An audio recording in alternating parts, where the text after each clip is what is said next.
just got bitten by a mosquito, and actually she died. Her name is Su Kin, a martial arts champion and popular wilderness survival blogger.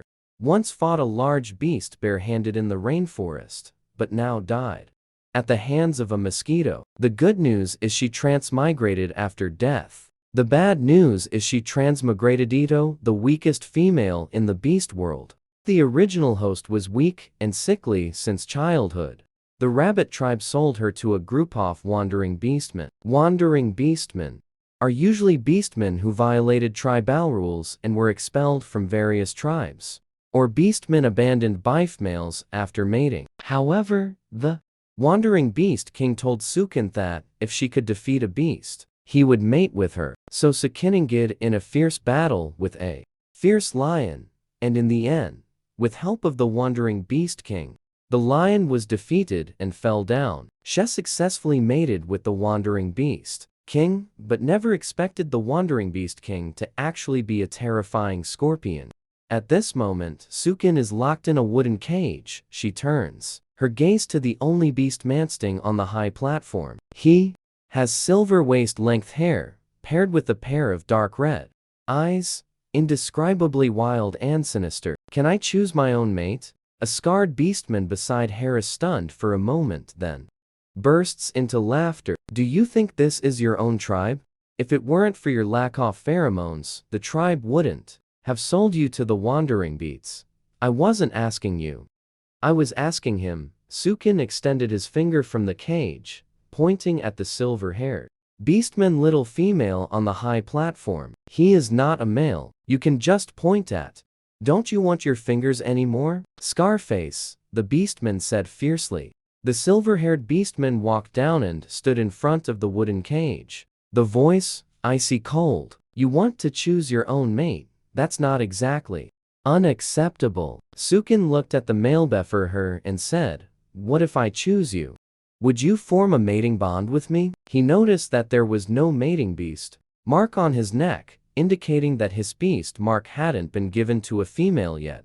He wasn't a male abandoned by a female. The silver-haired beastman also looked down, sizing up Sukin. This little female is quite bold. You fight a beast in a duel. If you win, I will form a mating bond with you. Immediately, he gave a meaningful glancetto the scar-faced beastman beside him. The scar-faced beastman transformed into a massive brown bear and ran out, returning shortly after, dragging a lion back. He threw the lion. How about throwing the kid off the high platform? It's still not too late to regret now. The silver-haired beast mantiaes. Females have always only had pheromones, no combat power. Letting her fight with wild beasts is equivalent to sending her to her death. My name is Sukin. What's your name? I can't possibly fight wild beasts without even knowing your name. My name is Zuanye. If you kill that lion, we will become mates. Sukin smiled. I am female. I cannot transform. Is it against the rules if I take a tool in? Zuanyu is stunned for a moment after hearing this, then nodded in agreement. As she spoke, she turned and walked into the dense forest nearby, earning a moment later with a wooden stick sharpened at one end. Just as Sukin was about to reach out and take it, Zuanye seemed to think of something, withdrew the stick, and then extended from behind her a tail with a poisonous stinger. Put a drop of venom on the tip of the stick, and pass it over. Sukin saw that black-purple, hard tail. Her face changed dramatically. Good heavens, Zuanye, with his silver hair and red eyes, his beast form is actually a scorpion. Scorpions are poisonous. What if he has special preferences during mating? Could she be poisoned to death by his stinger? Things have come to this. Regret is too late. Sukin could only brace herself, take the wooden stick from Zuanya's hand, and walk up to the high platform. Before crossing over, she was a martial arts champion and a popular wilderness survival blogger, once fighting large beasts barehanded in the rainforest. Now, she even has a wooden stick coated with scorpion venom as a weapon. Her chances of winning are great. The stray beastman didn't expect a female would really fight a lion. One by one, they stared in surprise at the high platform. Xuanye also didn't expect that the little female would actually pick up the stick and charge into the enclosure. This was the first time a female was willing to fight a beast for him. He could truly let the female lose her life. Sukin held the wooden stick, staring intently at the lion before her. The lion suddenly leaped up, pouncing at Sukin. She dodged aside, quickly swung the wooden stick, accurately stabbing at the lion's flank. The venom immediately took effect. The lion let out a painful roar, turned around, and pounced again. This time, she used the stick to block the lion's sharp claws, then turned her body to stab at its chest. Instantly, the roar became piercing. This body's constitution was very poor, and soon her stamina reached its limit. She gasped. The lion, panting heavily, was significantly slowed down by the venom. But upon seeing the staggering little female, it suddenly leaped up. Sukin, seizing the moment, she struck with all her might at the lion's neck. The lion lost its strength mid-air, crashing heavily to the ground, struggling a few times before finally closing its eyes unwillingly. The stray beastmen, outside the fence, all gasped in amazement. Xuanye slightly curled the corner of his lips, and with a flying leap, he landed on the high platform. Suddenly, Xuanye bent down and scooped her up horizontally. I, Xuanye, am willing to mate with you. Xuanye held her and with a few leaps, arrived at the cave where he lived. Looking at the cave, which was spacious but lacked any aesthetic appeal, Sukin twitched the corner of her mouth, her face full of disdain. Before mate, I didn't need so many things. Xuanye, seeing her disdainful expression, explained, from now on, whatever you want, I will find a way to get it for you. Sukin reached out and drew circles on his chest, asking, really? No matter what I want, you will get it, fam? Xuanye never lies. As long as I can obtain it, it will strive for it. As he spoke, Xuanye suddenly pushed her against the cave wall, leaned down, and kissed her. The next day, Sukin woke up on the thick animal skin bedding, rubbing her sore waist, unable to hold back from cursing in her heart Xuanye, who had gone out at some unknown time. He had tormented her all night, showing no mercy. On her collarbone, a scorpion tattoo had appeared, precisely the beast mark that appears after mating. She never expected that after crossing over, arriving in another world, the man I took a liking to is a scorpion beastman. Just then, a ding system sound suddenly rang in my mind. Host, Sukin, and the 4-ring beastman Xuanye have become companions. You can draw a lottery once. What kind of system is this? Why did it only appear now? Sukin hadn't yet regained her senses when a spinning little roulette wheel already appeared in the system. The small roulette wheel spun very fast. Sukin quickly snapped back to attention, focusing with all her might on the roulette wheel. In her previous life as a martial artist, Sukin's eyesight was quite good, and with one glance, she saw the words Pheromone Awakening Pill. She lunged forward and struck a hit. Along with the system's congratulations sound, a black pellety pill appeared in her hand. Taking advantage of Xuanye's absence, she quickly swallowed the pill. Immediately, a strange warm current slowly spread throughout her body, followed by a faint aura emanating from her body. That was precisely the pheromones. On her left wrist also appeared a circle of white beast ring. Sukin's eyes lit up. It seemed the system reward was real. Along with a wave of fragrant roasted meat smell, Xuanye walked in. I roasted some meat for you, not sure if it suits your taste. On her neck area also appeared a rabbit beast mark, which was precisely her original body's mark as a rabbit beastman. Seeing the roasted meat, Sukin's stomach timely growled. She was just about to reach out and take it when Xuanye saw the pheromone beast ring on her wrist and abruptly froze. You have pheromones now? Xuanye's dark red pupils suddenly lit up, face full of surprise. I had heard that some females can awaken pheromones after mating. He was telling the truth. There are indeed such cases, but across the entire continent, there are only a few examples in the beast world. Males. Beast rings represent combat power. The more beast rings, the higher the combat level. The higher the combat power of a male, the higher the probability of death. When the only a female possessing pheromones of the same level can soothe the violent factors within the male's body, let them not explode and die. This is also why she, as a precious female, would be sold by the tribe to the stray beasts. Didn't know forming a bond had this effect.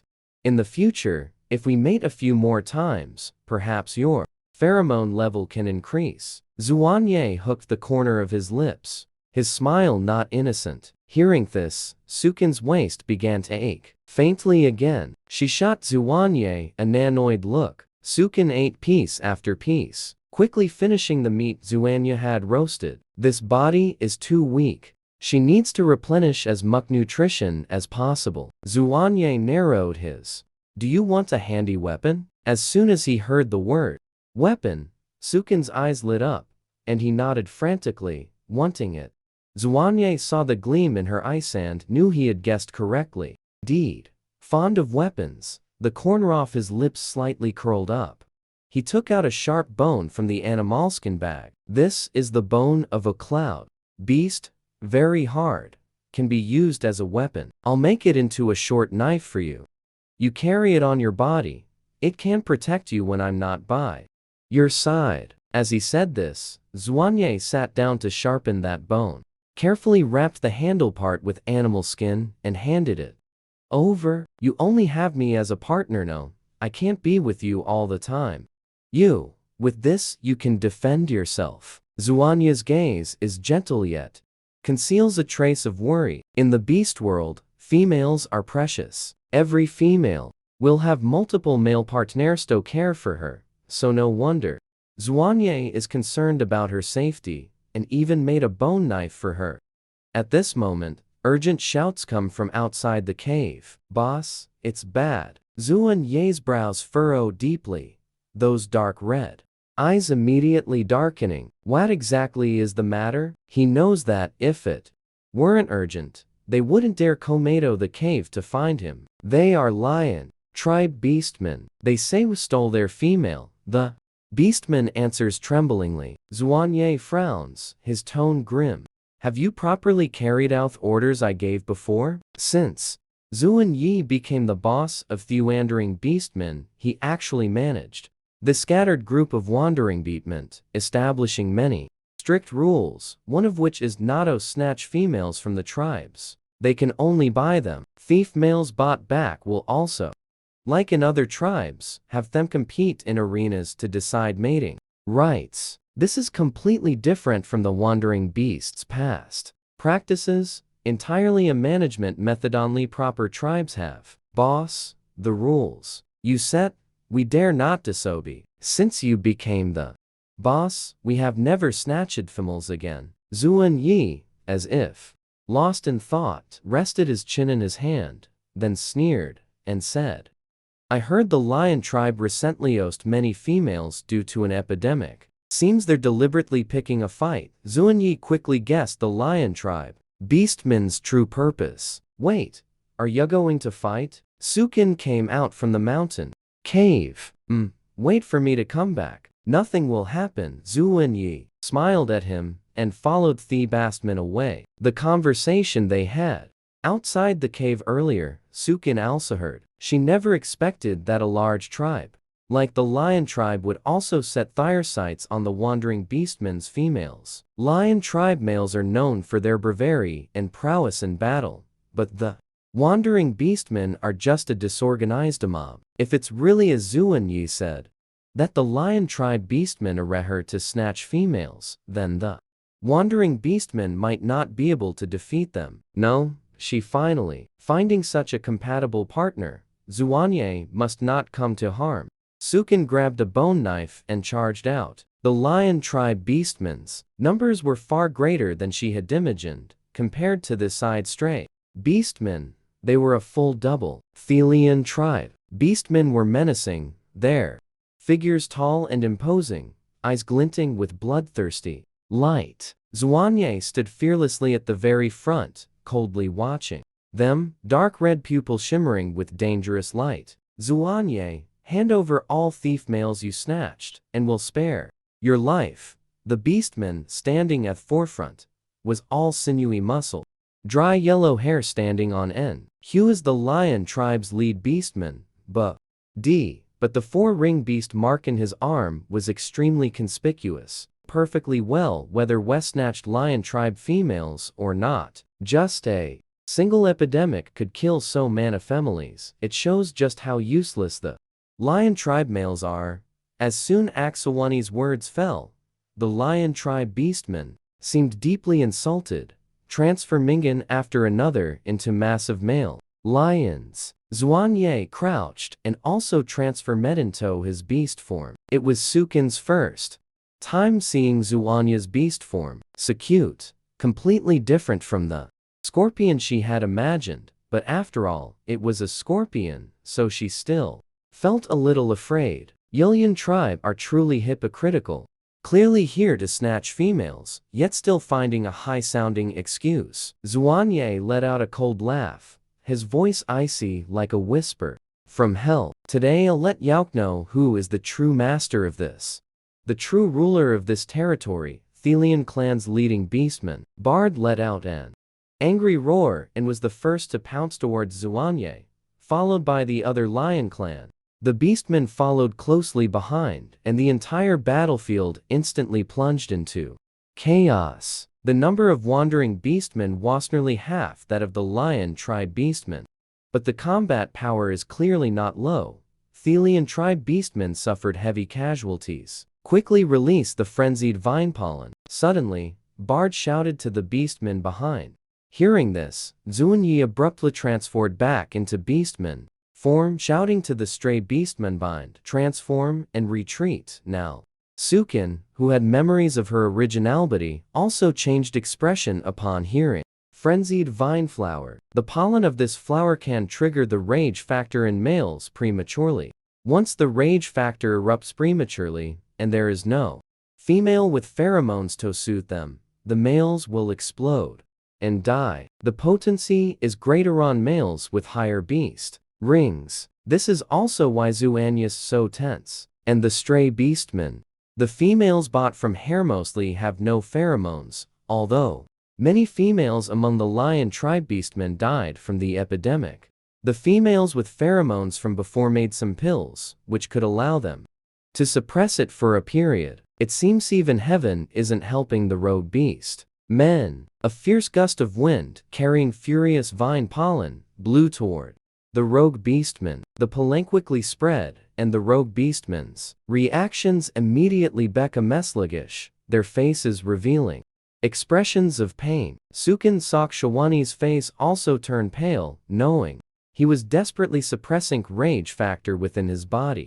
She quickly rushed to his side and asked anxiously, "How are you?" "I can still hold on." "Why did you come?" Xuanye clenched his teeth, obviously engaged in a fierce struggle with the rage factor inside him. Bard saw Sukin and also quickly transformed into his beastman form, smiling arrogantly as he said, "Sukin, long time no see. I didn't expect you to form a bond with Xuanye so quickly, since you have fulfilled the agreement between us." Then Bard saw the beast ring on her wrist, and his eyes lit up. "You actually awakened pheromones. Then I can honor the agreement and form a bond with you." Hearing his words, Sukin's head buzzed. She remembered that the original body liked this lion tribe beastman before, and moreover, before being sold to the rogue beastman, she had eagerly gone to beg Bard to form a bond with her. But Bard, as a four-ring beastman,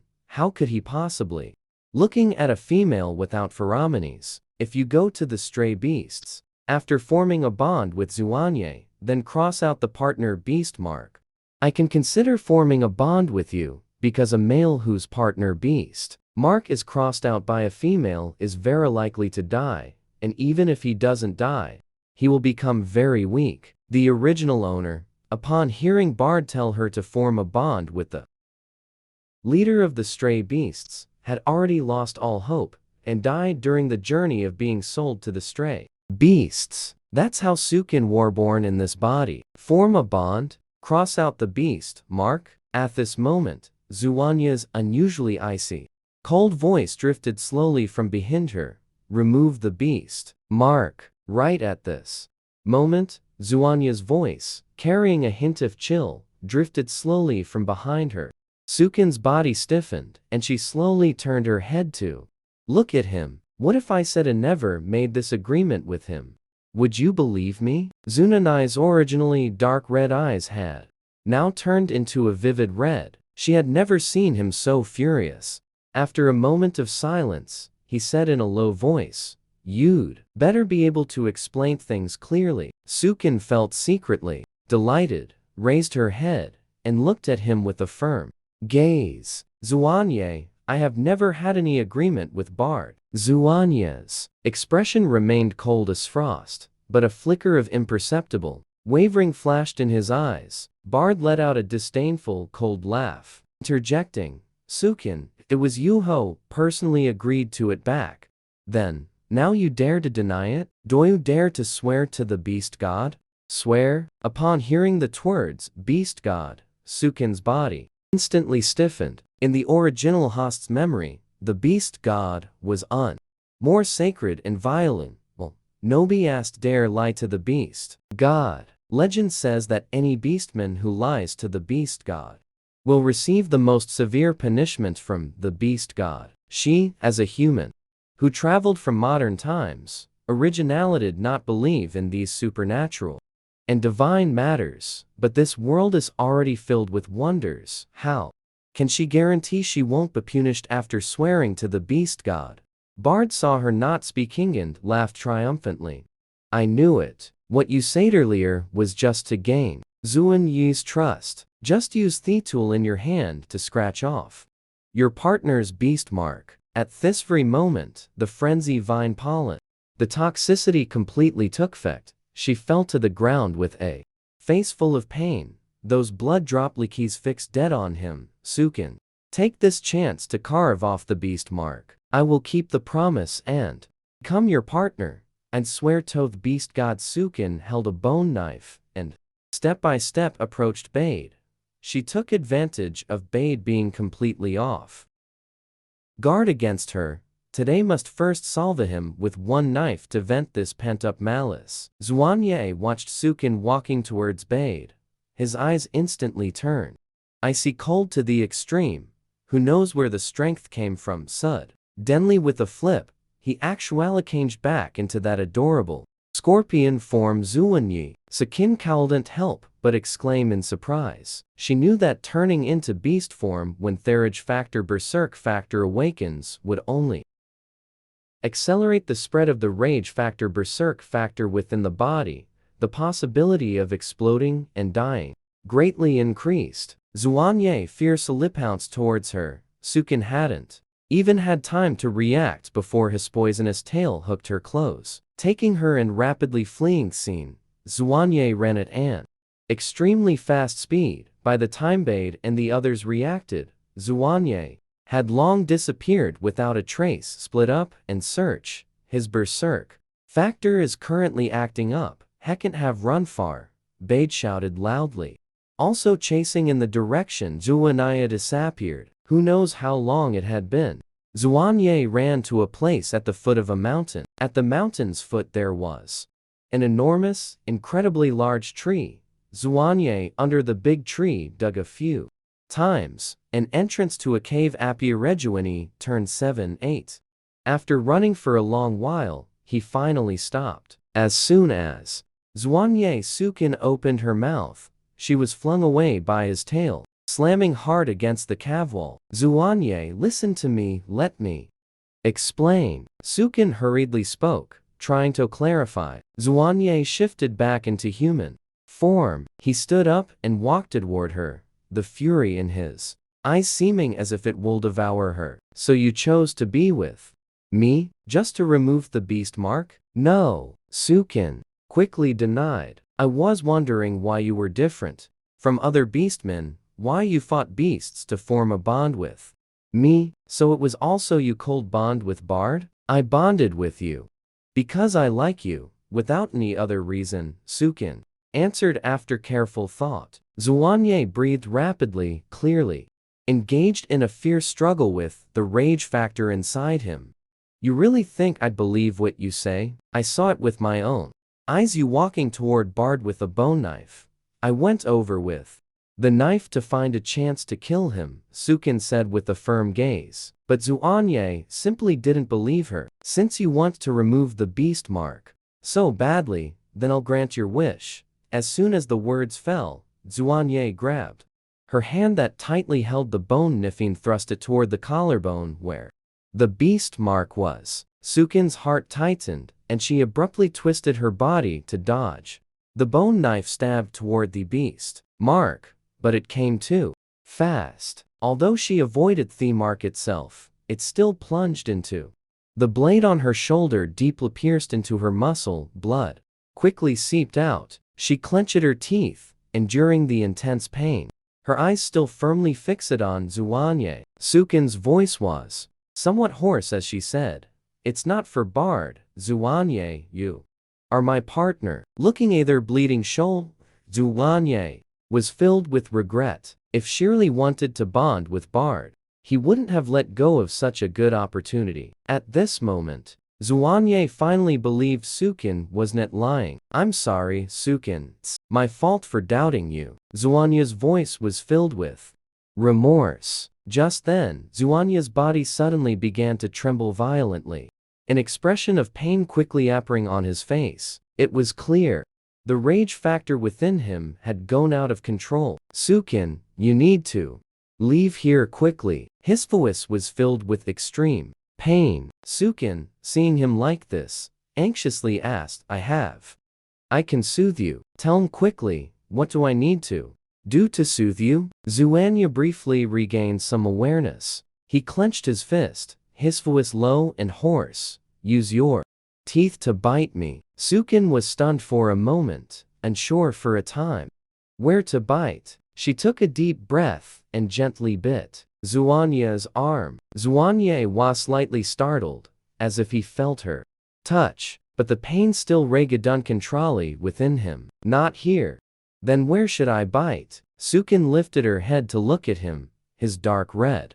Her eyes seemed to be veiled by a thin mist. She must have already lost her reason. Sukin didn't dare to delay any longer. She continued to search for other places on Xuanye's body that can be bitten. Then she bites the back off Xuanye's neck. She just bites down, and Xuanye's body begins to tremble slightly. It seems effective. Sukin increases the force of her bite. It's unknown how long has passed, but Xuanye's breathing finally gradually steadies down. Xuanye's eyes gradually regain clarity. "Sukin, thank you. I never expected your pheromones could actually soothe the rage factor. This is also something Xuanye never anticipated. He is a 4-ring beastman, not someone that Sukin, a Femaluho just awakened her pheromones, could easily soothe. Yet she actually managed it, with 1 ring.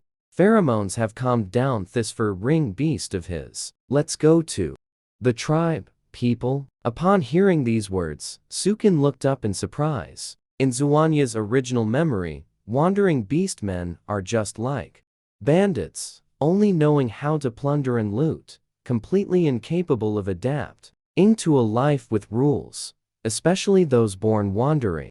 Beastmen, they are naturally resistant to all restraints and order. "You were just injured because of me. We must find a shaman to treat you. This injury is nothing serious." Sukin was just about to say that this injury doesn't require a shaman, but was urgently interrupted by Xuanye. "Females and males are different. You were injured so badly.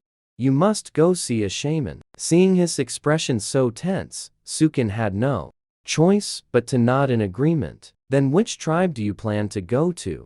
"Not far from here, there is a brown bear tribe. the witch doctor. Zuan Yi replied that he did have some impression of the brown bear tribe. Compared to the rabbit tribe, it is also a large tribe. The number of females there is also quite large, making it the largest tribe in this area. Sukin couldn't help but frown. She remembered that the brown bear tribe did not accept those stray beastmen. The brown bear tribe is quite a distance. From here, Zuanye and Sukin walked for a long time and came to a small stream where they stopped. Let's eat something before we go on. As he said this, Zuanye transformed into his beast form and, with his tail, he scattered some venom around Sukin, saying, "On no hunt, you wait here for me to return. I've scattered venom. Ordinary wild beasts wouldn't dare come near here." After saying this, Zuanye left in his beast form. Sukin still waited obediently by the river for Zuanye to return, looking at the surrounding scenery. Just as she was enjoying this moment of peace, a pair of eyes on the bank stared straight at her. Sukin suddenly turned around and saw a silly-looking giant panda. To think she could see a national treasure in this beast world. It was really so surprising. She hurriedly ran towards the panda. Sukin ran right up and immediately hugged the giant panda. "Little cutie, are you lost?" Sukin hugged the panda's neck. "You have to know, in modern times, ordinary people simply don't have such an opportunity. You are just too adorable." Sukin's eyes sparkled, her mouth curved into a satisfied smile.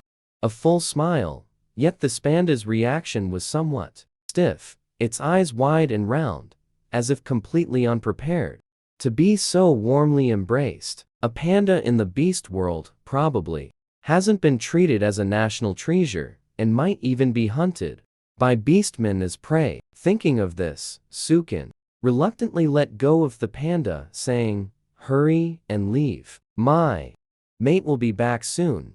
Better not let them find you."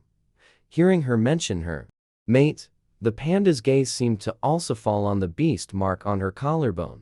Then it also left somewhat reluctantly. Right after the panda left, Zuani Erichined carrying a deer, and seeing she had stepped out of the circle he had drawn with venom, he nervously ran over to carefully examine her. Seeing Sukin's body didn't have many wounds, Zuanyezimid to let out a sigh of relief. Seeing Zuanye seemed a bit too overly nervous, Sukin comforted him, saying, "Didn't you give me weapons for self-defense? No need to worry about me so much." Zuanya looked at the female before him, her face full of seriousness, and couldn't help but recall her dazzling appearance when she fought the lion with a wooden stick. Wasn't he attracted to that resilience and courage in Sukin? So different from other females? Zuanye let out a soft sigh, his voice low, but very gentle. "I just worry too much about your safety. I believe you can protect yourself." After saying this, Zuan Yi went to handle as a stray beast the prey. Zuanye made the food really tastes quite good. Sukin quickly finished what Zuanye had prepared for her. The prepared meat before the sun sets, the two of them arrived at the brown bear tribe's entrance. The guarding beastmen, upon seeing Zuanye, immediately became alert. They never expected a four-ring wandering beast to come to the tribe. They quickly surrounded them, their eyes filled with wariness. "Wandering beastmen, what are you doing at the brown bear tribe?" A burly brown bear beastman asked loudly, his gaze fixed intently on Shawani. Zuanye took a step forward and said calmly, "My name is Zuanye. This is my partner, Sukin. We are here to seek the witch doctor's help." Only then did the brown bear beastman shift his gaze to Sukin. Seeing her, there is a pheromone beast ring on the wrist, and the shoulder seems to be injured. Although it is only one ring for now, as long as the pheromone awakens, the beast rings can be upgraded later. A female like this coming to the tribe is simply the best news for the brown bear beastmen. They glanced at each other, but did not let their guard down. After all, they were not unfamiliar with the troubling danger brought by wandering beastmen.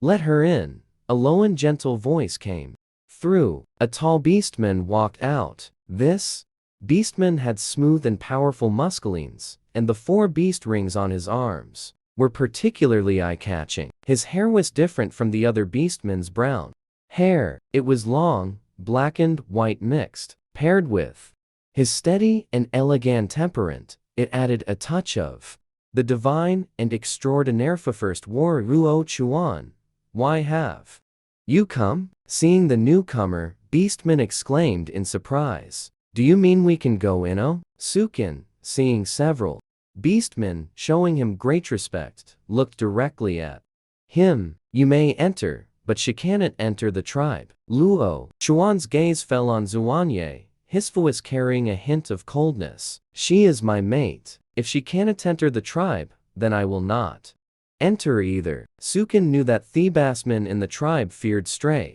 beasts. Luo Chuan, hearing her words, finally shifted his gaze toward her. Let them in. Leaving these words, Luo Chuan turned and walked into the tribe. Luo Chuan actually agreed to let stray beasts enter the tribe. Although the other beastmen were somewhat worried, thinking of Luo Chuan's terrifying combat power, they didn't say anything more. As the first warrior of the Brown Bear tribe, Luo Chuan must have full confidence in defeating stray beasts. Otherwise, he wouldn't have let them in. Soon, they arrived at a cave entrance. This is my dwelling. You can stay here tonight. The shaman is taking care of a female in labor tonight and will come tomorrow to treat you. After saying this, he was about to turn and leave, but was stopped by Sukin. Thank you. I will definitely repay this kindness in the future, Sukin said sincerely. Luo Chuan gave a slight nod and quickly left. After a whole day of turmoil, Sukin was also tired. Hazily responded, and then full asleep. Sukin had just fallen asleep not long ago, when a ding system notification sound startled her from her dream host. Sukin successfully marked 4 ring beastmen. Zuanye, 1 lottery draw availabilis. A line of text appeared that familiar roulette wheel appear adagan, so soothing beastmen could also grant lottery draws. Sukin focused intently on the roulette wheel. Her gaze was drawn to a sparkling option. On it was written pheromone coagulant. With this thing, wouldn't she not need to bite Zuanye to soothe him anymore? Sukin was determined to get it. The pointer spun out and steadily landed on the pheromone coagulant. Sure enough, the system notification sound rang out again. Congratulations, host, for obtaining pheromone coagulant in an instant. Sukin's hand held a wooden box. She opened the box lid. Inside there was nothing. The system's control panel also went dark. Not even an instruction manual. She had to put the thing away first, to study it slowly. Next day, Sukin had just gotten up. Luo Chuan arrived. He stood at the cave entrance. You probably haven't had breakfast yet. I brought you some lily fruit and roasted meat. In the original owner's memory, there was no lily fruit, so Sukin didn't know what that was, but she smelled the fragrance of rice. Luo Chuan was holding a bamboo tube, and a clay bowl. In the bowl was roasted meat, and the ricey aroma was coming from the bamboo tube, the scent emanating from inside. Sukin hadn't smelled the aroma of rice for a long time, and he subconscialized his saliva. His food. I just get ready, you take it back. Zuanye stepped forward, blocked Sukin, and said cold. I saw the little female was injured, so I casually prepared these foods. I'll leave them here. If she doesn't eat them, just throw them away. Luo Chuan really put down the food, turned around, and left. Is it possible that you've misunderstood him? He doesn't look like he has any bad intentions. Sukin felt that Luo Chuan didn't seem to be interested in her. Sukin turned her gaze to the bamboo tube left by Luoquan. The aroma of the rice was really too tempting. Early in the morning, it had already stirred her appetite. In the beast world, this thing should be very precious. Otherwise, the original body wouldn't have. It's been so many years, and you still haven't eaten? Seeing Sukin practically drooling with craving, Zhuanye walked over and brought in the food Luo Chuan had left. Brought it in. Want to eat? Zhuanye looked at Sukin, the corner of his mouth lifting slightly. Sukin nodded vigorously. So, can I eat or not? Zhuanye stopped laughing and handed her the bamboo tube and clay pot. Not eating would be a waste. Not long after finishing the meal, Luo Chuan came again. This time, he brought the witch doctor with him. The witch doctor was an elderly male. Luo Chuan did not enter the cave. He stood at the cave entrance. The witch doctor saw the wound on Sukin's shoulder and said, "This wound is too severe.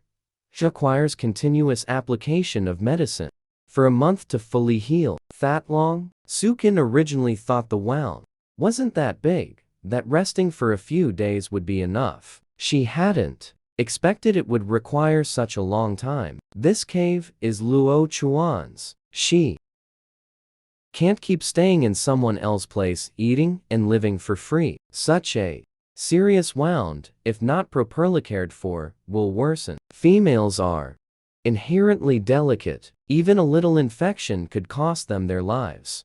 Are you trying to get yourself killed? The witch doctor said with a serious expression. Then he glanced at the nearby Zhuanye and said, "I have some things I want to say to thief male alone. You go out and wait for a while. I am her mate. What words need to be said me?" Zhuanye stared intently at the witch doctor, clearly displeased with his request for him to leave. The witch doctor was not intimidated by Zhuanye's imposing manner and remained. The old man maintained a calm attitude and said, "Some words are only suitable for females to hear." Zhuanye took a deep breath, and in the end chose to compromise. Z turned and walked out of the cave, but didn't go too far, just guarded the entrance. "What? Your shamans here can't find the way back, and need to trouble the first warrior to escort you?" Zhuanye saw Luo Chuan motionlessly going outside the cave, his tone full of mockery. "A female can neutrally on just one male. You can't even protect yourself." She ignored Zhuanye's mockery, her elegant eyes deep as she said, "That little thought of yours can't be hidden so quickly." Zhuanye's face was full of scorn. "I never hid it in the first place." Luoquan looked directly at Zhuanye. "My female's safety is none of your concern. You'd better keep your thoughts hidden. Don't let Sukin know, otherwise I won't let you off easily. What you think of me, I don't care, as long as she agrees. I don't mind having a fight with you." Luo Chuan's deep eyes also carried a chill. Just at that moment, the witch doctor called Zhuanye in.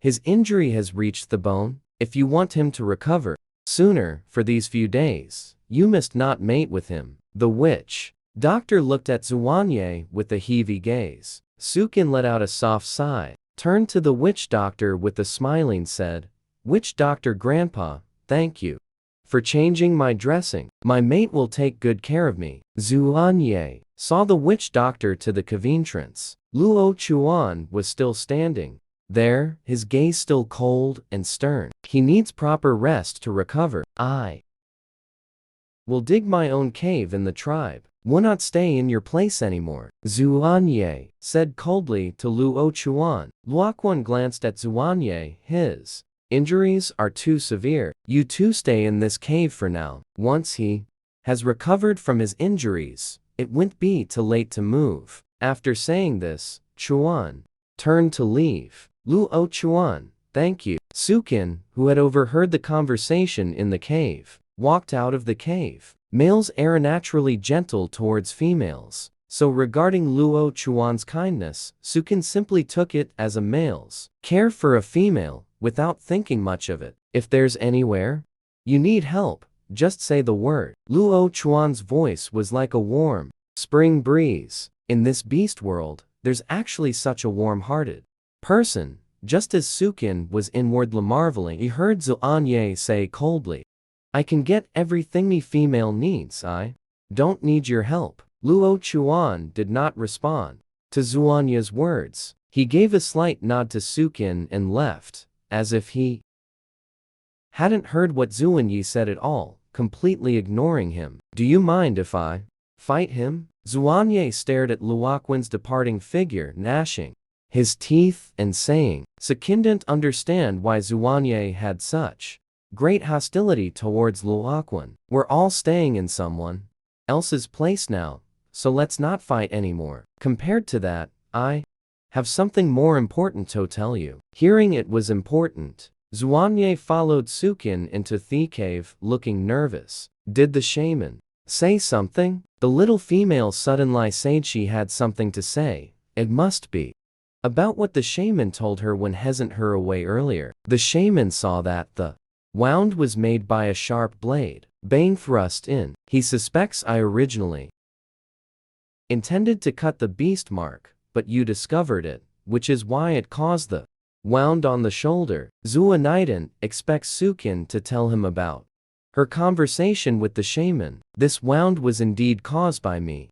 I am willing to accept the beast god's punishment. Zuanya's expression was guilty and solemn as he mentioned the beast god, but Sukin interrupted him with a smile. That was just an accident. I don't blame you. I'm telling you this just to let you know, the people of this tribe don't trust you. Once my injury is healed, well, Eve, Sukin, possessing her original body's memories, knew how much the tribe rejected stray beasts. Being able to entering this brown bear tribe was outright difficult, not to mention that the shaman was already suspecting she was forged into a mating bond by a stray beast. Although she repeatedly explained that she was not forced, judging by the shaman's expression was clear, he simply did not believe her words. The shaman said, you've injured your bones.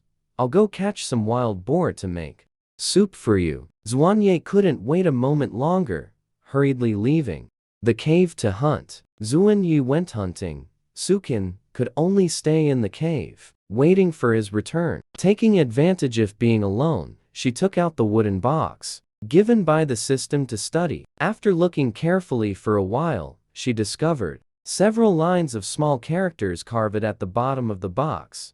Place the box against your chest, concentrate your will, and channel your pheromones into the box to condense into a pill. Sukin followed the instructions, pressing the wooden box against her chest, took a deep breath, and began to concentrate her will. As she focused, she felt a warm energy flowing from her chest into the box. After several minutes, she slowly opened her eyes, lifted the lid to look, and inside appeared a crystal clear pill. Sukin felt a wave of joy in her heart. It seemed she wouldn't have to work so hard in the future. She gently closed the box, preparing to store the pill properly for future needs. She wasn't sure if it was an illusion, but after the pheromones condensed into the pill, the beast mark on her arm seemed to have darkened slightly in color. Sukin had just hidden the pill when someone called for her outside the cave. She went out to look, and it was Luo Chuan. Here, holding a bamboo basket. The bamboo basket contains bright red fruits. These are sweet fruits picked in the tribe. The other females have already received theirs. There are still some left, so I brought them over for you. Zuanye said Luoquan wants to form a partnership with her. Sukin originally wanted to refuse the things Luo Chuan sent, but what he said was flawless, and she couldn't find a reason to refuse. Thank you, Luo Chuan. Sukin had no choice but to take the bamboo basket and express her thanks. Luo Chuan looked at her, his eyes carrying a faint gentleness. You're welcome. Take good care of your injury. If you need anything, just tell me. Sukin nodded in agreement, but seeing that Luo Chuan had no intention of leaving, she opened her mouth and asked, do you have anything else? Tonight the tribe has a gathering. All females will attend. Would you like to go? She hadn't attended a gathering since crossing over to the beast world. Having a chance to interact with other females, she really wanted to go and see. Can I attend? Sukin looked at Luo Chuan. Luo Chuan slightly curved the corner of his lips, and smile. Of course you can. Your attendance is an honor for the tribe. Sukin felt very comfortable with Luo Chuan. He handled the boundaries just right, neither overly familiar nor making people feel distant. Not long after Luo Chuan left, Zuanye came back carrying a processed wild boar. Seeing the sweet fruit in Sukin's hands, his dark red eyes flashed with a trace of displeasure. Did he bring them to you? Sukin saw Zuanye's displeasure. Gladly, she softly explained, it was Luo Chuan who brought it. But he said he gave it to all thief males in the tribe, so I accepted it. Zuanye frowned, his darker eyes growing even deeper. Such an obvious courtship, sure. Why is his little female just can't tell that Luo Chuan even invited me to tonight's gathering?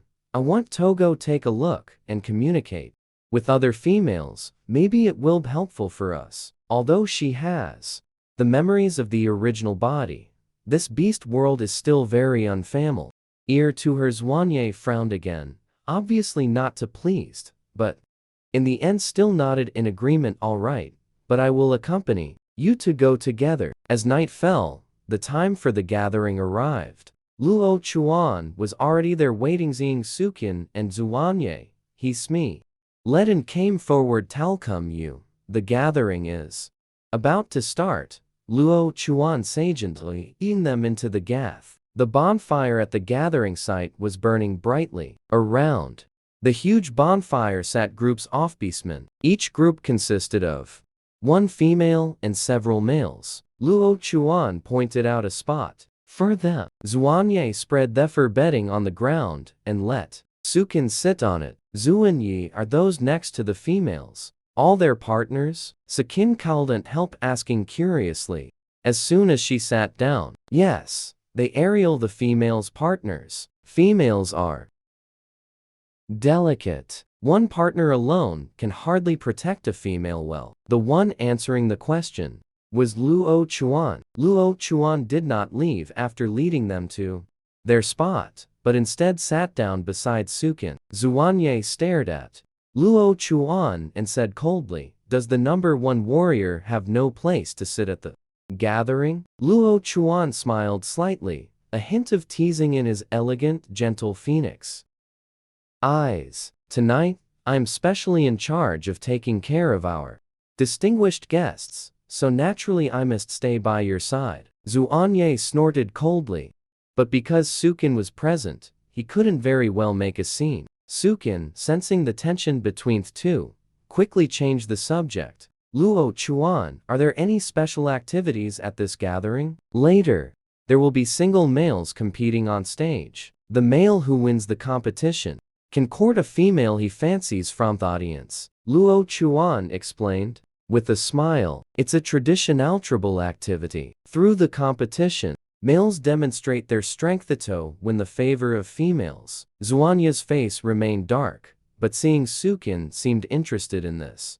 I'm quite interested in the event, and without saying much more, soon the competition began. Several males took the stage one after another, forming into their beast forms to start the contest. Two massive brown bears wrestled together, standing upright to fight. As a former martial artist in her previous life, Swin watched with boiling excitement, almost standing up to cheer. Zuwanie noticed Sukin's eyes gleaming as she stared at the males competing on the stage and couldn't help but frown. Could it be that she likes the beast form of brown bears? Halfway through the competition, one male stood out. He was tall, strong, and agile, winning several matches in a row. Luo Chuan saw this and said to Sukin with Asmal, this male is called Lai Feng. He is an outstanding warrior in our tribe and is very popular among females. Sukin nodded and remarked with emotion,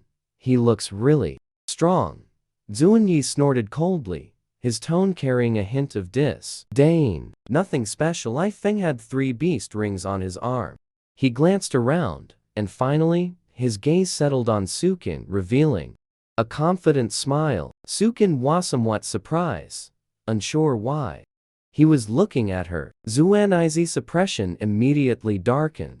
his dark red eyes flickering with dangerous light. Li Feng walked to the edge of the stage, pointed at Skin, and said loudly, "I wish to court this beautiful female." The entire venue erupted in an uproar.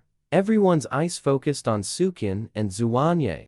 Zuanye stood up, looking coldly at Li Feng. His voice, low and icy, "She is my part." Li Feng, without any fear, met Zuanye's gaze. "So what if you're her partner? You have no right to reject me on her behalf." "I was asking her.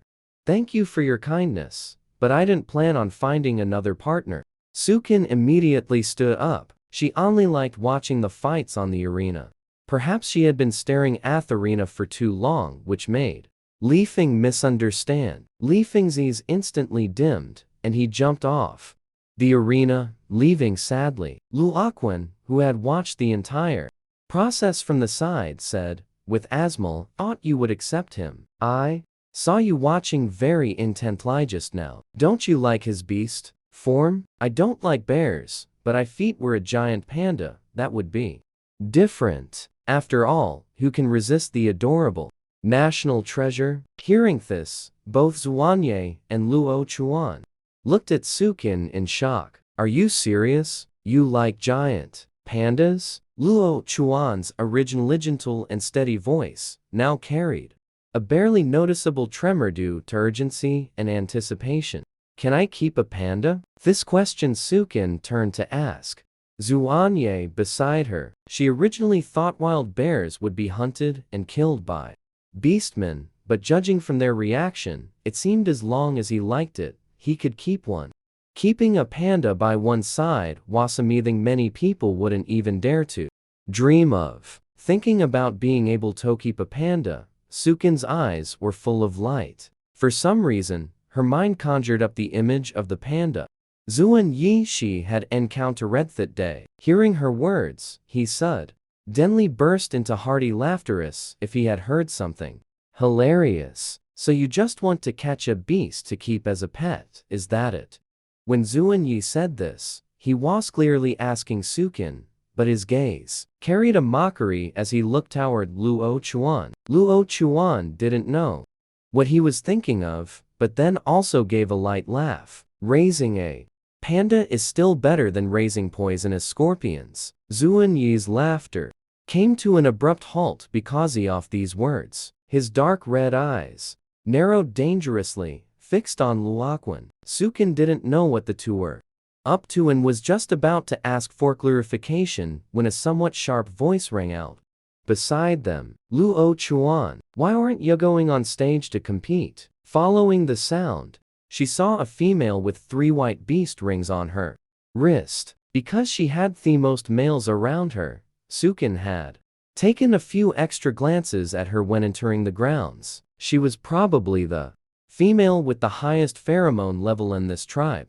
Responding gently, Luo Chuan turned to look at the newcomer and smiled slightly. "Aiya, I'm responsible for taking care of the honored guest tonight, so I won't be participating in the competition." Aiya curled her lip. Her gaze fell upon Skin, looking her up and down, before settling on the single white beast ring on her wrist. Her eyes filled with disdain. "So Thysis, the honored guest you mentioned, with only 1 beast ring?" Hearing her words, Luo Chuan's usually gentle eyes, "It has also cooled down a bit, Aiya. Having a female come to our tribe is an honor for the tribe, and it has nothing to do with how many beast rings she has." After hearing this, Aiya let out a cold laugh. "Luo Chuan, don't think I can't tell you have your eye on the male beast by her side. However, there is only 1 beast ring. When your rage factor triggers, she simply cannot soothe you." Sukin had long seen through Aiya was hostile toward her, but she never expected the hostility was because Aiya was afraid Luo Chuan would be snatched away by her. Sukin was just about to explain when Luo Chuan spoke before her, saying coldly, "Watch your words, Aiya. I'm not forming a bond with you, and it has nothing to do with him. I've said it before. I don't like you." Aiya's face instantly turned very ugly. She lifted her chin and said coldly, you'll regret this.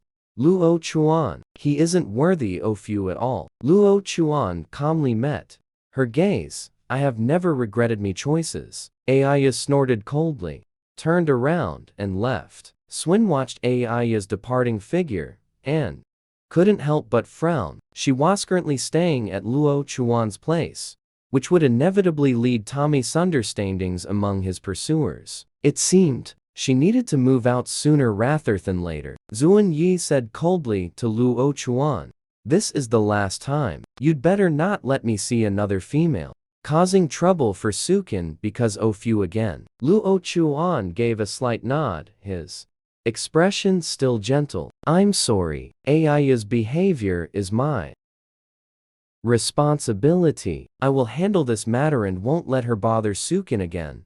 Disturbing you, Sukin then said to Luo Chuan, "I know you mean no harm, but to avoid misunderstandings, Zuan Yi and I will quickly find a place to move out." Luo Chuan heard that she wanted to move out of his residence and nodded lightly.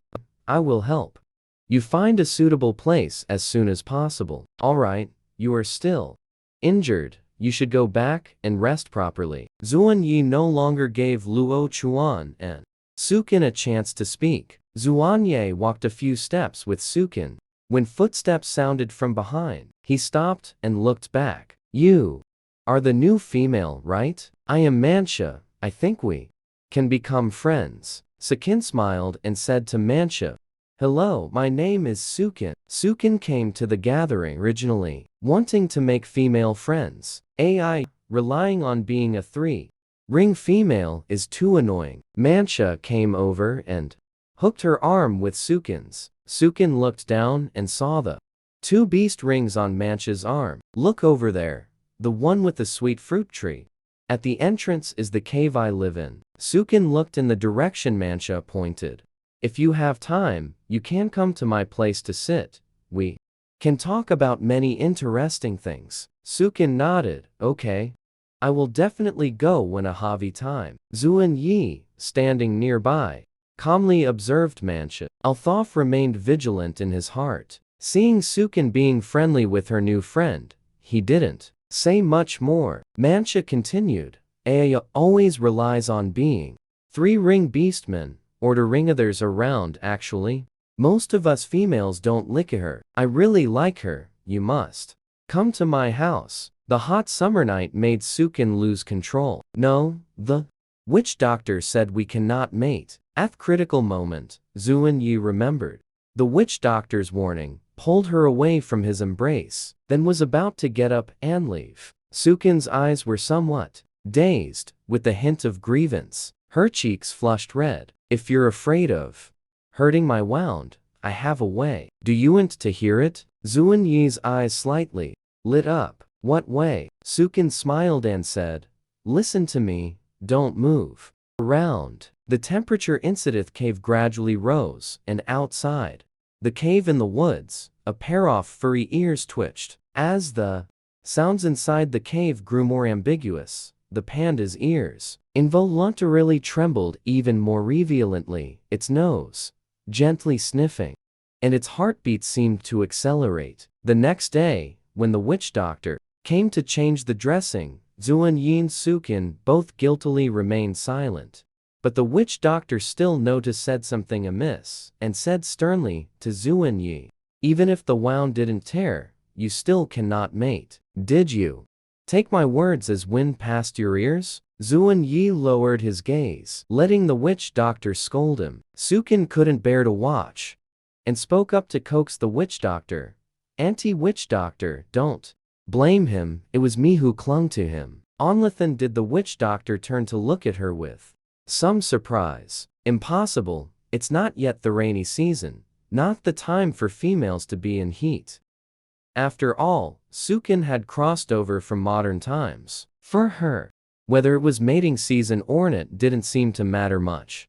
If you really took the initiative, I suggest you find a few more partners. The rainy season is coming soon, and by then, you'll regret not finding more partners. The witch doctor looked at Sukin and seriously suggested, "If you haven't decided who to mate with yet, What do you think of Luo Chuan? He's the #1 warrior of our tribe. She quickly shook her head. Aunt Witch Doctor, I currently have no plans to mate. A male as outstanding as Luo Chuan should meet a more suitable female. As usual, Luo Chuan, who had brought the witch doctor over, also heard Sukin's words outside the door. His body stiffened. Suddenly, after the witch doctor finished hanking her medicine and left, Sukin pulled Zuanyi over and asked, "When will the rainy season arrive?" "Soon, probably in just over 10 days. The rainy season will come." "Good, then. Let's find a place to move out before the rainy season arrives. If we keep living, Luo Chuan will have no here to stay during the rainy season." Zuanyi nodded and said, "Okay. We might need to stock up on more food for the rainy season. I'll go hunting first. Wait for me to come back." After Zuanyi left, Sukin walked out of the cave. She planned to go find Mancha. She had too little information and needed to gather more knowledge related to survival. After all, she only had Zuanyi as a partner. She couldn't rely on him for everything. She also wanted to do something herself. When Sukin arrived at the cave where Mancha lived, he saw several of Mancha's companions busy handling the prey, and unexpectedly, Luo Chuan was there too. In her courtyard, Sukin, Mancha walking out from inside the cave, a cheerful smile on her face. She quickly walked over to Sukin's side, warmly took her hand. "Come in and sit. Luo Chuan just brought some fresh fruit. You two have some fruit first. If you like it, you can tell me. I'll go hunting first." Luoquan gave Mancha a gentle smile, nodded slightly to Sukin, then left. "He seems to be especially good to the females, often giving fruit." Sukin watched Luo Chuan's tall, straight back and said, "He's very busy. Usually, he wouldn't personally deliver fruit like today. Hope knows why he personally delivered it today." Mancha said he's very busy, but it seems he delivers supplies every time. She thought Luo Chuan was quite free, but so much prey needs to be processed. Sukin looked at the pile of prey stacked like a small hill at the door and asked, "Yes, the rainy season is coming soon. These past few days, while the weather is good, we have to process all this prey, make it into dried meat. In the original bodies, Mary, the rainy season is very, very long. But the dates are quite vague, roughly 2 or 3 months or so. With this much dried meat, it should be a not-to-eat for the whole rainy season, right?"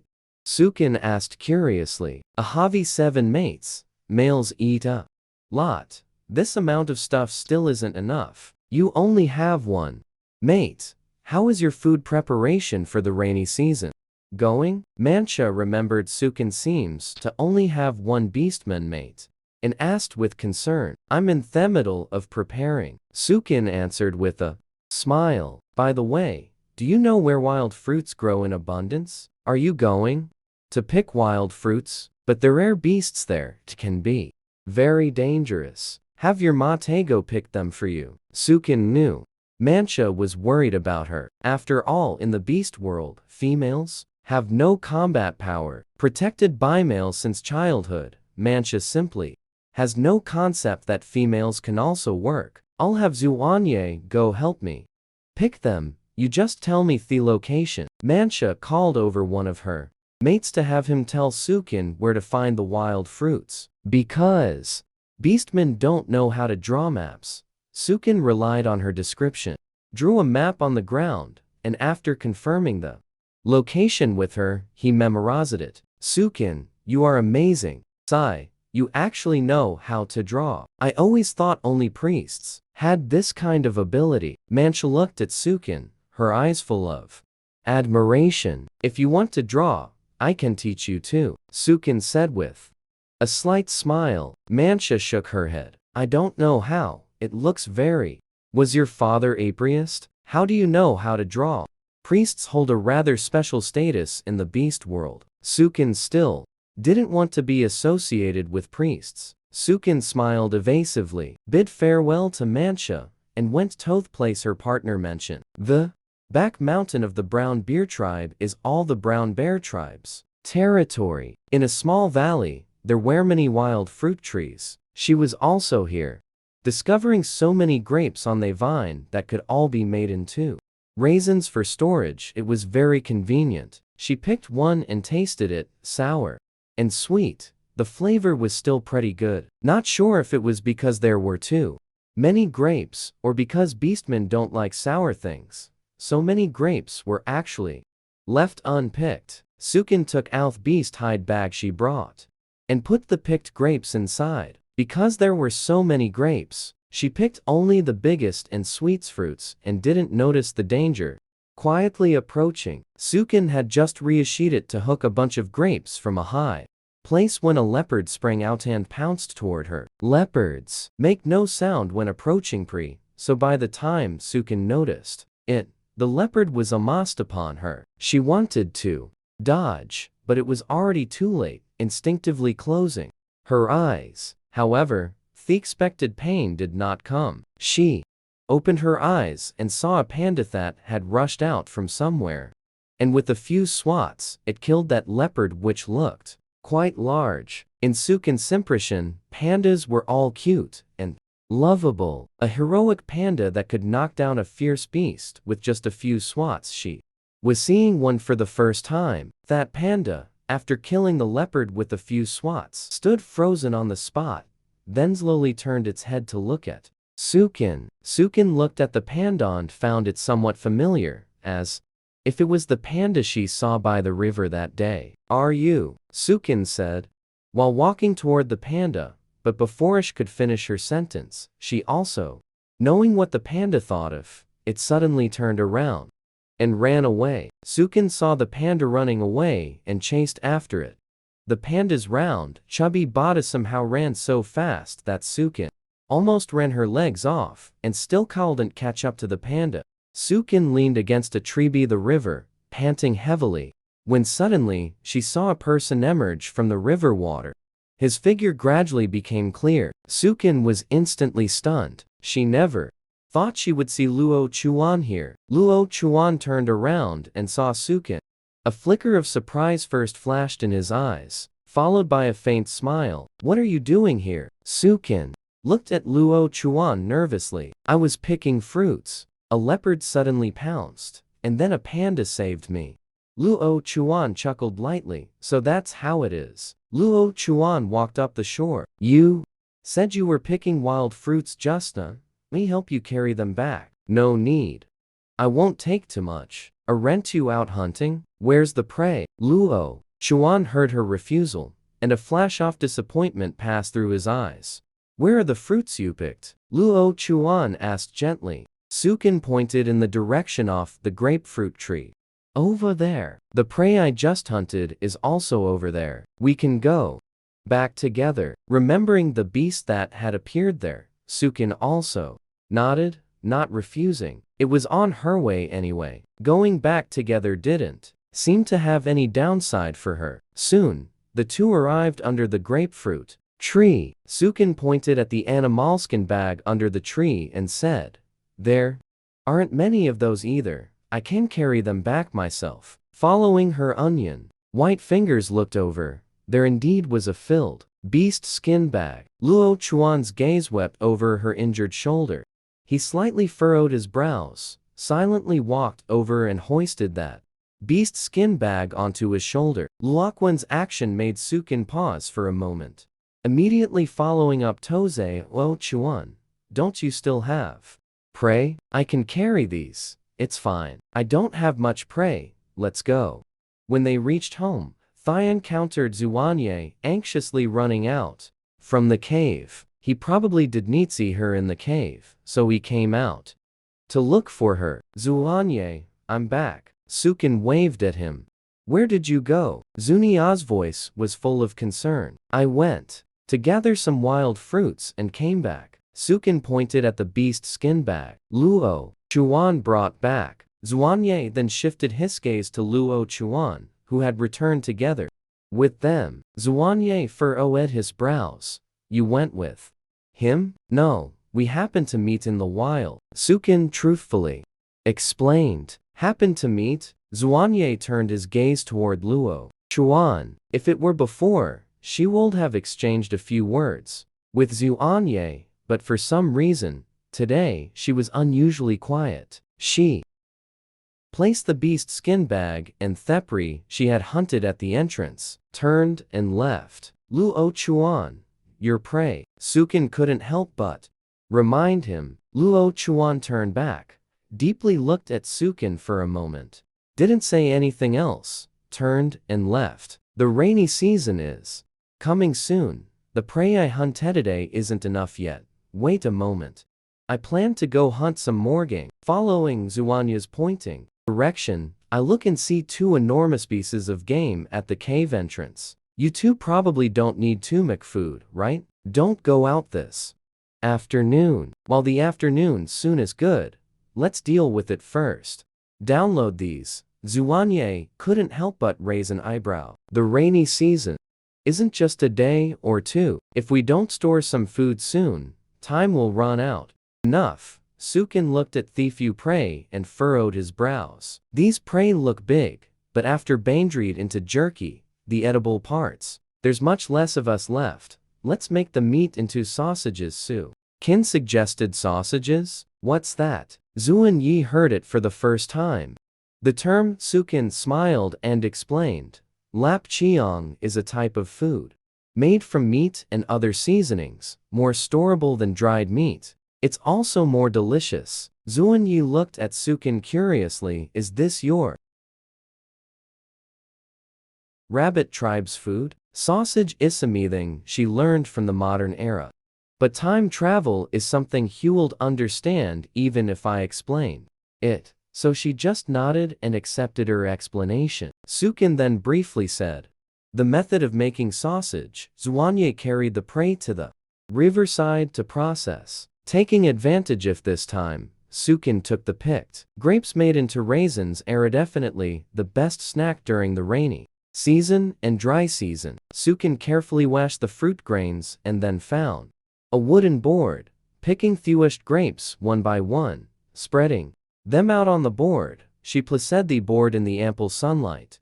After finishing these tasks, Xuanye returned with the processed game. Seeing Sukin's son dreed grapes, he couldn't help but feel very strange way. Won't the golden dew fruit rot if placed here? So, grapes are called golden dew fruit. No, it will turn into dried fruit. Very delicious. Then Sukin started telling him how to make sausage. Xuanye had already cleaned the intestines of the game, and the meat was cut into small pieces. Sukin took out some salt from the cave to marinate them, then had Xuanye stuff this meat into the intestines, using a thin thread to tie up the stuffed sausage section by section. This method is really novel, but we can't make too many anymore.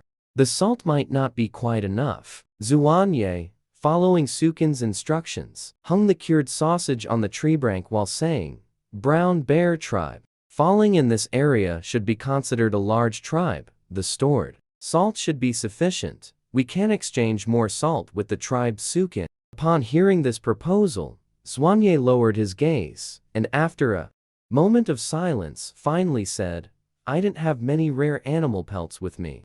Those were originally meant to be kept for you to make clothes for the cold journey. If they are to be traded for salt, no wonder Xuanye would fall silent. Then let that rare beast hide be kept. Wear it. I have a way. Sukin then ran into the mountain cave, and when he came out, he had an extra pill in his hand, precisely that token of trust. The pill condensed by the essence condenser. Xuanye, upon seeing that pill, he was completely stunned. Beastmen are naturally sensitive to key, taste sensitive. Males are even more extremely sensitive to the scent of pheromones. Xuanye recognized at a glance that it was the pheromone of a female. I have also heard that some priests of large tribes can condense the pheromones of high-ranking females into pills, but being able to make such medicine, the pill can only be high-level priest's pheromone. Where did you get the pill from? Zunyanizes instantly turned serious. Could it be that the little Femel's father is a priest? But upon second thought, it seems unlikely, as priests hold a lofty status. Even if the father died early, his children cannot possibly be sold by the tribe to the wandering beast. Sukin saw Zuan-Yi's seriousness and also endured. Can't help but feel nervous, but he is her partner, the most trustworthy person in this world. That is my pheromone. The congealed her pondered for a moment and confessed frankly. Zuan-Yi, hearing her words, was even more shocked. He picked up that pill, took it close and sniffed it, his face full of shock as he looked at Sukin. Sukin's pheromone he recognized, this pill in his hand. Clearly, it's her pheromones, but she is only a first-ring female. How could she condense such pure pheromones? Could he be a priest? But this idea is even less reliable. Priests have always only been male, they cannot be female. Sukin knew that it might be impossible to explain the system's matter to him clearly for the time being, so she handed the pheromone condenser to Zuan-Yi. This thing can condense pheromones into pills. As for how it works, I'm not clear about it either. It was also by chance that I obtained the pheromone condenser. Its exterior is just an ordinary wooden box. Zunia took it and turned it over and over. I checked several times, seeing that I didn't believe Sukin had taken the wooden box. She demonstrated once in front of his iced condensation of pheromones from the wood. When taking out the freshly solidized pill from the box and handed it to Zuan-Yi, he finally believed what Skin had said. Zuan-Yi looked nervous. Looking around, besides me, who else knows about this? Zuan-Yi lowered his voice and asked. Sukin shook his head, saying nothing. When you used it to McKeith pills, did you feel any discomfort anywhere? Zuan-Yi asked worriedly. Sukin shook her head. Said, it's not uncomfortable, but currently, it seems only one can be produced each day. Zuan-Yi, hearing her words, widened his eyes. One day can produce one pheromone apple. This is more than just a bit stronger than the efficiency of the pheromone pills made by the priests. How much salt can be exchanged? Swin asked Zuan-Yi, who once again brought the pheromone pill close to his nose and sniffed, able to confirm that pill. The efficacy is at least above that of the pheromones of the three-ring females, at least 5 large pottery jars for the ORCs on land. Salt. It is a very precious resource. Land beastmen every year will bring several carts of prey to the seaside to exchange for salt, with aquatic beastmen can only exchange for 10 large pottery jars of salt. 5 large pottery jars is half a year's salt supply for a tribe. This time widened eyes. It's Sukin. So this little thing is actually so valuable. And outside the cave, a pair of brown cat ears twitched then. He quietly left. The next day, Sukin was awakened by noises outside the cave. Sukin rubbed his blearies and got up from the animal skin. She slowly sat up, hearing a clamor-off noise coming from outside, then rose and walked towards the cave entrance, seeing Zuan-Yi already standing there. Outside the cave, with a cold, stern and sullen expression, stands Zuan-Yi. Opposite him stands a group of male beastmen from the Brown Bear tribe, with the one at the very front. It was precisely the leader of the Brown Bear tribe, Zuan-Yi, who said to the chieftain, with a face full of displeasure, we entered the tribe only after obtaining Luo Chuan's agreement. Now saying the tribe disagrees with me living here, what does this mean? Sukin heard this and couldn't help but be stunned. These beastmen actually came to drive them away. I never agreed to let you live in the tribe. The Brown Bear chieftain looked at Zuan-Yi and said, now that the rainy season is about to arrive, plus Sukin's injuries have not yet healed, being driven out of that tribe. Now, their situation is definitely, it's not good. So is this about driving us away? Zuan-Yi asked coldly. The clan leader waved his hand, saying, the rainy season is about to arrive. I also don't want to see females in the rainy season and wandering beastmen. Drifting outside, the brown bear clan leader paused for a moment, then said, "Tribe, there is a rule that we don't accept stray beastmen, but since the little female is injured, we cannot be too harsh on you. You can continue to stay in that tribe, but there is a condition." Xuanya's dark red eyes narrowed dangerously as the clan leader mentioned. At that moment, a cold glint flashed in his eyes as he looked sharply at the clan leader. "Since the little female has pheromones, she should be given to the tribe. Drop some information." Suwan, as payment for living in the tribe, Sukin, was stunned for a moment when he heard this. It seems it was from yesterday. When she took out the pheromone pill, she was spotted by a nearby beastman who reported it to the clan leader. They clearly intended to take advantage for free. Now, he is not even willing to exchange her for the Liana Rock, instead letting her use the pheromone pill as a condition for siding in the tribe. One pheromone pill. How rare the pheromone pill is, that clan leader couldn't possibly not know. How could we have a pheromone pill? Even if we did, would it be for the sake of living down here means you can just take it out? The cost of living in this tribe is way too high, isn't it? The clan leader looked at Xuanya's indifferent attitude. The 4 beast rings on the arm glinted coldly in the sunlight. The clan leader's beast rings also numbered 4, but if compared to Xuanya's fighting alone, he knew his chance of winning weren't great after all. Xuanya's beast form was a poisonous scorpion, and he could even use venom, but today Heaven brought over a dozen of strongest males from the tribe, including 4 4-ring beastmen. He just didn't believe they couldn't handle. "No, Xuanye. This stray beast, we have beast people saw you hiding pheromone pills, in our tribe hiding pheromone.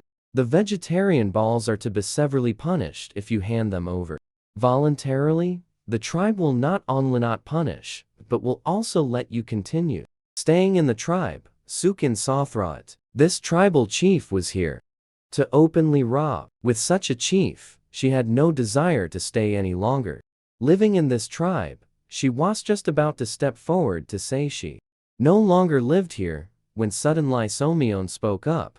"Chief, they are my esteemed guest. What clan rules did they violate? Can you tell me?" Everyone followed the sound and looked. Luo Chuan unknown. "When did he come over?" The clan leader saw Luo Chuan approaching. His face slightly changed. He knew Luo Chuan's status and influence within the tribe. At strength, they dare not easily offend Luo Chuan. They privately hoarded pheromone pills. According to our clan rules, they cannot be in. The tribal chief glanced at Sukan and Zuan Yi and said. Luo Chuan looked at the chief and asked, "Chief, what the clan rules stipulate is, the ORCs in the tribe cannot privately hoard pheromone pills, but they are foreign ORCs, so how can tribal rules be used to restrain them?" The clan leader's expression changed slightly, but thinking of the precious pheromone pills, he still braced himself and said, "No matter what he is, are they not outsiders? Beasts, people, as long as they reside in our tribe, they must abide by our clan rules. So the chief says, admit that they are the beastmen living here?" Luo Chuan coldly questioned. The clan leader, questioned by Luo Chuan like this, only then realized his own. He has already fallen into the trap set. If he wants to use the clan rules to punish Sukin, to make her produce her pheromone, it means he admitting they are the beastmen living in the brown bear tribe. Since the chieftain acknowledged they live, now he lets Sukin take it. Releasing pheromone pills also living condition, isn't this self-contradictory? Luo Chuan's voice wasn't loud, but all the beasts present, people could hear it clearly and distinctly. Most of the beastmen were simple-minded, and before Luo Chuan raised his question, no one thought there was anything wrong with what the clan leader said. If there's an issue, hearing Luoquan say this, I then realized the clan leader's words were self-contradictory. The clan leader took a deep breath, barely forcing out a faint smile. There might be some misunderstanding. The rainy season is about to start. The little female Alcido doesn't need to leave the tribe, just stay Down with this attitude change. It's way too fast. Luo Chuan, just a few words. And he had the clan leader completely under control. It's clear Luo Chuan is in the tribe.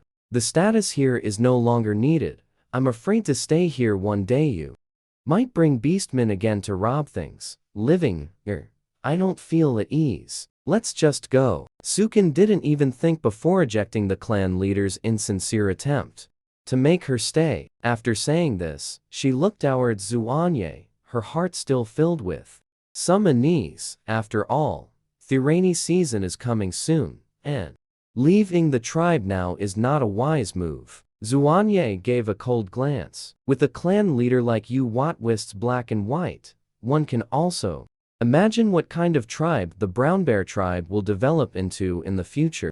Down, even if you beg us to stay, we won't stay. He turned his head to look at Sukin. Let's go. Zuanye's voice was low and firmly. Sukin felt a warmth in his heart and nodded. The clan leader's face turned ashen, yet he could find no words to refute him, only able to turn to Luo Chuan cast a pleading glance to the side. Although the clan leader didn't know how Sukin obtained the pheromone pill, at least she.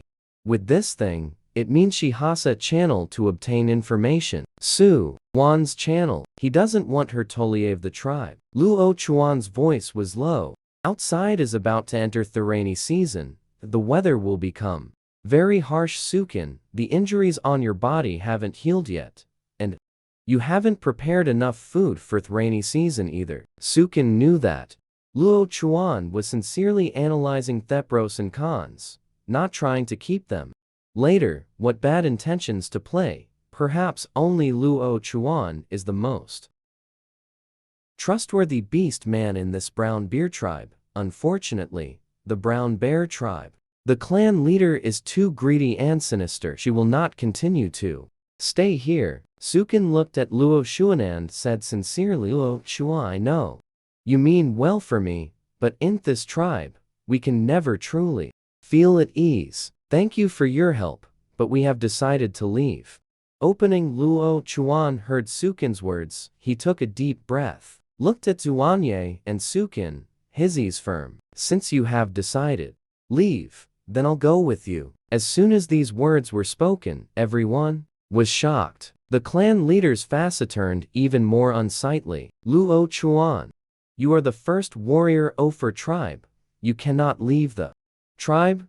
Zuanye and Sukin were exhausted. Sukin was even more suspicious. Puzzled, he asked, Luo Chuan, why are you walking with us? Luo Chuan turned his gaze to Takshuan Yekshawani. You understand. You can't even protect yourself, let alone a female. Zuanye glanced at Luo Chuan, though feeling somewhat displeased inside. He had to admit, Luo Chuan is right. Given the current situation, he alone indeed cannot guarantee Sukin's safety. Zuanye's eyes deepened.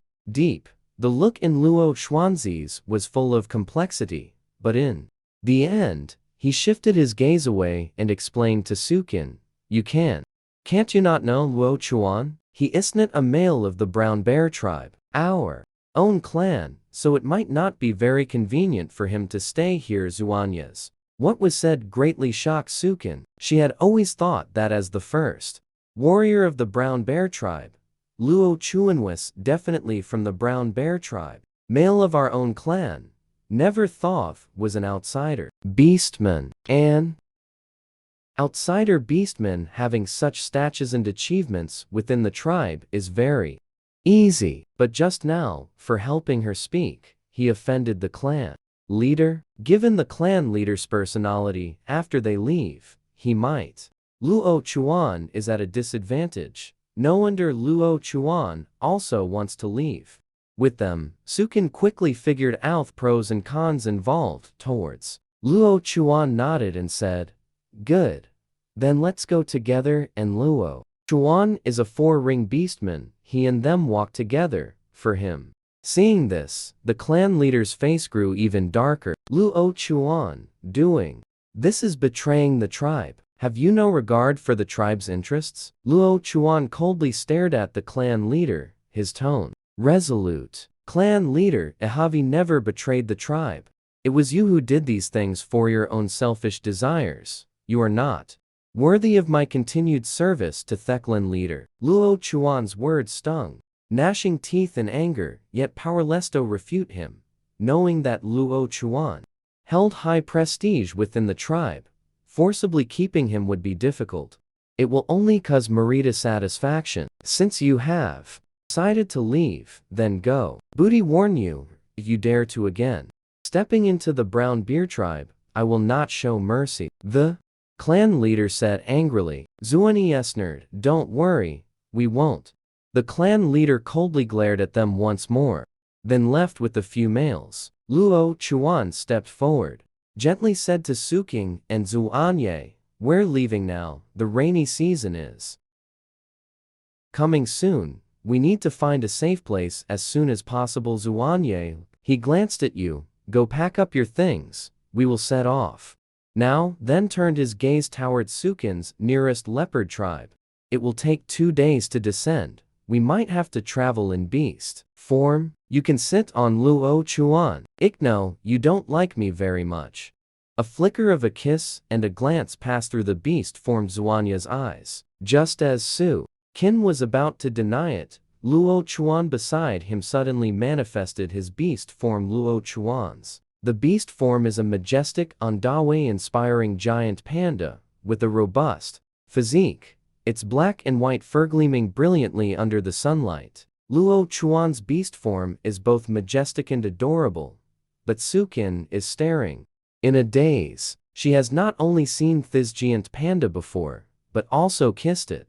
At that time, I only thought it was a wild panda, but that panda turned out to be Luo Chuan's beast form. After Luo Chuan transformed into his beast form, looking back at the dazed Sukin, there was a hint of gentle apology in his eyes. Sukin, at that time, I didn't mean to hide it on purpose. Sukin was taken aback for a moment, then recalled that time of accidentally kissing the giant panda, his cheeks slightly reddening. Although he did, I really didn't mean to, I didn't intentionally hide it. Luo Chuan, who is always clear and logical, was uncharacteristic, stumbling over his words. Sukin, the more I think about it, the more awkward it feels. In the end, I just softly sighed and said, don't you have anything to prepare? Wait until you're ready. We meet again. Luo Chuan saw she wasn't angry, her eyes lit up, turned it around, and left. After he left, Sukin looked at Zuanye. Yauk knew it all along. Zuanye could tell from the start that Luo Chuan's beast form is a panda we currently need. He had Zuanye walk up to Sukin, lowering his head to look at her, his gaze cautious and careful, as if afraid she would get angry. She came. I've never seen Zuanye being so cautious, it makes her reluctant to blame him, but there are some things she must make clear. You hope me and Luo Chuan become partners? Hearing the words, become partners, Zuanya's pupils suddenly contracted sharply, and it was only after half a moment that he slowly spoke. If you want to, I don't want to, Zuanye, I only want you as my partner. Zuanye heard her words and tightly held her in his arms. He pulled her into his embrace, burying his head in the crook of her shoulder, his voice trembling slightly. I'm so glad you said that. If you didn't like it, you can also not accept Luo Chuan. But if one day you really want to accept him, I will not have any complaints with you. Today, this sentence is enough. After holding for quite a while, Zuanye finally let go of her and said, Yauk know the rainy season is coming, I need him for now. But you don't have to accept him as your partner. Sukin, hearing Zunyasired's slightly frown, it is also a point she cannot accept, since she does not intend to accept Luo Chuan as a partner. What does it mean to accept his help? What's going on? How is this Anna different from a trashy woman who treats suitors as backups? No, since I have no intention of making him my partner and asking him for help again, isn't this just taking advantage of him? Sukin disagrees with Shawani's proposal. This is his own will. It's not like we forced him, why can't we? Zuanye, clearly, didn't understand her thoughts. Speaking of which, this is the beast. The world is different from the one he originally came from. He has been using his original understanding to comprehend it, yet he has overlooked the beastman. Thoughts and his are fundamentalified, but the beast world has its own rules. He understands the principle of following local customs. Just that he's done. It may still take a bit of time to fully accept it. Luo Chuan has finished packing and returned. Both Zuanye and Luo Chuan have transformed into their beast forms. Luo Chuan very naturally putting his own things on Zuanye's back, emptying his own back, slightly bending down, waiting for Sukin to sit. Come up, it's safer for you to sit on my back. Zuanye's beast form isn't convenient for carrying you. Zuanye's beast form is a scorpion. Although he usually tries to maintain a human form, once he needs to travel in his beast form, his appearance really makes Sukin quite. Sukin hesitated for a moment, but still climbed onto his back. Luo Chuan's fur was soft and warm. Sukin sat on his back. The tense mood relaxed quite a bit. The beast formed Luo Chuan's travel speed was very fast. Butha's posture remained steady all along. Sukin didn't feel any bump at all. If you're tired, you can sleep for a while. I won't let you fall. Luo Chuan. Suddenly, Sukin, who was aurididracy and on the verge of sleep, upon hearing this, responded with a nasal sound, and then lay down on his body. On the sleeping, Zuanye, who had been following all along, saw that Sukin had fallen asleep, then dared to catch up to Luoquan's side. The little female doesn't like him.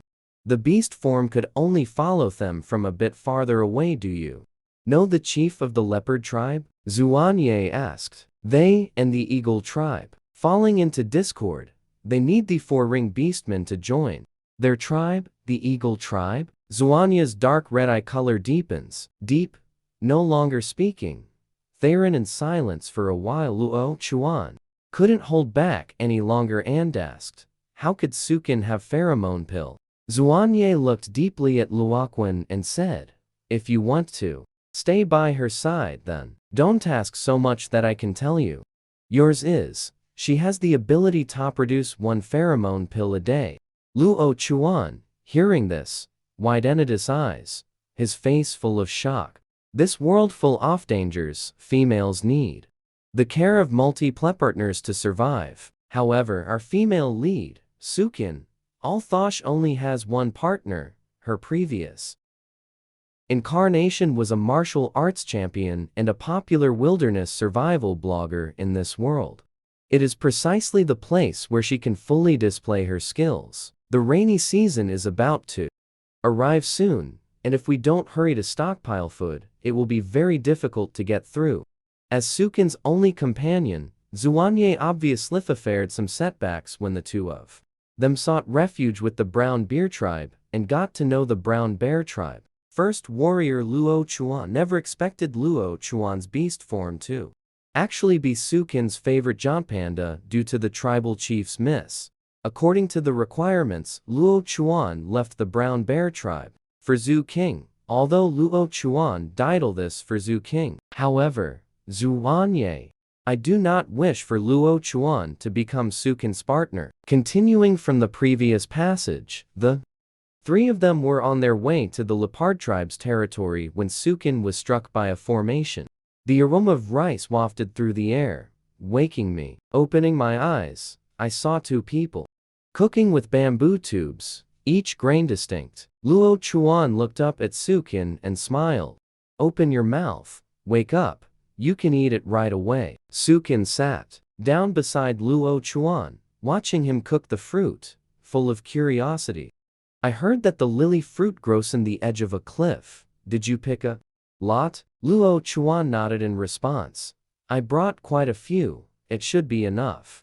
You eat for a good while, he said, as heaping the bamboo tube, fanned it a few times to let it cool slightly, then handed it to Sukin. It's still a bit hot, eat. Be careful. When Sukin looked at Xuanye, seeing that he seemed to have no opinion about Luo Chuan actions, she could put it into her food. Everything was prepared by Xuanye. How come it has now been changed to Luo Chuan? Luo Chuan not only cooked the fruit grains, but also grilled meat for her, Sukin. After finishing, she was slightly and sincerely thanked Sukin, who was not a true female of the beast world, for the kindness from a non-partner male. Fa calmly accepted that she was pondering how to repay Luo Chuan. Suddenly remembered the pheromone pill, took out one and handed it towards Luo Chuan. You thought Luo Chuan would be polite, but he smiled and accepted the pheromone pill. Zuan Yi didn't say this thing. Is it that rare? How come Luo Chuan doesn't seem to think it's anything special? How could you be bought over with just one meal? I'll make that for you. So many meals, and I've never seen you think me so much. Duanya's tone carried a hint of teasing, his dark red eyes seeming to hold something he couldn't understand. His emotions were all because she gave Luo Chuan a pheromone pill. His reaction was unexpectedly so intense. I still have pheromone pills, do you want? I'll give you however much you want. Sukin, worried he might do something irrational, quickly said, I don't want that thing, I want you. Directly comforted by saying, Xuanye placed Sukin on the animal skin mattress, leaned over and gazed at her. Zuan Yi's voice was low. The violent factor in her body is acting up a bit. Upon hearing these words, Sukin finally becomes nervous as she remembers that, once the violent factor becomes agitated, the influence on Xuanye is not small. Since he doesn't like to eat pheromone pills, then he doesn't have to eat them. It's just that the chin is a bit troublesome. Zuan Yi is her partner. This request should be able to satisfy her. Sukin bit down on Xuanya's nape. Having had previous experience, this time the bite was very accurate. Sukin secretly glanced at Luo Chuan not far away, seeing his expression calm. Lowering his eyes to work, he finally breathed a sigh of relief. Luo Chuan must have also experienced the torment of the violent factor. Household understand that he was merely trying to soothe. At this moment, Luo Chuan appeared calm on the surface, but his hands had long been clenched tight, the veins on his wrists bulging. As evening approached, they arrived. The leopard tribe's location is even more concealed than the brown bear tribes, and it appears more prosperous. The tribe's edge has tall, the large stone wall, clearly built to defend against external threats. The guards at the tribe's entrance saw them approaching and stepped forward warily. Inquiry, who are you people? Why have you come to our leopard tribe? Xuanye coldly stared at the guard, not answering. Luo Chuan stepped forward, smiling as he explained, we are here to join the tribe. The guard's gaze lingered on Xuanye for a moment. At that moment, a flicker of vigilance flashed in his eyes. Stray beast. Our tribe does not take in stray beasts. Xuanye's gaze instantly turned ice cold. Obviously very dissatisfied with the guard's attitude, Luo Chuan hurriedly blocked in front of him, pointed at Sukin, and said, although she is a stray beastman, but they are already mated. That is, his female. Only then did the guards turn their gaze to Sukin, seeing the bracelet on her wrist, wearing a white beast ring, yet there is only one mate beast mark on the body. It turns out to be the mate of that four-ringed wandering beast, only a female. His partner is a four-ringed stray beast, which forces them to be cautious in dealing with Luo Chuan, who subtly blocks the other's view of. Sukin's gaze said, if you cannot decide to let us in, you can ask the clan leader to come over. The guard listened to Luo Chuan. The proposal, as if suddenly realizing, immediately had an ORC run to notify the chieftain. The leopard tribe chieftain Sanuo is very young, is the four-ring beastman. He caught sight of Sukin at a glance, and with just that one look, found it somewhat hard to tear his gaze away. Luo Chuan saw Sanwo's figure, without the mark of the beast. Hecamli took a step forward, blocking his line of sight towards Sukin and said, "We want to join the leopard." The gaze of the Sanuo tribe's Kiefanli fell upon Luo Chuan, and seeing that he bore no beast mark of a bonded mate, He couldn't help but raise an eyebrow in surprise. "For the panda beast before my eyes, Theamin is one of the small female's companions. It seems they are still in the pursuit stage, only the female has not accepted yet." The patriarch Sanwo's face had a friendly smile. Turning his body slightly, he looked in the direction of Zuanye and Sukin and said, "Since you're here to join the leopard tribe, we are very welcome." Zuanye was not happy because of Sanwo's words, on the contrary. And with a glance at his neck, which bore no mate's beast mark, his gaze darkened. He had taken a liking to his own little female. After Luo Chuan saw the look in Sano's eyes when he looked at Sukin, his thoughts aligned with Zuanye's, and instinctively heightened his vigilance. He also didn't expect joining the tribe to go so smoothly this time. He didn't even get to use the pheromone pills prepared as a meeting gift for Sanuo. The three followed Sanwinto, the leopard tribe. The tribal chief Sanuo led them to a wooden hut and said, "The wooden house is unoccupied. You can stay here temporarily." That wooden house looks exquisite, and does not seem to have been vacant for long. The appearance seems as if it was intentionally left waiting for someone to live in. Luo Chuan looked toward the not too distant, most grandly and solidly built wooden house. Asked, "Presumably that is their residence of the clan leader, right?" Sanuo, hearing Luo Chuan's question, nodded. "Indeed, it is my residence. Currently, I'm the only one living here. If the female has any needs, feel free to find me anytime. My name is Sain Wakshawani." Upon hearing this, he couldn't help but frown. "Are there any other empty rooms? Luo Chuan isn't mated yet. It wouldn't appropriate for us to share a cabin. If it's convenient for Chief Sainu, Luo Chuan can also stay at your place if there are no empty rooms left. I don't object to the little female stay at my place, but I'm noticed to living with males." Sanuo noticed Zuanya's hostility towards him, but only smiled slightly. A smile, Zuanye slightly narrowed his eyes, staring at Sanuo. "My female is taken care of by me. No need for outsiders to interfere." Sukin detected. When Zuanye had hostility towards the clan leader, she smiled and thanked Sanuo. After all, they had just arrived at the tribe and he provided them with a wooden house to live in. "We should express our gratitude. Thank you, Chief Sanuo, for your kindness. My name is Sukin. We are fine staying right here. If there is any what needs to be told will be told to you." Luo Chuan also took a step forward and said to Sino with a smile, "Chief Sino, Sukin's injuries are still not good. We may need a witch doctor to treat her."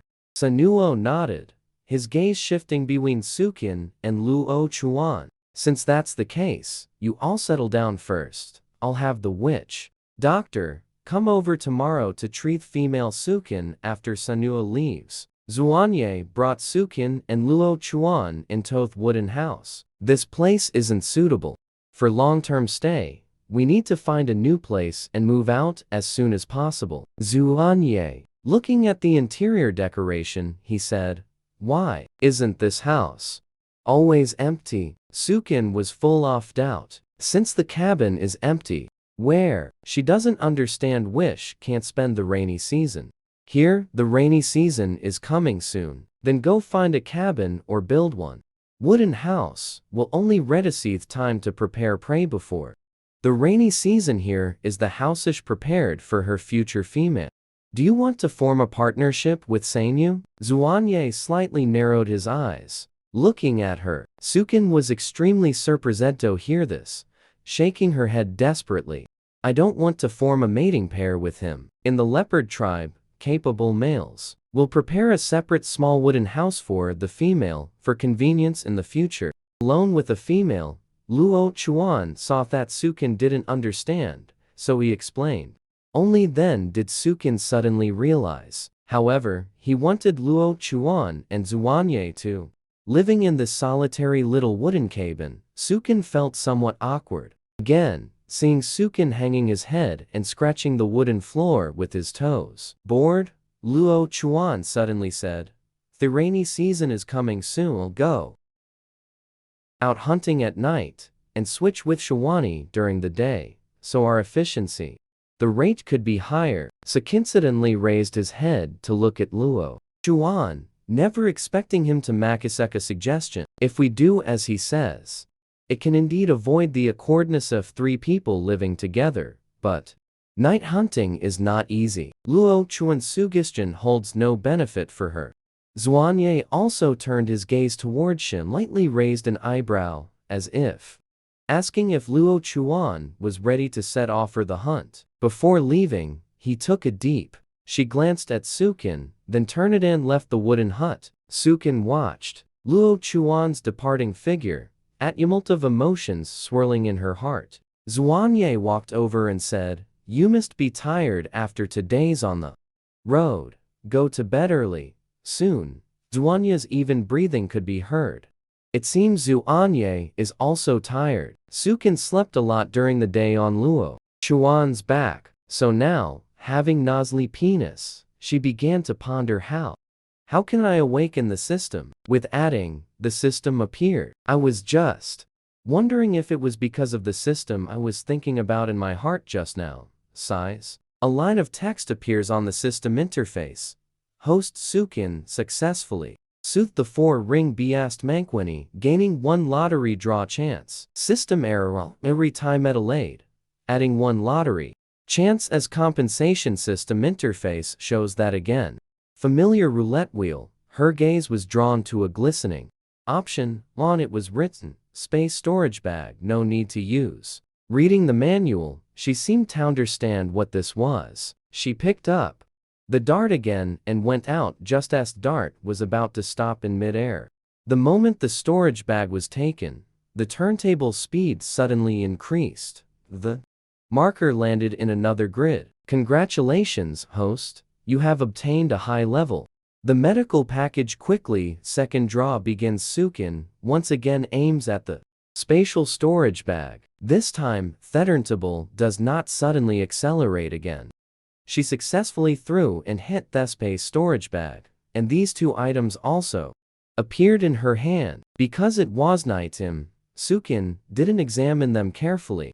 Look, just casually stuffed them into a beast skin bag. The next day, just as the sky began to lighten, Sukin woke up, and upon waking discovered Zuanye, who was beside him, was gone. Luo Chuan, who had gone out hunting, hadn't returned either. Sukin didn't see Zuanye and felt somewhat panicked in his heart, anxious. Busy going out to look for Sukin, walking and shouting Zuanye. But there is no response. Suddenly in the woods come several ORCs. Mocking voices, ignorant things. Not even beast rings awakened yet. Trying to snatch prey. Sukin heard the mocking laughter. Cautiously, she walked towards the direction sound came from, and hid behind a nearby bush. She saw several leopard tribe males surrounding a thin, weak figure. That youth surround in the middle, thin and slender in build, red long hair draped over their shoulders, no beast on the arms. Ring, probably hasn't awakened yet. A yellow-furred ORC sneered at the youth, saying, "Since it's your first offense, we won't hold it against you. Compare, you go, the prey belongs to us." The youth suddenly raised his head, a pair of pale green eyes icy cold. "This is my own. The prey I've already hunted. Why should I give it to you? Looking for death. A useless person without a beastring. Who would believe this prey is yours?" "I want to find Chief Sanuo," the young man said. But at the mention of Sanuo, the few ORCs showed no fear at all. Instead, they began to laugh recklessly. "Ha ha ha." They laughed mockingly. "Ha ha ha. You still want to find the chief? Do you think the chief would believe that a good-for-nothing without a beast ring could hunt any prey? Even if you go find the clan leader won't help you. If you know what's good for you, then get lost quickly. Don't force us to make a move, kid. The pale green eyes radiated a kill, this is my prey. As soon as these words left his mouth, the faces of several ORCs instantly changed. Fierce, you good for nothing, truly seeking death, yellow-haired beast. The man roared loudly, leading the charge and rushing forward. The youth swiftly dodged, his hands. The bone knife slashed like lightning towards the yellow-furred ORC's arm. Blood immediately flowed out. The yellow-furred ORC roared in fury. Trans, having taken on beast form, that was a robust and sturdy leopard. The other beastmen also revealed their beast forms one after another, all turning toward the youth. The youth pounced and transformed into a black panther, charging towards the attacks of several people, but the opponents were numerous and powerful, and all of it is a beastman who has awakened the beast ring. Soon the black panther was suppressed. The yellow-haired beastman reverted to beastman form, covering the bleeding arm, glaring fiercely at the youth. You still dare to hurt me? Feeling like the next moment the blonde ORC is going to kill this frail youth, Sukin finally couldn't help but step out from his hiding place, looking coldly at those few beastmen, his voice clear. Cold.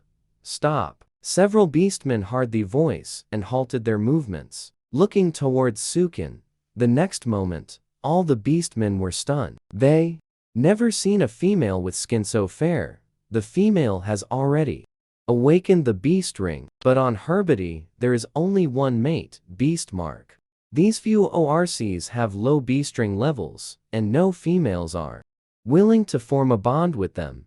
Yet no, there is actually one who awakens. The pheromone-laden female suddenly appears before them, and there is no mated male by her side to protect her. Seeing this, the yellow-furred beastman, the expression instantly turned obsequious, kneeling on one knee as he said, "This beautiful female, I am willing to give you the prey I have hunted. Are you sure this prey was hunted by you, and not snatched from it?" Sukin's voice was icy as he hissed the yellow-furred beastman. He froze instantly, the ingratiating injectspecious on his face momentarily. Unable to retract, he stood there gaping, at a loss for how to respond. Sukin glanced at the young man laying on the ground, still gasping for breath, and continued, "I saw with my own eyes that you robbed him of his prey. Now, you want to use it to curry favor with me. Truly despicable." The yellow-haired ORC's face flushed brighter, and the other few ORCs were also somewhat. Although they are strong, when facing females, the genes deep in their bones prevent them from using fierceness they employ towards males. Attitude towards her confesseskin's accusations, the expressions of several beastmen are all very unpleasant. Don't want the prey. This prey is what he hunted should rightfully belong to him. Sukin walked to the young man's side, helped him up, and asked softly, "What is your name?" Young. Year covers the injured shoulder. Pale green eyes scrutinize. Sukin. I am called Shu Ying. Sukin looks at Shu Ying, eyes full of pity. Shu Ying, your injury seem very serious. You need treatment. Shu Ying slightly lowers her head. He knows this sudden out. The strange female now was pitying him, but he did not need a female's sympathy. Shu Ying didn't say another word, got up, and dragged the prey. One of the creature's legs left, and several ORCs saw Shu's shadow leave. They also wanted to follow behind and leave, but were stopped by Sukin. Halt! Where are you going? The few orcs had no choice but to stop in their tracks and looked at her. Sukin then continued, "If you look for him again, trouble, I will tell Chief Sainwo about these." The beastman hurriedly nodded, then parted ways and left Sukin. Suddenly hearing from behind the hurried call came. Sukin turned around to see it was Luo Chuan. "I went back to the room and didn't see you. It's good that you're okay." Luo Chuan saw Sukin. The tense expression on her face finally relaxed. It's a very dangerous thing for a female Tajit lost in an unfamiliar tribe. "Where's Uanye?" Sukin asked Luoquan, who had turned the entire tribe upside down and finally found her figure, yet the first question he asked was, "Where exactly is Xuanye?" Luoquan's heart at this moment suddenly stung. "Xuanye also went to look for you, let's go back." Sukin walked to his side, and only then noticed that there was fresh blood dripping from the wound on Luo Chuan's arm. Sukin couldn't help but exclaim, "You're injured." Sukin stared intently at the wounded Luo Chuan's arm, suddenly remembering the advanced medical kit drawn from the lottery system last night, and pulled.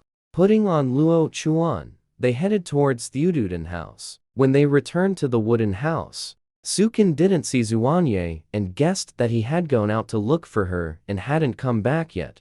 Sukin walked into the house, rummaged through the animal skin bag, and took out a small wooden box. Inside was a small pottery jar containing medicinal powder and ointments and such items. Luoquan widened his eyes, watching Sukin treat his wounds, couldn't help but ask, "Is your father a witch doctor?" Before in the tribe, by chance, he learned a little from the witch doctor. Sukin gave a vague response just at this moment. Xuanye pushed the door open and walked in. "Come in," see Sukin and Luo Chuan, a flicker of complexity in the eyes. "Where did you go? I woke up this morning and didn't see you, so going out to find you." Xuanye's gaze fell on Luo Chuan's injured arm. "If pandas have poor night vision, I can take the night shift. During the hunt, you should get less injured so that this little female doesn't have to bandage his wounds again." Just at that moment, Chief Sanuo brought the witch doctor from the leopard tribe has arrived to treat Sukin's wounds. Sukin had just received a medical kit and was about to try the medicine effect, but since Sanuo brought the witch doctor, she couldn't very well refuse, and could only bear the wound on her shoulder for the witch doctor to examine. The witch doctor of the leopard tribe noticed nothing unusual, and simply applied some herbal medicine before finishing. When Sanyu was about to take the witch doctor away, suddenly called by Sukin, "Chief Sanuo, do you know where Shuing lives?" Upon hearing Jixing's name, Sanuo was stunned. According to what he knows, Shu Yingis, a male who has not yet awakened the beast ring. He thought Sukin likes males with strong combat power. Thinking of this, son, Sanuo immediately became alert and said, "Shuing has just come of age and hasn't awakened the beast ring yet, so he hasn't been assigned a wooden house. Currently without a place to stay, Sukin did not expect Shu Ying to not even have a place to live." Feeling a bit more sympathy for that thin and frail youth. Seeing that Sukin didn't speak anymore, Sanuo breathed a sigh of relief and took the witch doctor away. Yesterday, Xuanye told Sukin that this wooden hut, it was prepared by Sanuo for his future partner, after which he could no longer live here, with peace of mind. He secret light aside in his heart, planning to go by himself, building a log cabin in a previous life. "I was a wilderness survival blogger. It's not like I haven't built a log cabin before." Swin asked Xuanye, "Are you going hunting today? Can you take me hunting?" Sukin thought about building a house, but no, the hunting grounds are too dangerous. Xuanye decisively refused. "I will always tightly follow you, Sukin," pleaded. Sukin's moist eyes carried a trace of innocence and anticipation, making it hard for people to refuse, "but you must stay obediently by my side. No running around." Xuanye helplessly sighed. And soon Xuanye, with Sukin arriving at a forest, Sukin smiled and said, "First, help me chop down a few trees. I want to take them back to build a small wooden." Sukin smiled and took out the spatial storage bag she had just obtained yesterday, waved it, and said, "Look, with this thing, he could move all the wood back by himself." Xuanye, looking at the not-so-large beast skin bag in her hand, he raised an eyebrow in puzzlement. It seems it can't hold too many things." Sukin saw that. He didn't quite believe it, opened the spatial storage bag and placed it over a large stone. Immediately picked it up with one hand. Sukin then turned the spatial storage bag upside down, and that stone fell out. Xuanye was surprised. Watching this scene, full of shock, don't ask, just ask, is accidentally obtained. Sukin, afraid Zuanye would press further, hurriedly said this sentence. Not long after gagging him, a pile of wood segments piled up in front of Sukin. Sukin picked up the wood segments and put them into the spatial storage bag. After, just planned to go back to build a house. Zuanye sent Sukin to the tribe's entrance, then continued to go back to hunt. Sukin headed towards the wooden house. Walking away, suddenly a figure entered her line of sight. It was precisely the cultivator she saw in the morning. Remembering the injuries on his body, Sukin, walking over, hearing the approaching fitfost, Shu Ying vigilantly raised her eyes and saw that little female from the morning. Shu Ying, it seems to be handling the morning's prey. Sukin is watching from the side, casually asking, do you live here? This place besides. The tree is large and its leaves are dense, with no other place to shelter from wind and rain. Shu Ying frowned slightly because of Sukin's question. He felt she is mocking herself for having no place to stay. He coldly glanced at Sukin, continued handling the prey, and paid her no more attention. Sukin felt very want to use the advanced medical kit to help him treat the wound, but Zhu Ying's attitude toward him is too cold. She's pondering how to talk to him about it. The prey in his hands is almost dealt with. He puts the unwanted entrails into the animal skin bag, planning to take them out of the tribe to discard the intestines. Can you give it to me? I'll trade you a healing potion for it. Sukin suggested that these are not edible. If you want it, just take it. No need to trade. With that said, she didn't even know what excuse to use to ask for his wound medicine. Sukin was just lowering her head thinking of an excuse, when she heard Shu again. Shadow said, these things I'll deliver to your doorstep. Where do you live? The prey shadow hinted has a pretty big head, even if just the intestines were also packed into a large animal skin bag. It makes sense that Shu Ying helped her move them. Sukin's eyes lit up and she immediately nodded.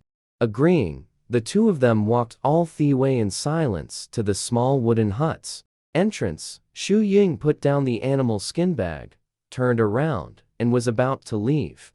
But Sukin called out to you, wait for me, Emmeman. Then she walked into the wooden house. Inside the wooden house, Luo Chuan was sleeping, probably too tired from hunting at night. Sukin gently approached, taking out the medical kit. The wound on your shoulder needs to be treated, Sukin said, pointing at the injury on his shoulder. Shu Ying was stunned.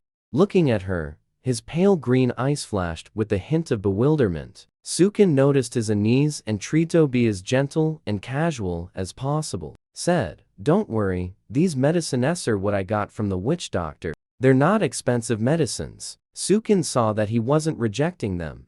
Feeling relieved in my heart, Sukin's technique was very gentle, and soon the wound was taken care of. Shu Ying moved her lips, whispering softly, thank you for seeing Shu Ying. And lowering her head and not speaking, Sukin first opened her mouth to ask, do you know which trees are suitable for building a wooden house? Shu. Upon hearing her question, Ying was somewhat puzzled. Isn't she currently living in a wooden house? Could it be that she wants to build a wooden house? Sukin thought. The doubt in Zhu Ying's eyes dissipated, and she said with a smile, this is the cabin that the clan leader Sanuo prepared for his future partner. I don't intend to. I've been living here all along. And hearing her words only deepened my confusion. This little female has such high standards, she doesn't even take a liking to Chief Sanuo. Not up, let alone possibly fancying him. This male without a beast ring. He stretched out his hand and pointed in a direction. That place had taller trees. And if you want to build the house before the rainy season, you might need to start a bit earlier. Thank you, Shu Ying. Thank Shu Ying. After, Sukin headed in that direction, but was stopped by Shu Ying. Aren't you bringing Yormal along? Sukin shook his head. Answer, the rainy season is almost there. They still need to hunt. Trivial matters like building a house should trouble them. Shu Ying said in surprise. Looking towards Sukin, Sukin waved goodbye to Shu Ying, then hurried to the new place, he pointed out. Shu Ying quietly followed behind her. He still can't help but curious. Want to see what Sukin is going to do. Sukin didn't notice Shu Ying following. She quickly arrived at where he pointed. Sukin found a tree with a relatively large platform, took out a space storage bag, and poured out all the wood in one go. Shu Ying hid behind the densetri branches and saw this scene. She was stunned. What was this female holding? Something? Not very big. How can the animal skin bag pour out so much wood? Sukin didn't know that. Shu Ying was watching from the shadows and took out what Zuanye had given her.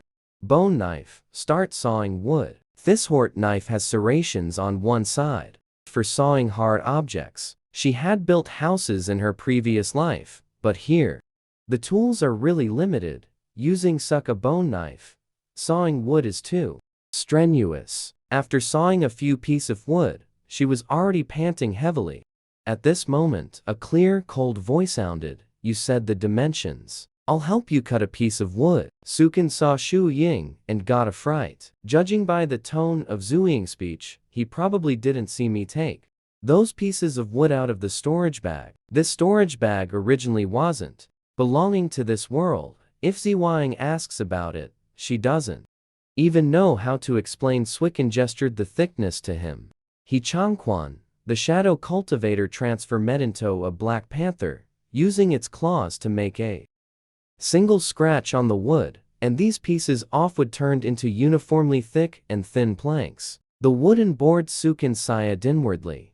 These claws are faster than an electric saw. In no time, those pieces of wood turned into a pile of uneven lengths. The wooden planks are piled up threaded. Thank you. I had Zuanyi take the game to thank you. Shu Ying heard her words, shook her head, and pointed. He pointed at the wound on his shoulder that Sukin had bandaged, and said, I don't need pray. This bit of work can be considered. Thanks for helping me bandage it. The wound was healing, and I originally wanted to ask her if she really knew how to build a house, but then I felt I wasn't qualified to question her, so I turned to leave. But Sukin called out to you, do you need to build a house? Shu Ying has no house to live in, and the rainy season is coming soon. If there is no house, son, he might not make it through this rainy season. I don't need it for now. If he builds a house, he won't have time to hunt. No hunting means no prey to get through the rainy season. Zhuing also thought about it, and in the end decided to give up the house, hunt more to save enough food for the rainy season on the tree branches. You can also block some wind on drain. After hearing this, Sukin seemed lost in thought. How about this? You move the wood, and then go hunting. Building a house for you won't delay your preparations for the rainy season's food supplies. Hearing Sukin's words, Shu Ying couldn't help but widen her eyes in surprise. The male builds a house for thief male. I've never heard of the female building a house for the male. She's so good to him, preventing other. The beastmen bullied him, and Elsa helped him heal his wounds. Now, they're even going to build a house for him. Could it be that they've fallen for him? Shu Ying D. Head sees his own arm without the beast ring, barely forcing out a bitter smile. The bitter smile full of self-abasement and unwillingness. You want from me? What is gained here? Shu Ying couldn't help but ask. Sukin was stunned by the question for a moment, but soon understood the meaning of the shadow repair. Because I need you to help me cut the wood, but I don't want to owe you a favor. You help me cut a section of wood, I'll build a house for you. We each get what we need. Isn't that good? Shu Ying was also stunned upon hearing these words. What if he wasn't a female? There's nothing wrong with Thezang, each takes what they need, but he is a female. Can he really accept a female building a house for him? Seriously, Ying Ben wanted to refuse, but Sukin's words still made him unable to resist. Holding on to hope. Alright, then I'll go cop some trees and come back. Sukin saw Shu Shadow ran out, then continued building the house. In the beast world, houses were all fixed with wooden nails. But wooden nails, after all, are not iron nails. Without iron nails to secure it, Swin planned to use mortise and tenon joints to build the house, when suddenly he heard Luo Chuan's gentle voice calling, "Sukin, you. What are you doing?" Luo Chuan looked at wooden boards all over the ground and asked in confusion, "What do you need so many wooden boards for?" "I plan to build a house. You should go get some sleep. You still have to go out at night for hunting." Sukin smiled and replied, "Building houses is not something females can do. Me and Zuanye will do it. You don't need to do these." Luo Chuan slightly frowned, not wanting Sakinto do these jobs. "You and Zuanye both going hunting, there's simply no time to build a house, and besides, all this wood was chopped by Zuanye." Sakshuani also agrees with the little female. "Are you going to build the house yourself?" He looked again at the pile of wooden boards, so much wood. Even I feet was all chopped by Zuanye. She is. "How did you move here?" Suddenly remembering Zuanye told him about Sukin's matter. "Don't ask too much." So he suppressed his heart. "I've slept enough today. The remaining time can help you build the house. You tell Meho to build it, don't you worry." "Heart, I'm too bored at home. Building this house is just my way of passing the time." Maybe Sukin just wanted to have fun on a whim. Play. It's not really about building a house, just let her play. "You go get some more sleep. By the time you wake up, I'll be heading back too, just in time. Sending you out to hunt." Luo Chuan heard Sukin's words, "just in time to send you out hunting." His heart suddenly skipped a beat. Is she care about him? She even calculateth time to go back, just to be able to see him off as he goes out hunting. Luoquan takes a deep breath, trying hard, calming the excited mood. "Then I'll go rest." Luo, after Chuan left, Sukin started chiseling the wooden board again. At this time, Shu Ying returned, carrying chopped wood on their back. No storage bag, just relying on an ORC's carrying capacity. "That's all for today." "Alright, I'll chop again tomorrow. Been busy all day." Sukin remembered that he still had to send Luo Chuan out for hunting in the evening, so he went with Shu Ying. "Farewell." Shu Ying suddenly called out to Sukin, "So tonight's tribal gathering, will you attend?" "There's sea gathering tonight?" She remembers, sighed. The Nor clan leader doesn't seem to have mentioned that the Lion tribe suddenly said they would come to the Panther tribe tonight. The Panther tribe and the Lion tribe have a relationship. Straight not bad. Sanuo clan leader agreed to hold a party at night. Lion clan tribe come Leopard clan tribes hold be for females in Beast World. All are based on the female as the unit. If a Lion tribe beastman takes a liking to a female from the Leopard tribe, after forming a bond, he will stay in the Leopard tribe. Obviously, the Sanuo clan leader also knows that the Lion tribe lacks females, intending to use this opportunity to strengthen that tribe. She thinks of Zuanye and the Lion tribe. The hatred, just feeling uneasy about this gathering. "I won't be attending." After Sukin and Shu Ying parted ways, he walked alone towards his residence. It truly is a narrow road for enemies. Sukin hadn't gone far when he ran head-on into a group of beastmen, and the one walking at the very front was precisely the lion. The tribal beastman Bard saw Sukin's face full of surprise. "Isn't this Sukin? How could you be here?" Sukin frowning, responding coldly, "Where I am is none of your business." Bard's gaze falls on the Matibiast mark on Sukin's collarbone. "What's the matter? Haven't you removed that venomous scorpion's beast mark yet? If you want to form a partnership with me, get rid of it." Sukin, almost pissed off to the point of laughing. "I deeply love my partner. I have no intention of removing her beast mark at all. Besides, I don't like you dealing with this kind of arrogant, overconfident man." Su King has always been merciless. Buddy was stunned upon hearing this. "I know you just want to get my attention. It's fine. As long as you remove that stray beast's mark, I can form a partnership with you." Su King was left speechless by his shamelessness. Watching the sky gradually darken, she felt a bit anxious inside. Luo Chuan was still waiting for her at home. Su King planned to walk past Buddy. Buddy not only didn't make way, but instead took a step forward, reaching out to touch Su King's face, when suddenly a stone flew over, accurately hitting Buddy's hand. The stone flew fast and hard. Buddy's hand was struck and bleeding profusely. "Who is it?" Bud shouted loudly. "There must be a beastman nearby. Go find him," he ordered the few beastmen beside him, and he himself transformed into beast form and ran out. Su King saw them all run off, so she quickened her pace and ran home. Luo Chuan was waiting for her at the door. Seeing her run over, he stepped forward to meet her. "Why are you running so hurriedly?" Su King thought that Luo Chuan didn't know Buddy at all, and she didn't want him to worry about this. So she said, "It's nothing. I saw it was getting dark, and was afraid you'd wait too long. I'll walk you to the tribe exit." Soon the two of them reached the spot. Luo Chuan watched her leave and then went hunting. Su King hurriedly ran back. Buddy probably went to attend the gathering. Su King didn't run into him again on her way home. When she arrived home, Zuan-Yi had also just returned. "Where did you go?" Zuan-Yi's originally cool voice carried a hint of concern. "Wasn't Luo Chuan going hunting? I just went to see him off." Su King answered thus. After hearing her response, the color of his eyes deepened. "He goes out hunting, and you see him off. I returned from hunting.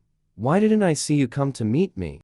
You hunt during the day, after all, but he hunts at night." Su King then added, "I saw Buddy today. The lion tribesman came to the leopard tribe for the gathering today. He still thinks I'm interested in him. Today he even asked me to erase the beast mark and become his mate." Hearing Buddy's name, Zuan-Yi's face instantly darkened. "The grudge from last time isn't settled yet. How dare he still harass you? Don't be impulsive. We've just settled down in the leopard tribe. The rainy season is coming soon. If we leave the leopard tribe again, it will be hard to prepare properly. After the rainy season passes, we'll find an opportunity for revenge." Su King knew Zuan-Yi couldn't swallow this anger, and softly comforted him. Zuan-Yi stood in place. His tightly clenched fist slowly relaxed. He slowly closed his eyes and let out a long breath, suppressed that surge of anger. "I'll go grill some meat for you." Zuan-Yi pushed open the wooden door, ready to go out and grill meat. Just as Zuan-Yi was about to turn and leave to grill the meat, he suddenly stopped in his tracks, his gaze sweeping over Su King up and down. Then he lowered his head and gave a light sniff, actually detecting an unfamiliar scent. Su King felt a pang of guilt in her heart, but she really didn't want to say much about the matter with Shu Ying, afraid it might cause unnecessary misunderstanding. Zuan-Yi looked at her slightly nervous expression. Although he still had some doubts in his heart, he ultimately didn't press any further. "It's getting dark. I'll go grill the meat. I'll explain it to her after the house is built. There's nothing between her and Shu Ying anyway. Why does it feel like being a thief?" Zuan-Yi walked out of the small wooden cabin. He looked up at the gradually darkening sky. That unfamiliar scent still left him with the faint sense of unease. Early the next morning, after seeing Zuan-Yi off, Su King turned and walked towards the place where the lumber was piled. Arriving at the lumber pile, she picked up the bone knife and began carefully chiseling grooves into the wood, preparing to continue assembling the mortise and tenon joints. Su King busied herself for a long time. Shu Ying never showed up. Su King felt sticky and uncomfortable all over, so she decided to go to the river for a bath. As soon as Su King reached the riverbank, she saw a figure. It was Shu Ying was squatting by the river tent like leaning around. He scooped up river water with his hands and poured it over the wound to clean it. Shu Ying's face was frighteningly pale, startling Su King. "No wonder Shu Ying didn't come today. I didn't expect him to be so badly injured." Why didn't you go find the witch doctor? Su King hurried over. Your injury is too serious.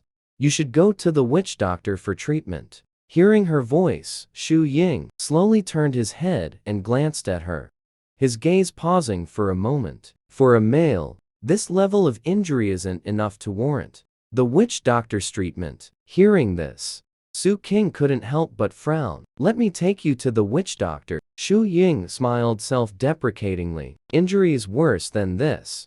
The witch doctor never treated me for either. Su King finally understood why he didn't go to the witch doctor. It was because he knew the witch doctor wouldn't treat him. When Su King went out today, thinking of the wound on Xu Ying's shoulder, she had packed a medical kit in her storage bag. She had expected it to actually come in handy. She took out alcohol swabs from the medical kit and began cleaning his wound. After cleaning the wound, Su King took out anti-inflammatory medicine and hemostatic powder, carefully sprinkling it on the wound. Xu Ying dared not look up into Su King's eyes. He felt as if he were standing on the edge of a cliff, wanting to approach the warm sunlight, yet afraid of his own humble existence. How did you get so badly injured? Su King couldn't help but ask after bandaging the wound. Xu Ying seemed unwilling to say much, lowering his eyes and replying lightly. "You accidentally bumped into it." "What are you doing here?" Su King replied with a smile. "I am."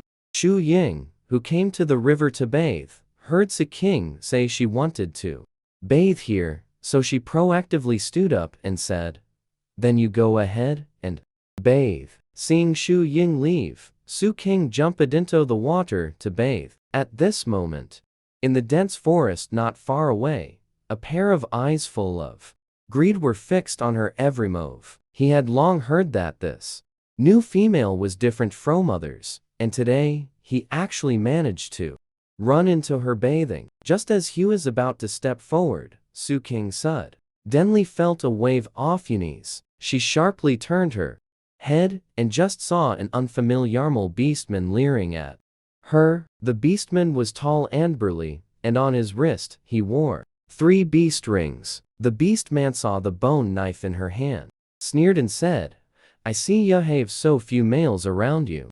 Why not form a bond with me? I promise you'll live even better." As he spoke, he spread his arms and lunged over. Su King panikedly waved the bone knife. Just then, a stone suddenly flew over from the forest, hitting the yellow-furred beastman right on the head. The beastman cried out in pain, the curses in his mouth still unuttered. Su King quickly seized the opportunity, fiercely thrusting the bone knife straight into the yellow-furred beastman's shoulder. The yellow-furred beastman never expected a little female would dare injure him. Suddenly, he flew into a rage, reached out and grabbed Su King's neck. Su King struggled desperate. Just as Su King was about to give up, a stone flew over again as if by magic. The rock heavily struck the yellow-furred beastman on the back of his head, causing him to involuntarily loosen his grip on Su King's. The yellow-haired beastman was enraged by this sudden attack. He roared and began searching for the hidden nearby. The beastman suddenly saw a slender figure standing in the distance. Xu Ying, the yellow-haired beastman, gnashed his teeth and shouted, "Was it you? You, a waste without a beast ring, actually dared to make a move? Ganjia, how dare you ignore the clan rules and attack a female here? Aren't you afraid of the clan leader punishing you?" Xu Ying said coldly. Ganjia listened to Xu Ying's words, then revealed a ferocious smile. "Ha, don't try to scare me with clan rules. Today, I'm going to kill you to silence you." Xu Ying's gaze was firm as he coldly responded, "You can kill me, but don't think about harming Su King." Ganjia grinned and said, "Fine, then I'll kill you first." Just as Ganjia was about to continue his attack, Su King suddenly stood up, the bone knife in her hand, gleaming with a cold light, as she viciously stabbed towards Ganjia's back. Ganjia sensed the danger behind him, but was still a step too slow. The bone knife pierced his shoulder, you damned female. Ganjia roared in anger, turning to pounce towards Su King. Su King had no time to react. Just as Su King was about to be knocked down by Ganjia, a figure suddenly blocked in front of her. Shu Ying, Su King cried out in shock. Bang! Ganjia's sharp claws viciously pierced Shu Ying's chest. Ganjia looked at Shu Ying before him, his eyes flashing with a trace of shock. He had expected Shu Ying to willingly use his body to block his attack for the sake of this female. Shu Ying endured the intense pain, still not retreating. He knew if he falls, Su King will have no way to retreat. Su King sees that Shu Ying's injury is getting worse and worse, and is anxious. Like a burning Su King, running Shu Ying used the last bit of her strength whispered, but Su King had no intention of escaping at all. Then, gritting her teeth, she tightly gripped the bone knife in her hand, preparing to fight to the death. Just then, furious roar suddenly came from afar. A figure rushed over like lightning. He swung his fist and smashed it toward Ganjia's face. Su King, seeing Luo Chuan arrive, finally let out a sigh of relief, but her attention remained on Shu Ying. Seeing the blood continuously flowing from his chest, she couldn't help but feel flustered and panicked. Luo Chuan's eyes were filled with killing intent. He gave Ganjia no chance to explain at all, swung his fist and smashed it hard into Ganjia's chest. Ganjia heavily. He crashed heavily into a large tree. Luo Chuan stomped hard on Ganjia's chest, almost killing him right then and there. Luo Chuan, don't kill him. Seeing this, Su King immediately rushed forward. Take him to Theklan leader. Let him face the proper punishment. Luo Chuan's fist halted mid-air. He looked deeply at Su King, and in the end, slowly withdrew his fist. At this moment, Su King could no longer care about Ganjia's life or death. Her heart filled with anxiety, Ash looked at Shu Ying. Shu Ying, hold on. I'll take you to Theshaman.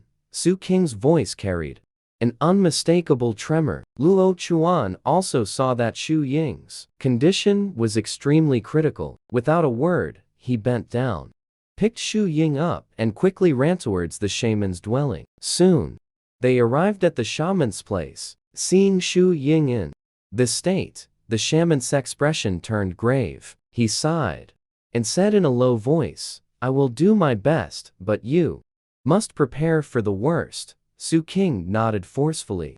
She could only place all her hopes on the shaman's treatment. Time passed minute by minute. Finally, the shaman pushed the door open and came out. I've done all I can. His wounds are treated, but whether he can wake up depends on his own willpower. No. Hearing these words, Su King felt as if something had stabbed her heart. Luo Chuan stood to the side, silently watching this scene, his heart filled with complex emotions. Although he wasn't overly concerned about Shu Ying's safety, seeing Su King so distressed made his own mood unbearably heavy. The two of them left the shaman's place. After returning home, Luo Chuan stopped, and I went to deal with Ganjia's matter. You rest well at home. Luo Chuan didn't give Su King any time to respond, turned around and left. Su King watched his retreating figure, and a sudden surge of guilt welled up in her heart. She suddenly remembered that Luo Chuan had returned from hunting last night and should have been resting at home during the day. Yet, she hadn't even thanked him. Instead, she had kept him busy from morning till night, and now, he still had to go deal with Ganjia's matter. Just then, Zuan Yi's figure appeared at the door. Zuan Yi immediately noticed the bluish-purple marks on Su King's neck. Who dared to hurt you? Zuan Yi's voice was low and icy. Su King, for a moment, didn't know how to respond. She knew Zuan Yi wasn't as easy to talk to as Luo Chuan. If he found out about Ganjia, he would definitely kill him. He won't wait for Sanuo to step in and deal with Zuan Yi. You calm down first. The matter has already been resolved by Ganjia. But Luo Chuan has already taken him down. Didn't Luo Chuan beat that bastard to death? The murder-resentment in his tone was almost palpable. Su King quickly shook her head. I told Luo Chuan to let him go. Plan Ning to send him to clan leader Sanuo to face punishment. Zuan Yi suppressed his anger and said, I don't care what punishment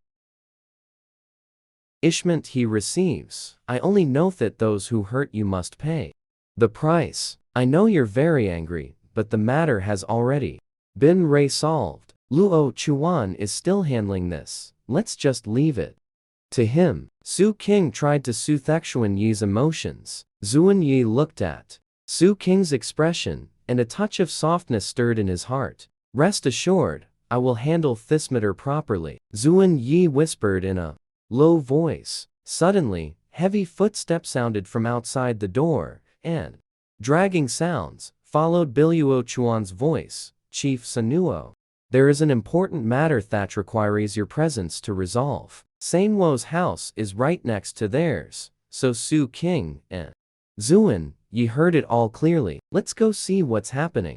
Su King nodded and followed Xuan Yi out the door. Just as they reached Sanwo's front, they saw Sanuo already standing at the entrance, frowning as he looked at Luo Chuan and the Ganjia he was dragging. What is going on here? Sanuo asked in a deep voice, his gaze falling on Ganjia. Luo Chuan's nasally, gentle voice carried a bone-chilling coldness. Ganjia attacked Su King and nearly took her life. I have already taught him a lesson. But his crime still requires you, Chief, to handle it. Hearing Luo Chuan's words, his heart shook. He hadn't expected Ganjia to have the audacity to bully a female, especially within the leopard tribe, a clan so strict about protecting its females. Sanuo couldn't help but feel suspicious. However, when his gaze fell upon the blue-purple bruises on Su King's neck, a Sergio Fanger spontaneously arose. Ganjia possessed the power of 3 beast rings, and his temperament was violent. Sanuo had originally thought that as long as he didn't cross the bottom line, the tribe could tolerate his violent temper. But now, he actually dared to direct this violent rage at Su King. Sanuo took a few steps forward, wanting to check Ganjia's condition. Just as he lowered his head to examine him, Zuan Yi silently approached Ganjia. With a slight, forceful step underfoot, a crack sound, a faint bone-cracking noise rang out. Ganjia was jolted awake instantly by the pain. Zuan Yi said in a deep voice, Chieftain Sanuo, how do you intend to deal with his scum? Sanuo calmly lifted his head. Tomorrow, we'll hold a trial for Ganjia before the entire tribe. At that time, his crimes will be made public, and all tribespeople will witness his fate. After the trial concludes, he will be expelled from the tribe. Ganjia was currently enduring intense pain, but Sanwo's words made him even more terrified. He understood what being expelled from the tribe meant. He would lose protection, facing ferocious beasts and harsh environments alone. What awaited him was only death. Chieftain Sanuo, I beg you to spare me this once. I am willing to reform, Ganjia pleaded weakly. Sanuo, Cold Lai looked at him, without a trace of pity. Afterward, Sanuo unceremoniously dragged Ganjia away from Zuan Yi, who stood to the side, secretly deciding in his heart that Ganjia was expelled from the department. Behind, he will personally end this bastard's life. I'm going hunting. I might not be able to accompany you tomorrow. After leaving the sentence for Shu Ying, Luo Chuan was about to turn and leave. Wait, you died in Trestwell during the day today, so don't go hunting tonight. Su King hurriedly called out to stop the departing Luo Chuan. Hearing her words, Luo Chuan's footsteps paused for a moment, but he still left. Zuan Yi narrowed his eyes slightly, at Su King. Who is Shu Ying? Seeing the bluish-purple marks on Su Qing's neck. The fury in Zuan Yi's heart instantly blazed fiercely. All along, he had believed he had sufficient ability to protect Su Qing alone, yet today's events forced him to face a brutal. The harsh reality is that relying on his own strength alone, there was simply no way to protect her comprehensively and keep her safe. Zuan Yi's heart was filled with bitterness and tangled struggle. He desperately longed to possess Su Qing for himself, yet had to admit that Luo Chuan's presence indeed provided an extra layer of security for Su Qing. The next day, just as the sky was beginning to brighten at dawn, Zuan Yi opened his mouth and said, "Let's go see Xu Ying together." Su Qing was stunned for a moment, looking at Zuan Yi somewhat incredulously, completely unexpected that he would agree to visit Xu Ying. Then she nodded blankly. After eating breakfast, she and Zuan Yi went together to the witch doctor's hut. Xu Ying was still in an unconscious state. Su Qing took out a pheromone pill from her bosom and gently handed it to the witch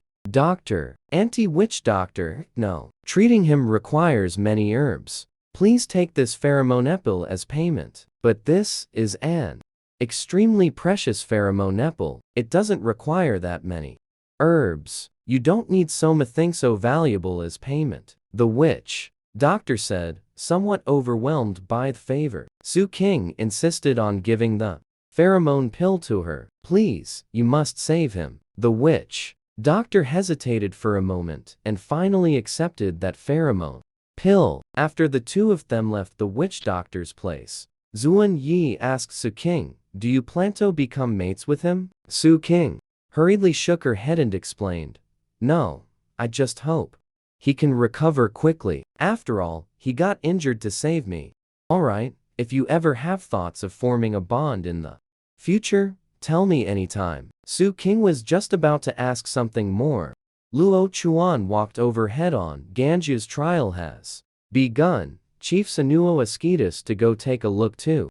When Zuan Yi heard Ganjia's name, his eyes instantly turned cold, and he sneered, saying, "I want to see what Sanuo. How do you plan to deal with him?" The trial ground is located at the center of the tribe, and many orcs have already gathered around. Sanuo clan leader stood on the high platform, scanning the crowd, and said solemnly, "Ganjia, you have not only violated the tribe's rules, but also severely offended the dignity of females. We will carry out the harshest punishment on you. From today onward, you will lose all dignity and strength." Then gave a signal to the ORC restraining Ganjia. Upon receiving the order, that ORC transformed into beast form, using sharp and fierce claws to sever Ganjia's Achilles tendons. A scream of agony echoed throughout the trial grounds. "You will forever be banished from the ORC tribe, never to set foot here again." Sanuo Patriarch coldly announced that after everything was over, Zuan Yi opened his mouth and said, "I'll send you home and then go hunting. During the day, Luo Quan accompany you. You shouldn't be alone." Su Qing looked at Luo Chuan's exhausted face and said with some heartache, "You didn't sleep well during the day, and you went out hunting at night. Why didn't you rest properly at home today? Get some good rest." Luo Chuan smiled slightly and suggested, "How about we go build a house together? I'm watching over here to make sure you don't run into danger again." Luo Chuan couldn't possibly have mind reading skills too, could he? How does he know? Su Qing thought to himself, if he were to sleep next to it, it doesn't seem like there would be any problem. The title is, she nodded and agreed. Su Qing and Luo Chuan arrived at the place where Thewood was piled. Luo Chuan pointed at a nearby large tree. "I'll restrike there. If anything comes up, you call me." Meanwhile, Zuan Yi, who had left the tribe, did not go hunting. His goal was clear. He was determined to find Ganjia. Zuan Yi raced swiftly along the way, with only one thought in his heart. He wanted to end Ganjia's life with his own hands, to give Su Qing an explanation. However, he did not find Ganjia. A powerful oppressive force suddenly descended from the sky. He jerked his head up and saw several enormous eagle tribe beast men diving down from there, instantly blocking his path and transforming into tall beast man form standing. The ORC at the forefront, his short purple hair shimmering faintly in the sunlight, exuded an aura between his brows that made people dare to violate my majesty, with 4 dark beast rings encircling my arm. Zuin, long time no see, never thought one day you would also form a partnership with a female. The beastman's voice carried a tone of mockery. Linksio, after so long without seeing each other, you still haven't found a female partner? Zuin Yi also didn't hold back in mocking back. Linksio's amber eyes narrowed slightly. If you're looking for Ganjia, then don't waste your effort. He has already defected to the eagle tribe. Zuin Yi frowned deeply. Since when did your eagle tribe start taking in such despicable and shameless guise? Linksio snorted disdainfully, as if you yourself are so. No, I took him in, naturally, because he has his uses. Zuin Yi narrowed his eyes, inwardly weighing the current situation. Linksio's strength, he understood it very clearly in his heart. Chu, if a real fight breaks out, the outcome may not be as he wishes. I heard the eagle tribe and the leopard tribe are on bad terms. You couldn't possibly be thinking of extracting information from Ganjia and then attacking the leopard tribe, could you? Linksio leaned slightly closer to Zuin Yi. That is an internalmater of the eagle tribe. You only need to remember one thing. Ganjia is no under the protection of my eagle tribe. His life is not yours. Toadside. Linksio didn't say anything more, just snorted lightly, then transformed into his beast form and flew away. Zuin Yi knew that with Linksio's departure, he would definitely not let leopard tribe off easily. This not only concerns the survival of the leopard tribe, but also his and Su King's future. He must find Sino as soon as possible, and he discussed ways to deal with it. Zuin Yi quickly rushed back to Sai Nuo's residence and knocked on the door without hesitation. Sai Nuo opened the door quickly and asked in a deep voice, Zuin Yi, what happened? I just encountered Linksio. He took Ganjia away. I suspect the eagle tribe will soon launch an attack on the leopard tribe. Zuin Yi said directly. Sai Nuo's expression instantly turned very grave, and he began to quickly think of countermeasures. I understand your concern. The leopard tribe's strength is relatively weaker, especially in facing a powerful enemy like the eagle tribe. I was thinking, perhaps we can ally with the lion tribe.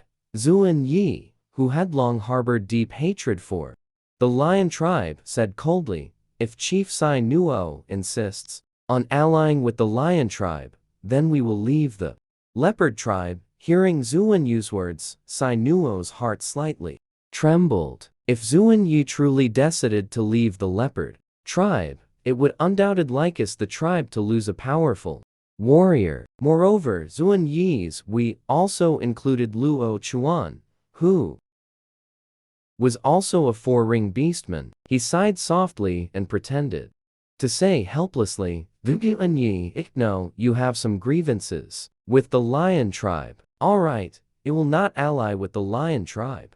Our leopard tribe will find their own way to deal with the eagle tribe's threat.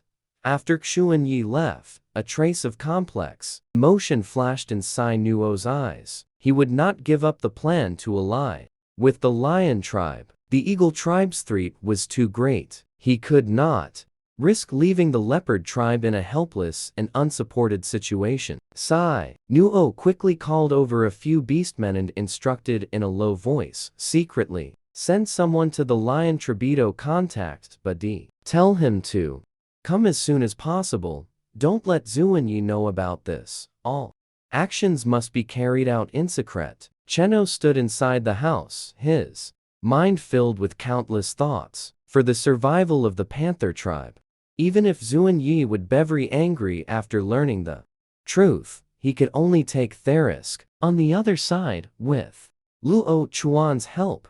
The workload off Su King's small wooden house, originally expected to take 2 or 3 days, was actually completed before dark. Su King looked at the small wooden house before him, his heart filled with the sense of accomplishment. This place would become his first real home in the beast world. Just as Su King was cleaning the room, Zuan walked toward them. After approaching, Zuan looked at the wooden house behind Su King, raised an eyebrow slightly, clearly somewhat surprised that the small house was completed so quickly. Su King, would you like to come in and take a look? A hint of warmth flashed in Zuan eyes. Okay. Zuan examined it carefully, then nodded with satisfaction. Not bad. Very well done. From now on, this will be our home. Su King looked happily at Zuan. Luo Chuan stood to the side, watching the intimate interaction between Su King and Zuan, unable to suppress a wave of bitterness. In his heart, he felt that there seemed to be no place for him in this small home. Move in and live here tonight, Zuan suddenly suggested. Su King nodded. Okay, let's move in tonight. So the three of them began busily moving items. Taking advantage of a moment when Su King was away, Zuan looked at Luo Chuan and said in a low voice, Today an Intelingzio, he took Ganjia away. Luo Chuan's face immediately turned grave. Linxio, that Theon from the Eagle clan? Zuan nodded. I've already told Chief Sano, but he has his own plans. Zuan tone carried a hint of unease, clearly not entirely trusting Sano's arrangements. Luo Chuan sighed. Chief Sano has always been cautious in his actions. We can rely on him completely. We must make our own preparations. Zuan nodded in agreement. Exactly. We must prepare for the worst. Su King, after gathering his things, thought that having stayed in Chief Sano's cabin for so long, he ought to go and say goodbye and express his thanks. He casually took out a pheromone pill from his storage bag, intending to give it to Sano as a token of gratitude. Walking to the door, just about to knock, when the door was suddenly pushed open from the inside. Su King was taken aback. The figure walked out from inside the house. It was precisely Badi. His eyes lit up slightly upon seeing Su King, yet before Su King could react, everything went black before his eyes, and his body went limp, collapsing to the ground. When Su King woke up, he found his hands and feet tied, his whole body trapped in a cold, damp place. He looked around and realized he was locked in an unfamiliar cave. Just then, from deep within the cave came a series of heavy footsteps, getting closer and closer. A familiar figure appeared in the cave. It was Badi. Su King lowered his voice and said, Badi, what exactly do you want? My partner will come to save him. Badi snorted coldly.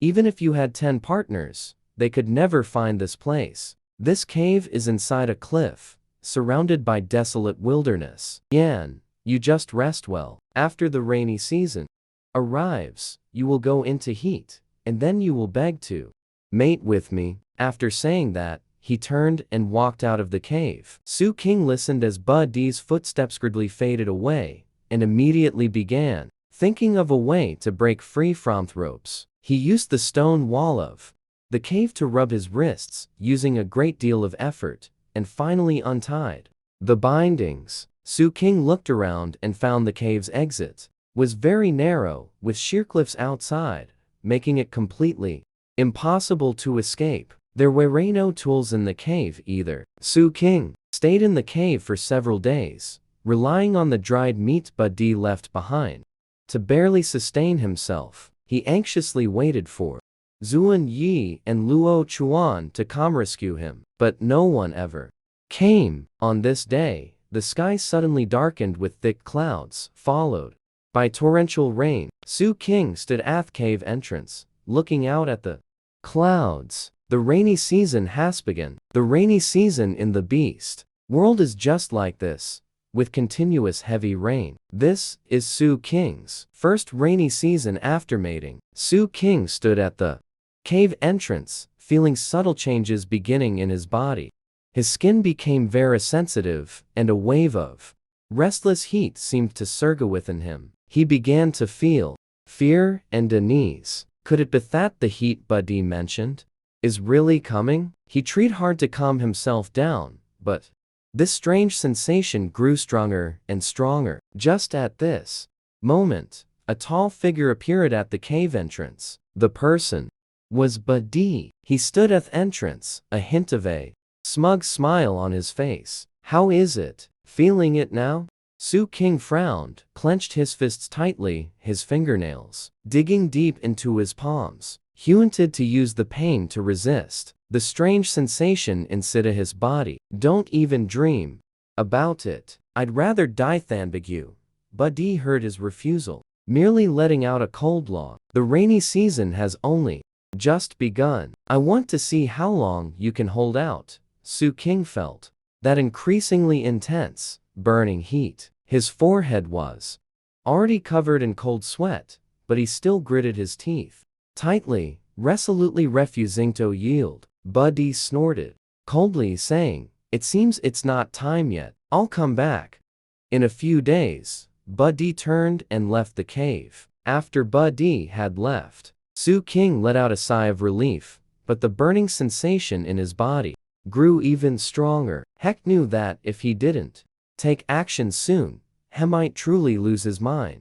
What Su King didn't know was that not far away, a pair of amber eyes were fixed intently in him. On the other side, Zuan Yi and Luo Chuan hadn't slept for several consecutive days, taking turns searching for Su King. Su King said he was going back to get something, and then suddenly disappeared.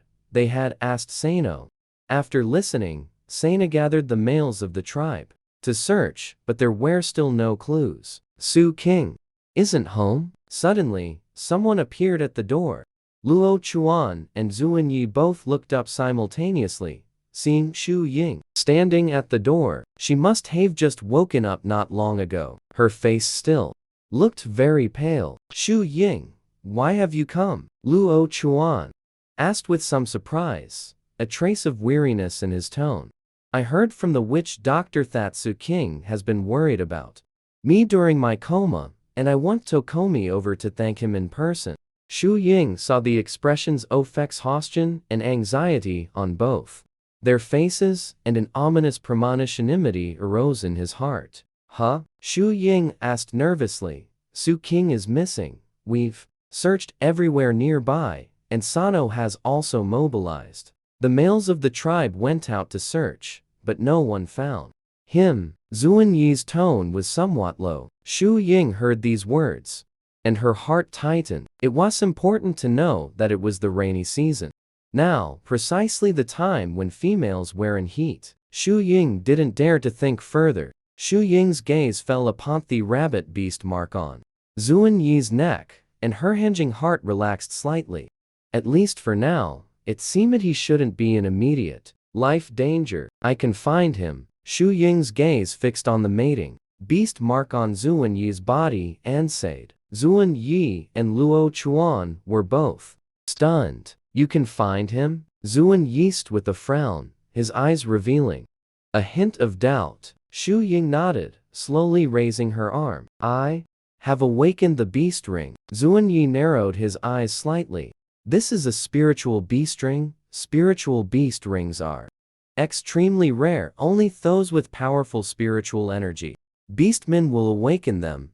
Usually only priests possess such ability. Who would have thought that after Shu Ying woke up from severe injuries, he actually awakened a blue beast ring representing spiral power? Don't think the blue beast ring has only one band. This ring is different from the ones representing calm bat power. The most powerful priest in the beast world only has 3 beast rings. Having 2 beast rings is enough to be called a high priest. Zuan Yi and Luo Chuan's eyes gradually revealed a glimmer of hope. Shu Ying awakened a spiritual power beast ring. which means he might be able to find Su King. Shu Ying, if you can find him, I owe you a favor, Zuan Yi said solemnly. Shu Ying lowered his eyes. Hiding the emotions within them, he accepted this favor that Zuan Yi owed. He will definitely make Zuan Yi properly repay this debt. Zuan Yi,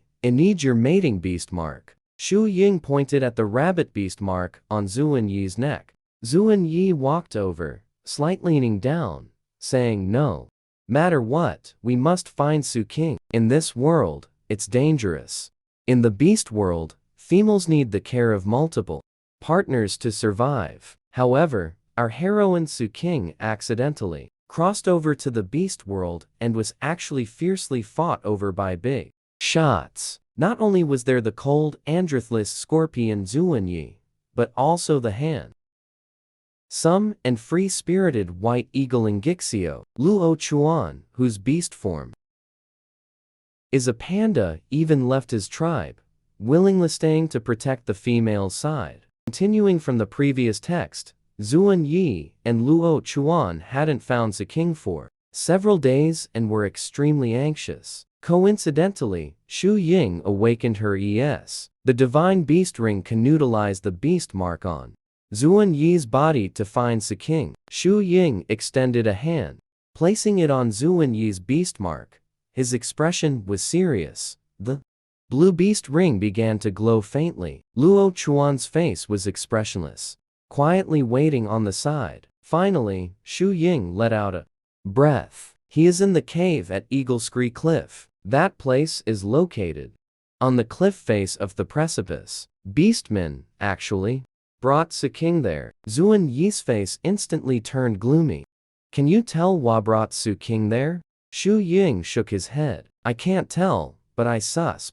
It's the Eagle tribe. Such a high cave, unless it's the Eagle tribe. Zuan Yi's dark red eyes narrowed slightly. Could it be Lingxio? Luo Chuan did not agree with Zuan Yi's view. The Eagle clan had always been arrogant and valued their reputation. Such acts as forcibly seizing females, it doesn't seem like something the Eagle clan would do. No matter who it is, the most important thing for us now is to rescue Su King. Swan Yi Chen said in a low voice.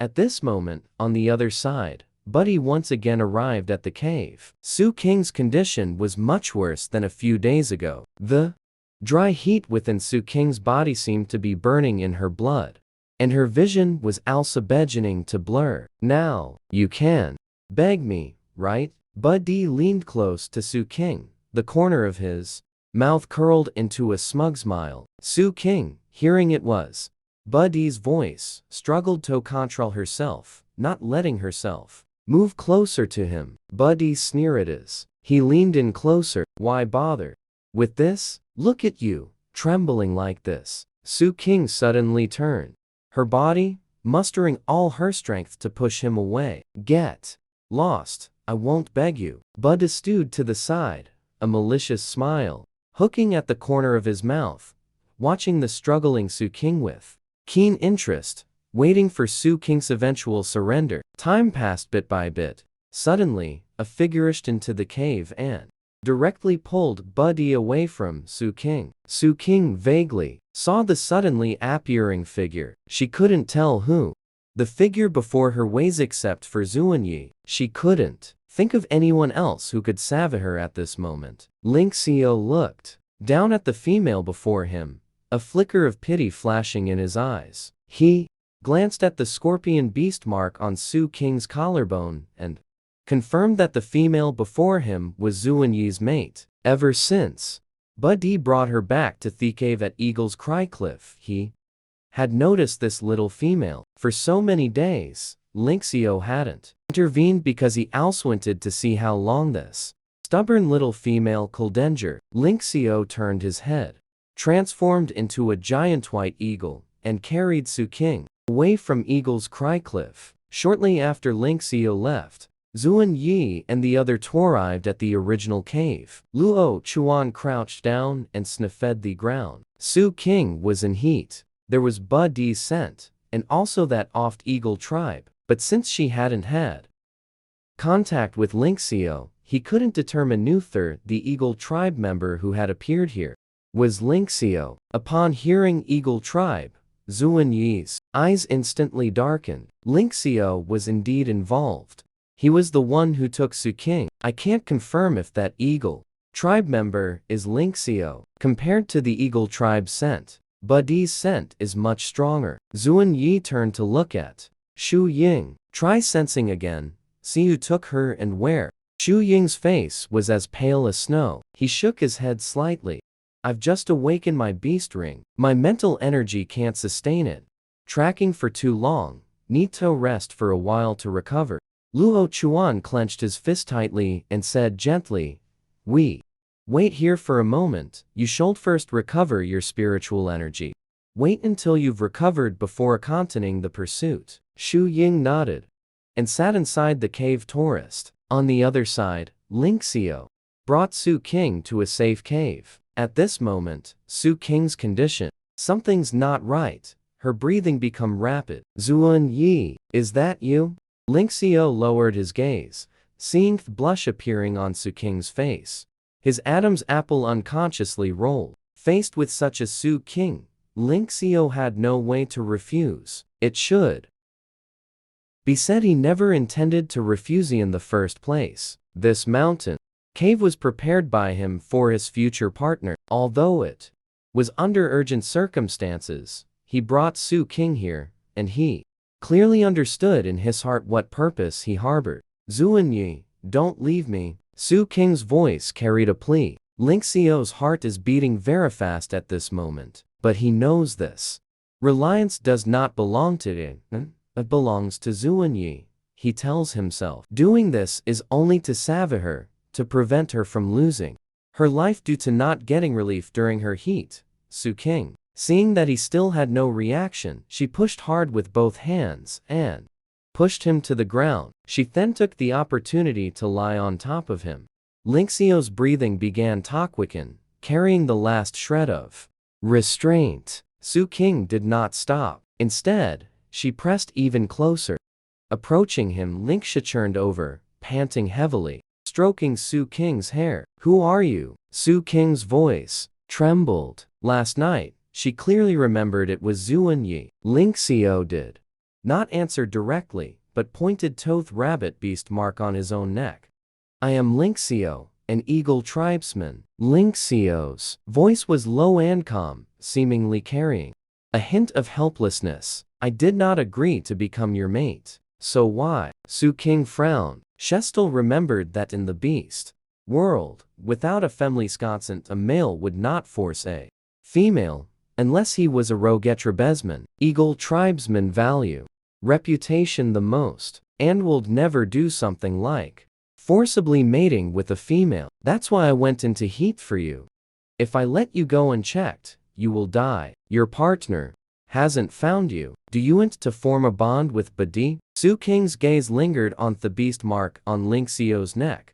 I am very grateful that you saved me like this, but you used your only chance to form a bond on me. How do you need me to repay you? Lingxiao's amber eyes were deep as the sea. Su King, as a beastman of the Eagle tribe, I have a responsibility to protect the weak females from harm. Last night's matter was only to save you. You don't need to feel grateful to me because of it. Lingxiao's voice was calm. I know your heart belongs only to Zuan Yi. Zuan Yi and I also had some acquaintance before. I couldn't just watch his female die before my eyes. Hearing these words, Su King felt even more uneasy in her heart, but the problem is has already bonded with him. Even if he finds a family he likes in the future, he won't be able to form a bond anymore. This clearly delays her future life. Su King lightly bit her lower lip, her voice faint. Then what do you plan to do in the future? Lingxiao glanced at her. Regardless of the reason, we have already formed a bond. Afterwards, I will naturally follow you. Wherever you are, I will be there. Hearing this, Su King couldn't help but slightly frown. Is she just forcing herself to follow him? Like this? No, You don't have to force yourself to follow me. In the future, you can be wherever you wish. The rainy season will last for about 2 months, and during this time females will continuously be in heat. Since I have already bonded with you, naturally the rainy season will always by your side. Su King did not feel relieved because of his answer, but rather because his words, his brows furrowed even tighter. Actually, you didn't need to make so many sacrifices if you could send me back. The leopard tribe is not an option. Linkshizo Prexishan turned serious as he interrupted Su King's words. The eagle tribe and the leopard tribe have never gotten along. You don't.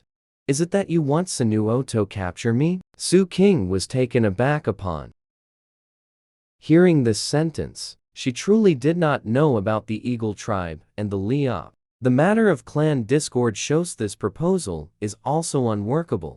Su King fell completely silent. He thought it over. Since I don't cherishing the chance to sacrifice myself to save you, you should repay me. Thosamber eyes stared intently. Su King, what do you want in return? Su King can't guess. What could possibly be worth you giving birth to a few for me? At our egg, Su King's heart skipped a beat. You want me to lay an egg for you? Su King's voice trembled slightly. Linxio's expression remained cold and stern, his eyes deep and dark. As long as you lay eggs for me, I will immediately disappear from your sight. No longer disturb you. Anzu and Yesu King were somewhat caught off guard by this sudden request. She hasn't even given.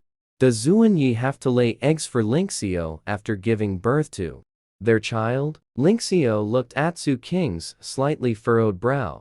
As if seeing through her inner thoughts, he said, Eagle. Beast's eggs are easy to lay. Scorpion eggs probably aren't many. The female wants to give birth, but she forgot this detail. Scorpions are oviparous, thinking about laying her own eggs and the young crawling out from them. A pile of scorpions, her scalp tingles with fear. Fine, I promise you. Upon hearing this, Linxio revealed a faint smile. In Linxio's heart, he has other plans. He knows that Su King agreed at this moment to repay him, but what truly wants is not just that. It was at this moment, a few eggs, suddenly, a long-lost system voice sounded in Su King's mind. Host and eagle. Beast can form a partnership, obtain one lottery chance. Su King heart trembles. That long unseen system finally, at the slightest movement, the familiar lottery interface instantly appeared in her mind. Su King nervously stared at the system panel. One of them was prominently displaying het suppressants. Just as she was about to send the header out, Linxio suddenly reached out and touched her. Su King's fingers slipped duetto sudden fright, and Su King was momentarily stunned, not even having time to check the lottery draw. As a result, she looked up, puzzled, at Linxio. Linxio had already approached her. What's wrong with you? I called you several times just now. No response. Su King came back to her senses and forced out a smile. It's fine, I'm just a little tired. Ling Zhao saw her with a somewhat weary expression. I'll make you something to eat. He turned and left the cave, taking advantage of the time he went to prepare the food. Su King checked out the prize had drawn and saw. After seeing the prize, she was stunned. Beastworld Rainy Season Guide. What is this? She was puzzled, as a thick book appeared in her mind. Previously, what apparet had always been physical objects. Something, never thought. The prize this time wasn't physical. She casually flipped through a few pages and was pleasantly surprised to find the content of the book covers a wide range, from large-scale strategies for managing floods to the classification of edible plants, down to daily survival skills, covering all aspects, which pleasantly surprised her. Not long after Linxio brought, Su King was so hungry that she came back with freshly grilled barbecue. And without caring about her image, she began to wolf it down right there. At this moment, suddenly, a faint, strange sound could be heard from outside. Who is coming? Su King is not clear what it is. Situation? Looking towards the solemn-faced Ling Xiao beside him, he asked. Ling Xiao raised her hand to signal Su King not to make a sound. Her gaze growing sharper, she slowly walked towards the cave entrance, carefully listening to the movements outside. Ling Xiao turned around, his expression even more grave. We must leave here immediately. This place unsafe. Ling Xiao observed the situation outside the cave, and with a flash, he was outside the cave, transforming into a giant. The big white eagle. Su King, quickly come up, Ling Xiao shouted. Towards inside the cave at Su King flew up onto Ling Xiao's. He had just climbed onto his back when Ling Xiao took him straight up into the clouds. Su King was drawn by the roar from below and lowered. Looking ahead, a group of gigantic amphibians were running towards the direction of the cave because of the size of those giant beasts. Too huge, the mountain began to shake, and soon the cave entrance was also blocked by falling rocks. No wonder Ling Xiao was suddenly in such a hurry. If they had been even a moment later, they would have been buried alive in the cave. What? Why did it suddenly appear? Su King lay on Ling Xiao's back, tightly grasping his feathers, and asked, "Giant lizard beast, as for why they appear here during the rainy season, not clear either." Su King immediately searched Rainy Season Guide. However, I found the introduction to the giant lizard beast. Giant lizard beast is an amphibian that lives deep within the emerald azure forest. Giant-like beast, with a massive body, skin as hard as a shell, possessing immense endurance and explosive power.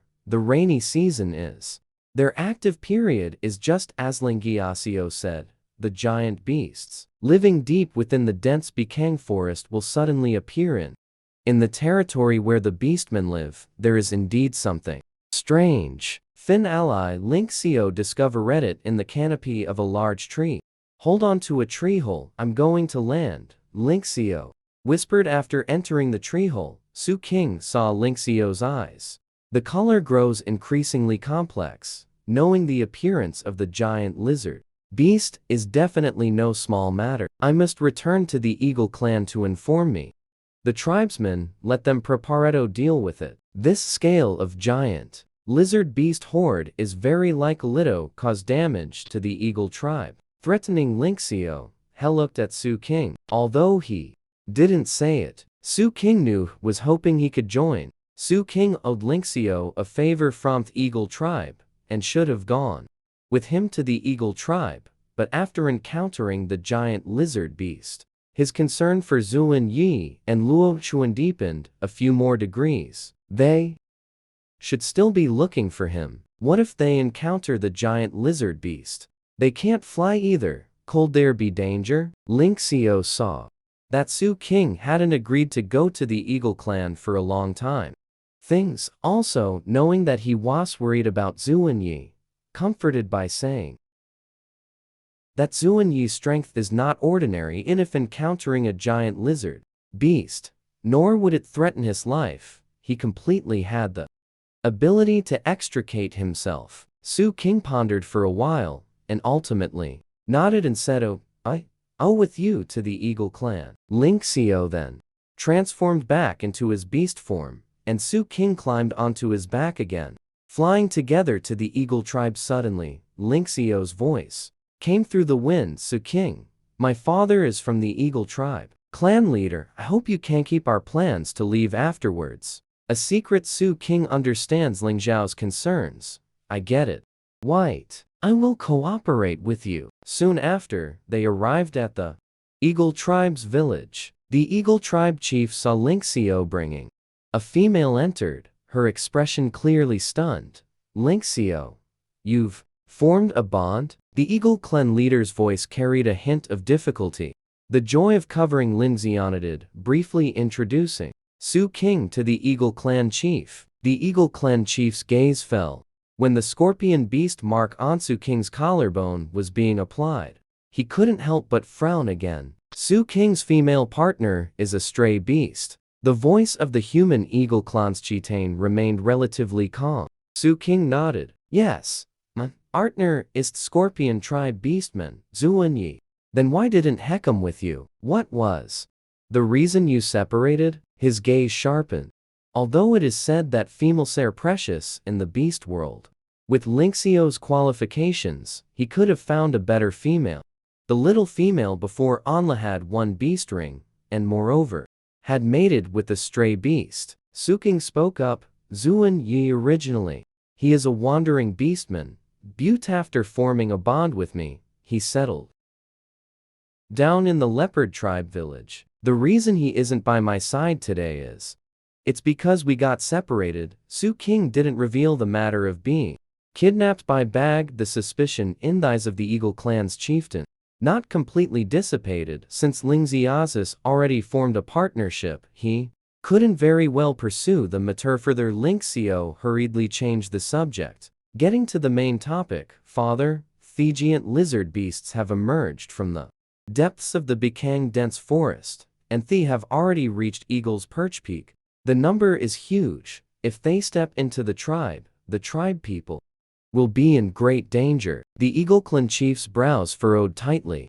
Come, obviously shocked by this news, he immediately ordered the gathering of the tribe sorks, preparing to face what is to the arriving disaster. Is right at this moment, in the shadows outside the door, Ganju's eyes flicker with a sinister, ruthless light. Unexpectedly, by the time he could hook up with the most powerful male Su King everywhere, it made him suffer endless humiliation and even led to him being expelled from the leopard. The tribal leader Ganjia was brewing a malicious plan in his heart, his eyes growing increasing listenest, like a venomous snake, ready to launch a fatal blow at any moment. The giant lizard beast burst out from the dense emerald forest and was charging straight towards the Eagle tribe. The survival of the Eagle clan hangs by a thread. Lynxio, you are the strongest warrior of our tribe. I command you to investigate the movements of the giant lizard beast. Trace, then make follow-up arrangements. Lynxio nodded, deeply glanced at Su King, turned it around, and strode out of the cave. The Eagle clan leader, seeing Lynxiaolive, stepped forward and said to Su King, I will take you to Lynxia's side. He followed the eagle. The clan leader arrives at a hidden cave entrance. Before Lynxio returns, as long as we didn't go out, the tribe is still safe. The Eagle clan leader's tone was steady, and with that, he turned and left. As soon as the leader left, a figure emerged from the shadows of the trees not far away.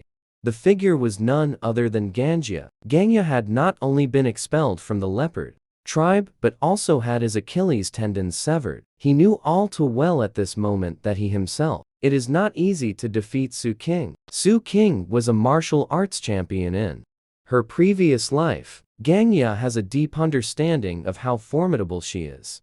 He must be more cautious for a moment. Then Ganjia appeared in front of a Ramada cave. Whirlwind, I need your help. A helping hand. Whirlwind looked up and saw it was Ganjia, his brow slightly furrowed. What are you scheming again, aren't you?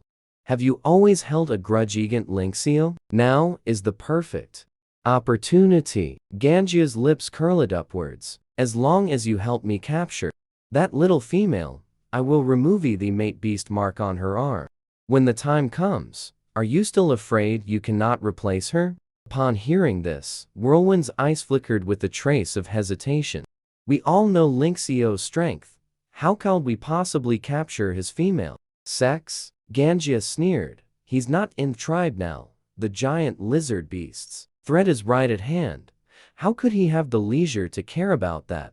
The female Whirlwind still hesitated a bit, but considering the prestige Lynxio had held in the tribe for many years, and her own begin, a status that is ultimately hard to surpass, the unwillingness in the heart gradually gains the upper hand. Good Whirlwind finally makes up his mind. Ganjia appears. A smug smile emerges. Tonight's separation, the conspiracy of the two, is quietly brewing in the dim cave on the other side. Zuan Yi and Luo Chuan, led by Shu Yi, arrived at Eagle Roost Peak and saw from Afar, the collapsed mountain peak. Zuan Yi's heart sank abruptly, his fists, head tightly clenched. Luo Chuan was equally anxious, looking around, searching for Su Qing's trace. Zuan Yi suddenly lowered his head to look at. The mate beast mark on the neck is still there, which indicates Su Qing should still be alive. Zuan Yi felt slightly relieved. Shu Ying closed her eyes to sense for a moment, then slowly said, Su Qing must have been taken away by Lingxiao just now. I sensed it. The aura he left behind.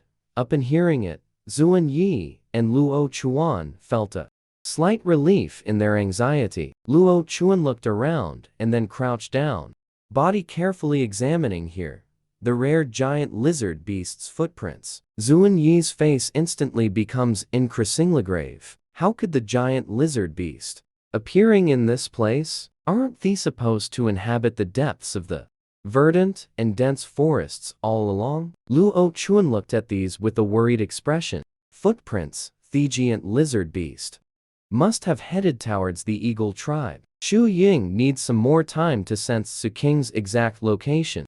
But since he mentioned having Lingxia's aura, then Su Qing should be taken to the eagle tribe.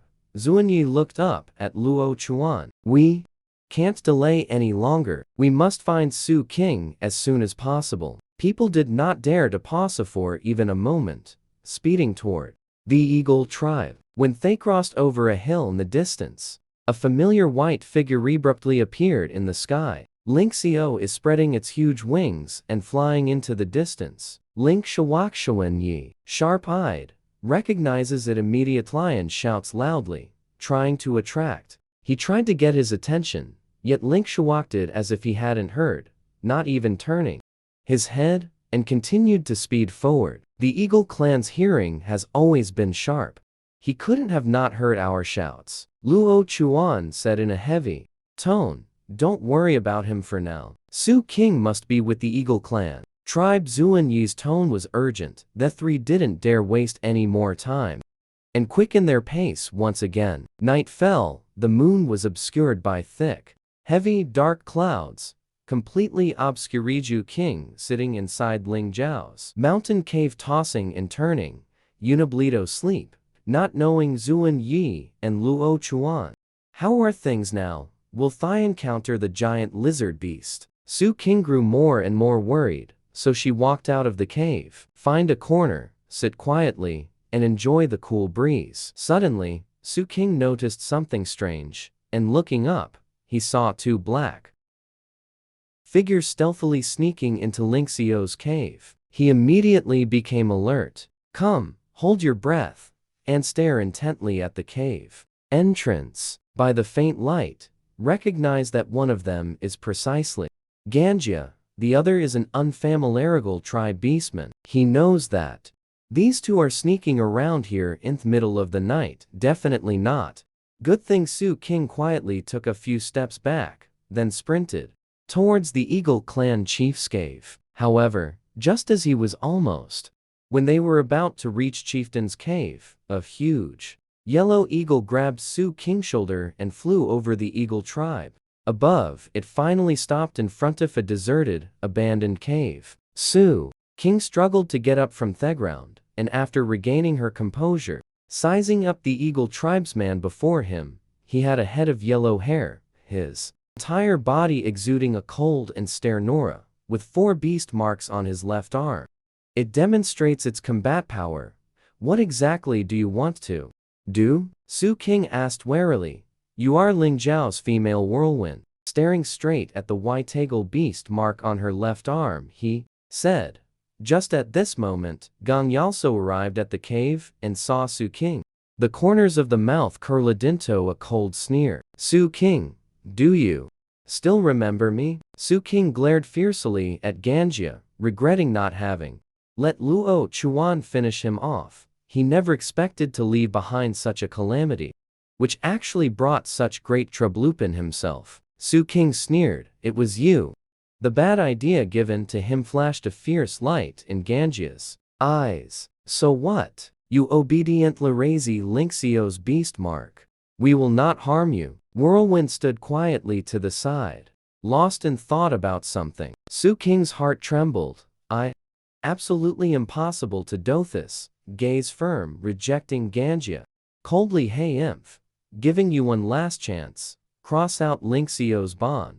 The mark of the beast. Otherwise, your life is in danger. If it were only Ganjia alone, Su King might still have a chance off winning. But right now, there's a 4-ring beastman. You're no match at all. You are also a 4-ring beastman, with your combat power in if facing head-on with Ling Xiao duel. Not necessarily los. Why resort to such despicable means? The Eagle Tribe beastman in front clearly has an opinion on Ganjia's actions. He has quite a few objections to the law. Perhaps we can try to persuade Whirlwind. After hearing this, a flicker of hesitation passed through his eyes. Ganjia saw Whirlwind hesitating. He grew instantly anxious. Any further delay, and Ling Xiao would be back. He swiftly closed in on Su King, in a reckless attempt, forcibly grabbing his hand, forcing him to scratch off the beast mark. Just as Ganjia was about to act, Whirlwind suddenly intervened to stop it. Ganjia looked at Whirlwind. Whirlwind in disbelief. What are you doing? There's no time left. Only then did Su King realize what was in front of him. The ORC is called Whirlwind, wondering why he is named Whirlwind.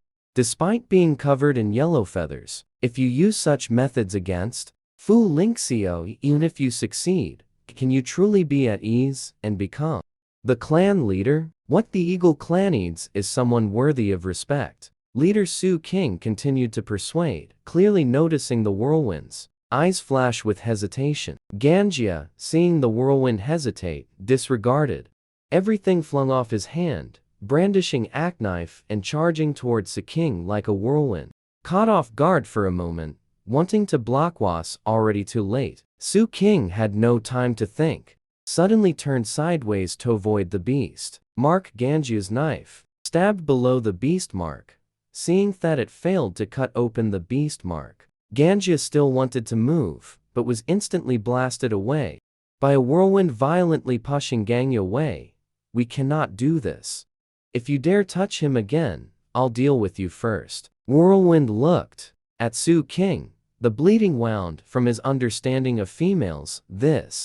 If the injury is not treated in time, the female may be in danger of losing her life. Whirlwind, if you let me go back now, I promise not to. This matter informed Ling Xiao. Su King, who endured severe pain, calmly said. Tornado looked at him with a complex gaze. Even if he didn't, said, with such severe injuries, it's unlikely he'll survive. Ganjia saw Whirlwind hesitate and tried his utmost to persuade. After all, if Whirlwind let him go, Su King, if Ling Xiao finds out, at most, he'll just have a fight with him, but I myself might not even survive. Su King understands Whirlwind go. Consider, you still have a chance to pull back. This minor injury won't kill me, rest assured. Whirlwind let out a long sigh, his expression cold. Jun Dao, remember your promise. Ganjia sees Whirlwind persuaded by Su King. His face instantly darkens. No? Gangson snorted coldly, and Thu Hurlwine sent Su King back to Ling Zhao's cave. Along the way, he kept a constant watch on him, seeing that with a calm expression, he felt slightly relieved. Not long after Whirlwind left, Ganjia's figure appeared in the darkness outside the cave. He rushed into the cave suddenly. Su King looked up and saw Ganjia. His heart shook. You will die today, hesitated, and then charged towards Su King. Pouncing, clearly with murderous intent, Su King, due to excessive blood loss, consciousness gradually blurred, collapsed weakly to the ground, thinking this. I'm afraid the odds are not in his favor. At that very moment, a figure darted into the cave like lightning. Ling Xiao saw Su King lying on the ground. His gaze instantly turned as cold as frost. Ganjia had not yet reacted when Ling Xiao transformed into a white eagle, rushing towards him at an extremely fast speed. Without hesitation, he stabbed his eagle claw into Ganjia's chest. Ganjia let out a miserable scream. Blood gushed out, staining the ground. Ling Xiao did not stop. His eagle claws pierced Ganji's body again and again,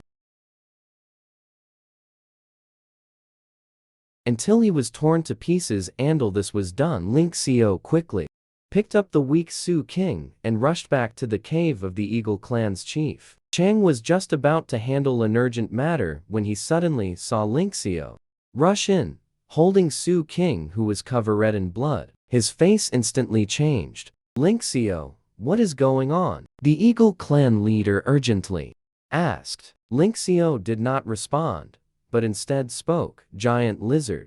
The beast has already approached the Eagle tribe. The situation is critical. The tribe must evacuate immediately. The voice is low, full of suppression. Fury. Su King was actually attacked in the Eagle clan's territory, and you, father, couldn't protect him completely. Ling Zhao's expression remained cold and stern. Father, I no longer yearn for the position of clan leader, now only wish to protect my partner. Well, he said. Ling Xiao held Su King and left Thekieftain's cave. The Eagle clan chieftain stood still in place for a long time, as if having lost his most outstanding offspring. Ling Xiao carried Su King on his back and swiftly left the Eagle tribe, moving at an extremely fast pace, as he needed to find a safe place as soon as possible. When Ling Xiao left the Eagle tribe, the three who hurried over saw Ling Xiao flying in the air, with Su King lying on his back. For very astonished, it really makes people anxious. He left the Eagle tribe. Where is he going to? Where? Seeing this, Luo Chuan frowned. I guess he wants to avoid our tracking. Don't call him, Zuanyi said in a low voice. 3. The person quietly followed behind Lingyo, but the Eagle tribe beastmen flew at an extremely fast speed, and soon completely lost track of all three. Big idiot, I sense that Shu Ying's face is deathly pale. Using her psychic power continuously has exhausted her. How about you go first? Take a break and sense Luoquan can't stand it anymore. Speak up and suggest it's okay. This'll be the last time. Shu Ying, slightly closing his eyes, he forcibly consented his mind to sense Su King's aura. At this moment, his face grew increasingly pale, as if he will fall down. After a moment, Shu Ying opens his eyes. He is in the southeast direction. Voice low and hoarse, revealing weakness, obviously. Although all strength has been exhausted, Shu Ying barely managed to squeeze out a faint smile. You all go quickly to find Su King. I'm fine. Zuan Yi looked, wearing a weak Shu Ying. Xiu Ying, I will convey your feelings to Su King. After saying this, Helifed with Luo Chuan. Shu Ying's eyes. A flicker of shock passed through her. Over the past few days of being together, she had sensed Zuan Yi's extremely strong possessiveness towards Su King, yet just now, those words clearly acknowledged that as long as Su King is willing to accept, she can become his partner on the other side. Ling Xiao finally found a hidden cave, carefully placed Su King on the ground, and took out what he had brought from the cave. The herbs arrived, gently treating his wounds, then using clean animal skins to bandage them. Just at this moment, the cave hurried footsteps sounded at the entrance as Zuan Yi and Luo Chuan appeared at the cave opening. Zuan Yi caught sight of the injured Su King at a glance. Furious, the fire instantly surged. Ling Zi ordered and charged forward, raising his hand to throw a fierce punch towards Ling Xiao, who had no time to react. Yes, was forced back several steps by this punch. However, when his gaze fell on the beast Markov Ling Xiao on Su King's left arm, at that moment, Zuanyi felt a buzzing in his head, his fury soaring to the heavens. How dare you act like this? Do you think Zuanyi does not exist? Right at. He was about to make another move when Su King slightly opened her eyes, so Zuanyi, and tears welled up in her eyes, as if the grievances of these days finally find release at this moment. Upon seeing Su King in such a state, Zuanyi's fury rose even more intense, as if the next In seconds, I will tear Linxio to pieces. Su King weakly raised her hand.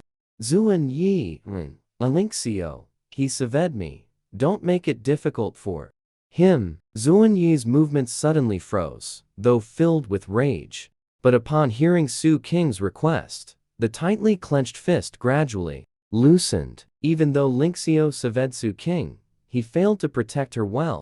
He let him get hurt. This debt must not be easily settled. Then gave Luo Chuan a meaningful look. Luo Chuan, although he hadn't stepped forward before, but seeing Su King's condition, his fury was not in the slightest less than Zuan Yi's. He had heard what the little female said just now, but he only stopped Zuan Yi, and did not stop himself. Luo Chuan took a deep breath and walked towards Lingia. You, come out with me.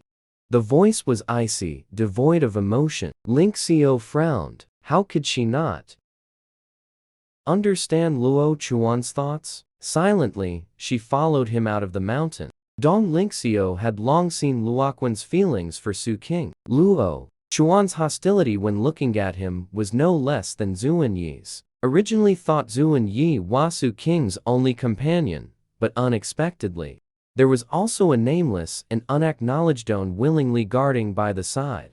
Male Linxio was taken by Luo Chuan to a remote corner. Luo Chuan could no longer suppress the rage in his heart, transforming into a beast shape, suddenly pounced towards Lingia. Linxio had anticipated it long ago, swiftly transformed into a giant white eagle to dodge. Both were seasoned. A battle-hardened warrior, striking without mercy. The Eagle clan's innate talents grant Linxio an advantage in speed and strength, yet Luo Chuan's movements are more agile. His attacks are continuous and unending. Luo Chuan's feelings towards Linxio are not entirely iatrid. More than that, they are towards his former. If I weren't so indecisive about jealousy of forming a partnership, would I have already formed a partnership with Su King? Let's make a bet next. One who partners with Su King will still not be you, Linxio. The words are full of mockery. This sentence is like a sharp blade, deeply stinging Luo Chuan's most vulnerable spot. Linxio's words, though sharp, were not without reason. He had always been hesitating and delaying. I have let myself miss too many opportunities, and now even Shu Ying may partner with Su King before he does. Luo Chuan's heart surged with endless bitterness and unwillingness. Luo Chuan once again pounced towards Linxio. The battle grew increasingly fierce. The giant white eagle. The fierce confrontation with the panda was right at this moment. A cough interrupted their fight, and the two of them simultaneously stopped their movements. Looking towards the direction of the voice, Shu Ying's face was pale, her forehead covered in fine beads of sweat. Another person arrived. Linxio's gaze swept over, passing by the blue beast ring on Xiu Ying's arm. His eyes couldn't help but sharpen slightly. She was the priestess. Shu Ying shifted her gaze to the side. Linxio, upon seeing Therabit beast mark on his neck, his pupils suddenly contracted. His voice tinged with an uncontrollable anger. Why do you take advantage of her weakness to form a partnership with her? Clearly, you could hand her over to Zuan Yeling Zio to meet Shu Ying. Angry gaze sneered. Another one who only knows how to talk empty words. Coward Shu Ying didn't pay attention to Linxio Luo Chuan, Su King's condition. How? Luo Chuan's voice was low and hoarse. Su King is injured. Zuan Yi is inside taking care of him. Shu Ying heard Luo Chuan. His expression also became Mesalam. Let's go take a look. Perhaps I can heal him. A priest possesses spiritual power. Healing can be performed, even without cumbersome use of medicines like a witch doctor. It's just that Shu Ying expended too much energy searching for Su King. Divine power. I wonder if it can still heal him. Linxio's aloof expression also became somewhat flustered at this moment. He is well aware that the injuries on his body are not unrelated to himself. Luo Chuan glanced at Linxio and said, I'll settle the score with you later. At the moment, saving Su King is crucial. The three of them silently walked toward the mountain cave. Under Zuan Yi's meticulous care, Su Qing's breathing had already stabilized. Sinking into a deep sleep, Shu Ying saw Su King in such a state, her heart tightened, and she couldn't help but step forward. "Let me," she said. "Mental energy treatment will lead to faster recovery." Zuan Yi didn't look up. Su Qing's injuries, though severe, are no longer a serious concern with the use of these medicines. If you continue to expend your spiritual energy, I'm afraid you won't even be able to protect yourself. Upon hearing Zuan Yi's words, a flicker of astonishment passed over Shu Ying's face. In his impression, Zuan Yi valued females more than his own life. Shu Ying took a deep breath and ultimately said no more. Zuan Yi looked up at Lingxiao, his gaze sharp as a blade. "Lingxiao, what exactly happened between you and Su King? How did you get injured?" Lingxiao took a deep breath, explaining how he met Badi and severed ties with the Eagle clan. He recounted the matter in detail. Zuan Yi's dark red eyes narrowed. "Dangerously. Badi cannot be left alive, must be eliminated." Zuan Yi looked towards Lingxiao said, "We will return to the Leopard tribe. What are your plans?" The Eagle tribe and the Leopard tribe have always been at odds, fighting many times for fighting over hunting territory leads to conflict. Zuan Yi also wants to see just how far Lingxiao will go for the little female. Lingxiao, after hearing Zuan Yi's words, he furrowed his brows. His long-standing grudge with the Leopard clan made it truly difficult to let go of the hatred immediately. "Lingxiao." My gaze involuntarily fell on the sleeping Su King beside me, then slowly lifted to look at Zuan Yi and Luo Chuan. "We'll head to the Panther tribe together right at this moment." Su King slowly opens her eyes, her gaze sweeping over the few people before her one by one. The male, upon seeing Shu Ying, was slightly stunned for a moment. In his memory, Shu Ying was still unconscious from severe injuries, never expecting. At this moment, he is also hereway planned to return to the Leopard tribe settlement. "It is safer there. You can receive better care." Su King frowned slightly, pondering inwardly. "Does we include Lingxiao? Didn't Hesse he was with the Leopard clan? There is enmity." Zuan Yi saw his complex oppression, softly comforted him. "Don't worry, when we reach the Leopard tribe, it will be right next to the bridal chamber again. Build a wooden house, let them live there." Zuan Yi, although did not explicitly say, but letting them live in the adjacent wooden house means they have accepted them as his partner. Zuan Yi's where did the possessiveness go? He just slept for a while and arrived. What happened at the bottom? Zuan Yi fell silent for a moment and then said, "One partner can hardly protect you completely and no longer let you. It seems that the injury wasn't sexual and you wanted him to accept his partner more, but just that he felt he had protected him well and felt guilty in his heart. Since it's decided to return to the Leopard clan together." Luo Chuan and Lingxiao spoke at the same time, asking Su King to ride on their backs to go back. Having already formed a partnership with him, naturally, we'll take him back to Lingxiao. His tone carried a hint of concealed pride as Luo Chuan retorted, "On the back of the eagle beast. Last time slipping, Su King was more accustomed to sitting on my back." Shu Ying stood aside, complexion slitty pale. He also wanted to let the female sits on her own back, yet does not know how to speak. Su King frowned slightly, remained silent for a moment, and then said, "Ling Jiao, you carry me back. The Eagle tribe and the Panther tribe have a feud. You take me back might avoid a direct conflict." Su King's words brought warmth to Ling Xiao's heart, but Luo Chuan had another idea. It turned out Su King didn't like riding on Lingxiao's back. Just sympathizing with him, Zuan Yi stood by without saying a word. He knew Thief Male disliked his beast shape. This was also his most inferior point in front of Su King. Ling Zhao transformed into a giant white eagle. Su King was about to board. Go, stopped by Luo Chuan because it was raining. He took out a smooth animal skin and gently draped it over her. On, saying, "This way you won't be hurt by the rain." Ling Xiao was stunned by Luo Chuan action. Damn it, how could I? I didn't expect this panda to beat me to it. Shu Ying watched Luo Chuan's movement and hid the animal skin in her hand behind her back. Lowering his eyes to Thesky, Ling Xiao's flight posture was as smooth as gliding. Ling Xiao, Su King spoke softly, "It was you. From Ganjia's hands, saving me." Ling Xiao's heart trembled. "I have already made Ganjia receive the punishment he deserves. He will not come looking again. You trouble Su King to lower your eyelids." "Thank you." Ling Xiao is silent for a moment, then continues, "I have already severed ties with the Eagle clan." Su King's heart trembled. His severed ties with the Eagle clan? Could it be because of me? Soon, the group arrived.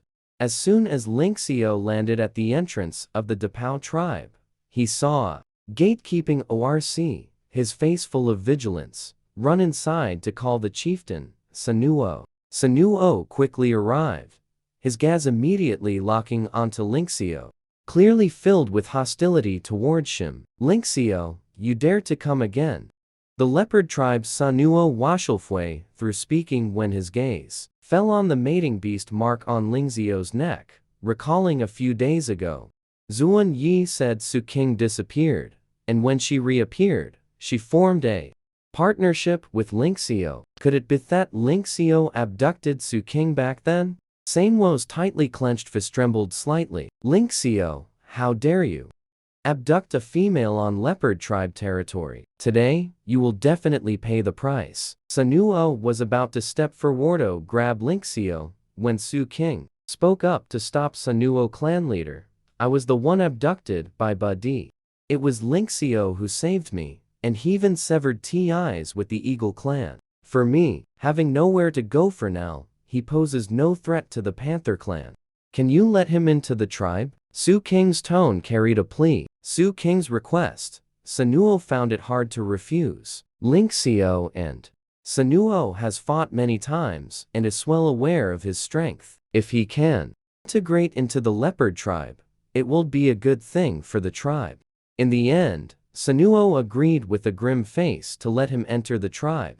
After entering the tribe, Su King finally moved into the long-cherished new house in the beast world, having a home of my own under Su King's guidance. Soon another one was built next to his house. The new house Su King not only drew the structural blueprint of the house, but also explained in detail the principles and construction methods of the mortise and tenon structure. Ling Xiao was astonished by the night, as he searched for Su King those days, both physically and mentally exhausted. Zuanyi quickly fell asleep. Su King, feeling a surge of heat rising within me body, knew it was the mating reaction triggered by the rainy season, so I walked out of the room, wanting to get some air.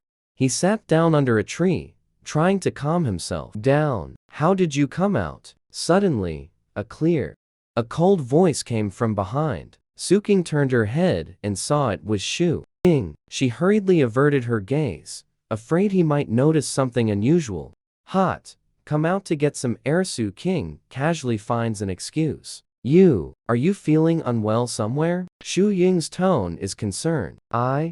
It's nothing, maybe a bit tired," Shu Ying said gently. "Just became an adult, so I should be younger than you, call you big sister. Is that okay?" Su King heard his words, looked up at him. Shu Ying stood under the moonlight, his figure slender, appearing thin and frail. He doesn't even have his own house in the leopard tribe, yet he helps himself time and again. Su King nods softly. "Of course, from now on, you're my little brother. If you ever need help, just come find me." Shu Ying smiled faintly. Just hearing the words, "little brother," her eyes slightly darkened. "Dark elder sister, why's your face so red? Could it be in heat, aren't you?" Shu Yingshan's face leaned close to Su King, his clear eyes reflecting Su Qing's flustered appearance. Su Qing didn't know what to do. Answer. Just about to push him away, he softly said, I can solve your current predicament, sister. Want to give it a try? What method? Su Qing asked Shu Ying nervously and suspiciously. His Adam's apple rolled slightly. Then he reassured it and grabbed her wrist. Sister, I can use spiritual power to help you alleviate it. Su Qing heard these words, and her eyes instantly brightened. So it turns out, spiritual power. It can also alleviate the heat. Shu Ying reached out and placed her hand on Su Qing's head, slowly closed her eyes. A stream of energy infused into his body. This inner energy, like cool spring water, slowly flows through Su Qing's entire body. Shu Ying senses that Su Qing's condition is gradually recovering. Slowly withdrew her hand, a smile appearing on her pale face. Sister, do you feel better now? Su Qing blinked eyes. The feeling of restlessness inside the body has disappeared. Happy so much. It's really arrived. Thank you, sister. If needed, I can help you anytime, Shu Ying said in a well-behaved tone. Su Qing, looking at this well-behaved and sensible young man before her, she gently, after laughing, if there is a need later, sister will definitely come to you for help. Su Qing gently patted Xu Ying's shoulder. You rest early. After saying goodnight and waving to him, she walked into the wooden cabin. Shu Ying did not go back inside immediately, but stood outside the door, watching. Guang stared deeply at Su Qing's recreating figure, his originally clear eyes now frightening Leprian, slowly curling into a faint, not a simple smile. Dulan sat inside her wooden hut, her face full of displeasure. Her partner had just returned from the Eagle clan and was whispering the news to Zalan. When I went to the Eagle clan, I found Ganjia dead, with traces of Su Qing and Lingxiao left at the scene. It should be that Lingxia killed Ganjia for Su Qing. Zalan's face suddenly darkened, staring coldly at herself. Partner, are you talking about Lingxiao from the Eagle clan? How could he possibly be involved with Su Qing? I saw Lingxiao moving in today. Leopard tribe, he has Su Qing's partner beast mark on his body. Another partner then, said Zilan. Upon hearing these words, her eyes. A flash of ruthlessness passed through his eyes. Originally, he was just one step away from forming a bond with Ganjia. How dare he kill the male I had my eye on? Then don't blame me for not being polite. The next day, Su Qing was awakened by a series of urgent knocks on the door. Zuan Yi opened the door, seeing Chief Sino and a few leopard tribe beastmen, their expressions serious. Sino directly said, Zuan Yi, there's an important matter. The matter must be dealt with immediately. Zuan Yi frowned, but still stepped aside to let the door open. Sino signaled the ORC outside to go call the neighbor. Lingxiao appeared in the house not long after. The clan leader, what happened? Su Qing frowned and glanced at Sai, the purple orchid behind Newell. So guess this matter might be related to Ganjia. Still maintaining surface calm, the purple orchid's face, with a cold smile hanging, he stepped forward and took out a yellow giant beast tooth pendant. This is Ganjia's relic, my partner. At the place where Ganjia was killed, this was found. It carries the scent of Lingxiao. Chanoruo said in a low voice. Although Ganjia was expelled from the leopard clan tribe, but also a member of the clan, he was killed by the Eagle clan's Lingxiao. According to clan rules, Lingxiao must leave the leopard clan leader. Lingxiao's expression was stern as he slowly spoke. Gang Ya was indeed killed by me. Killing him was no more than stepping on an ant. If he threatens my partner's life so simply, he deserves to die. Beside, Zalan let out a cold law. Who can prove he threatened your partner? According to clan rules, he must be expelled. The tribe's Su Qing walked up to Sino, his tone firm. Chief, Ganjia did attack me. That's why Lingxiao killed him. If he hadn't stopped it at that time, the one who would have died was me. Su Qing extended her arm, revealing that not yet fully healed scar, clearly visible. These were left by Ganjia. At that time, he wanted to scratch off my beast, mark, and he got injured while dodging, Ganjia. There should still be my blood on the tooth pendant, Cheno. Upon hearing this, he immediately checked the tooth pendant and indeed found bloodstains. Sanuo fell silent for a moment. The leopard clan's rules have always been strict, but this matter involves the safety of females, and it's not something that can be easily decided. Zalan snorted coldly. Who knows if the blood on the Ganjia pendant wasn't just smeared in after he died? Can't produce it. Evidence I can provide expelling Zio from the tribe at this moment. Someone spoke up, and it was seen that Simeon, who had been standing at the back. Shu Ying, who had been silently watching, was quite surprised when Suo saw Shu Ying. Actually, when Su King returned, he had already noticed Shu Ying was there too.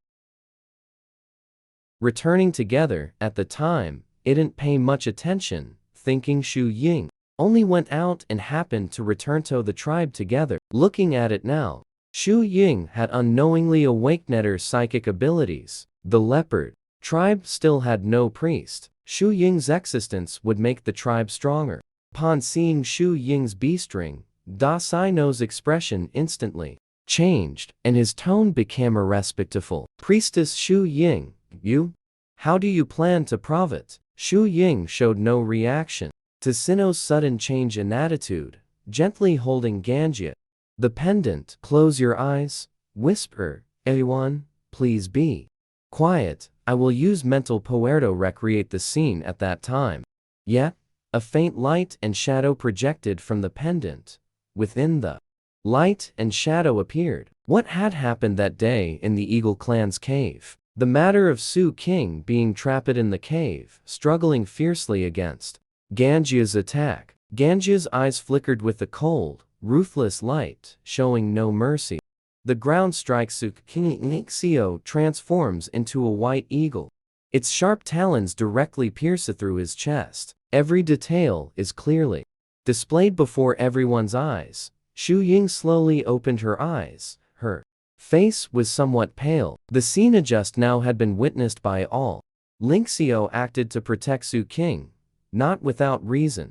Killing Sino's eyes were filled with shock. If not for Linxio appearing in time, the consequences would have been unimaginable. His gaze was complicated as he looked at Shu Ying. He had just awakened his psychic power, yet it was so strong. Big enough to recreate the scene? Sino fell silent for a moment. Since that is the case, Linxio's actions are not considered a violation of the clan rules. This matter ends here, and no further action will be taken against Zalan's expression. It became extremely ugly, with no way to refute it all. He snorted coldly, turned around to walk out of the small wooden hut, and was stopped by Shu Ying. Hold on a moment. Although Linxius Masmeter has been proven, the issue of Lan violating the clan rules as a family has not yet been settled. Lan, listen. He finished his words, glared fiercely at Shu Ying, his tone unyielding. You'd better explain clearly, exactly what rule have I violated? Clan rules. Shu Ying's gaze was icy cold, staring straight at Zalan. The clan rules clearly stipulate that without the clan leader's permission, one must not set foot.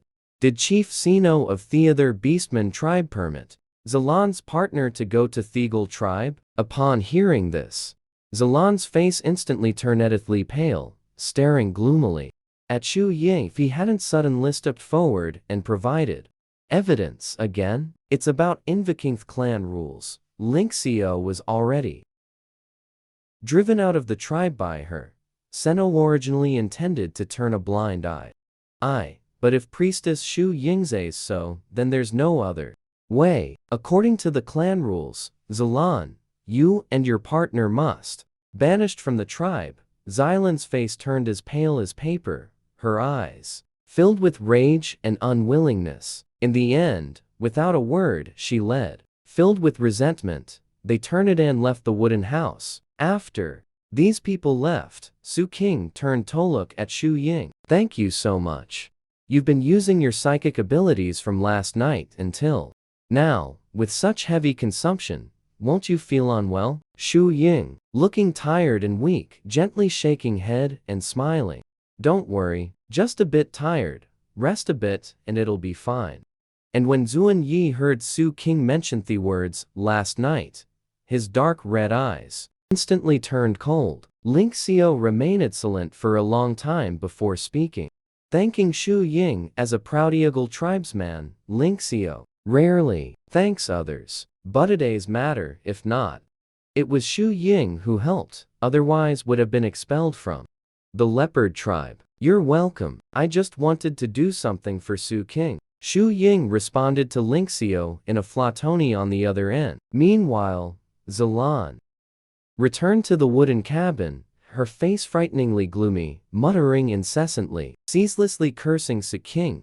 Finally, Zilan's fury reached its peak. She abruptly turned around. Since I'm living in such agony, bitter, then no one should think about having a good time. Her gaze fell on the hidden corner, where a large bag of purple pollen was placed. The pollen of Therage vine, once dispersed in the air, will trigger in all males. Sun, make them lose their minds, fall into a frenzied purple orchid.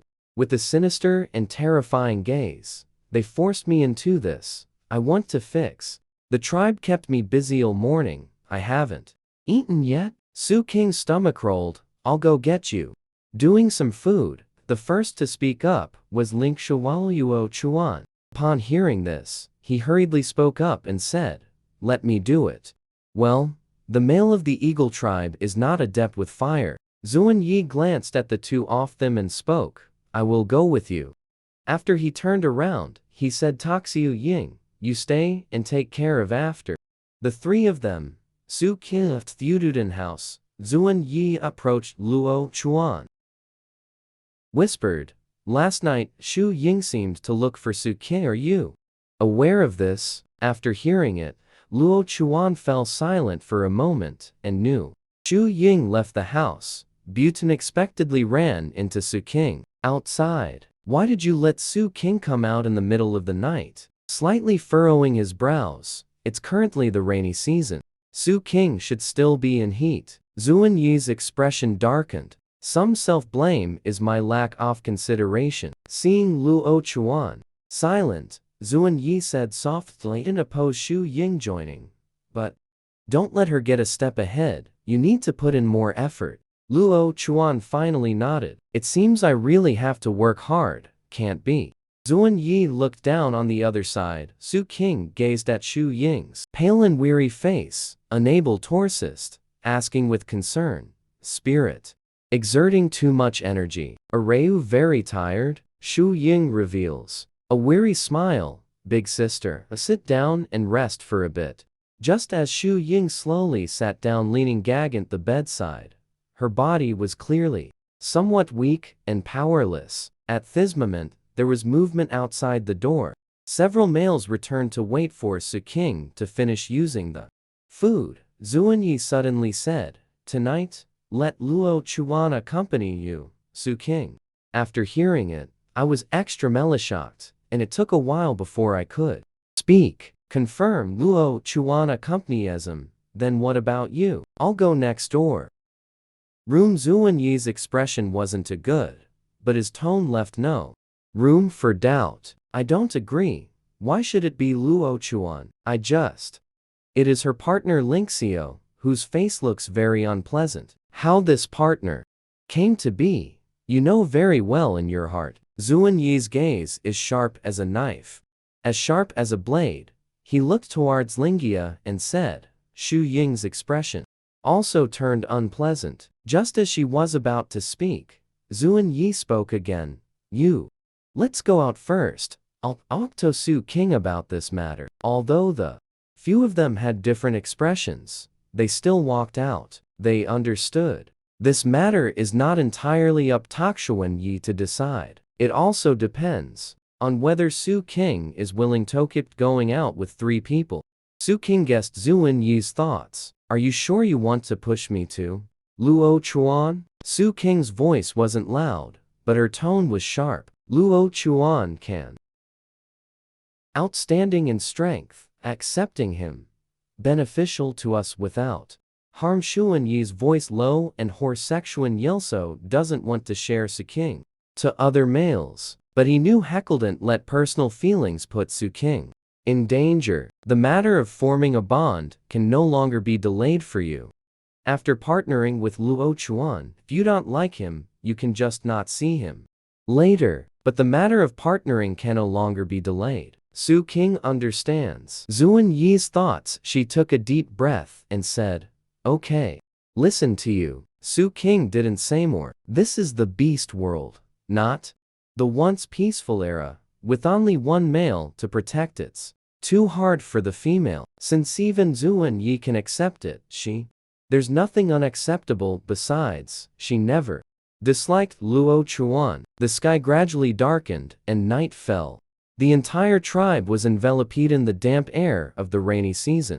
Xuan Yi took a deep breath, his eyes filled with reluctance and helplessness, then silently walking out of Theododen hut. After Xuan Yi left, Su King's mood also became heavy. She knew Xuan Yi's decision was for her. Okay, but it always felt like something was stuck in my heart, making me uncomfortable. Not long after, Luo Chuan pushed the door open and walked in, seeing Su King sitting there by the bed, with the face full of worries. He walked to her side and sat down. Su King did not look up at him. The two of them sat on the bed.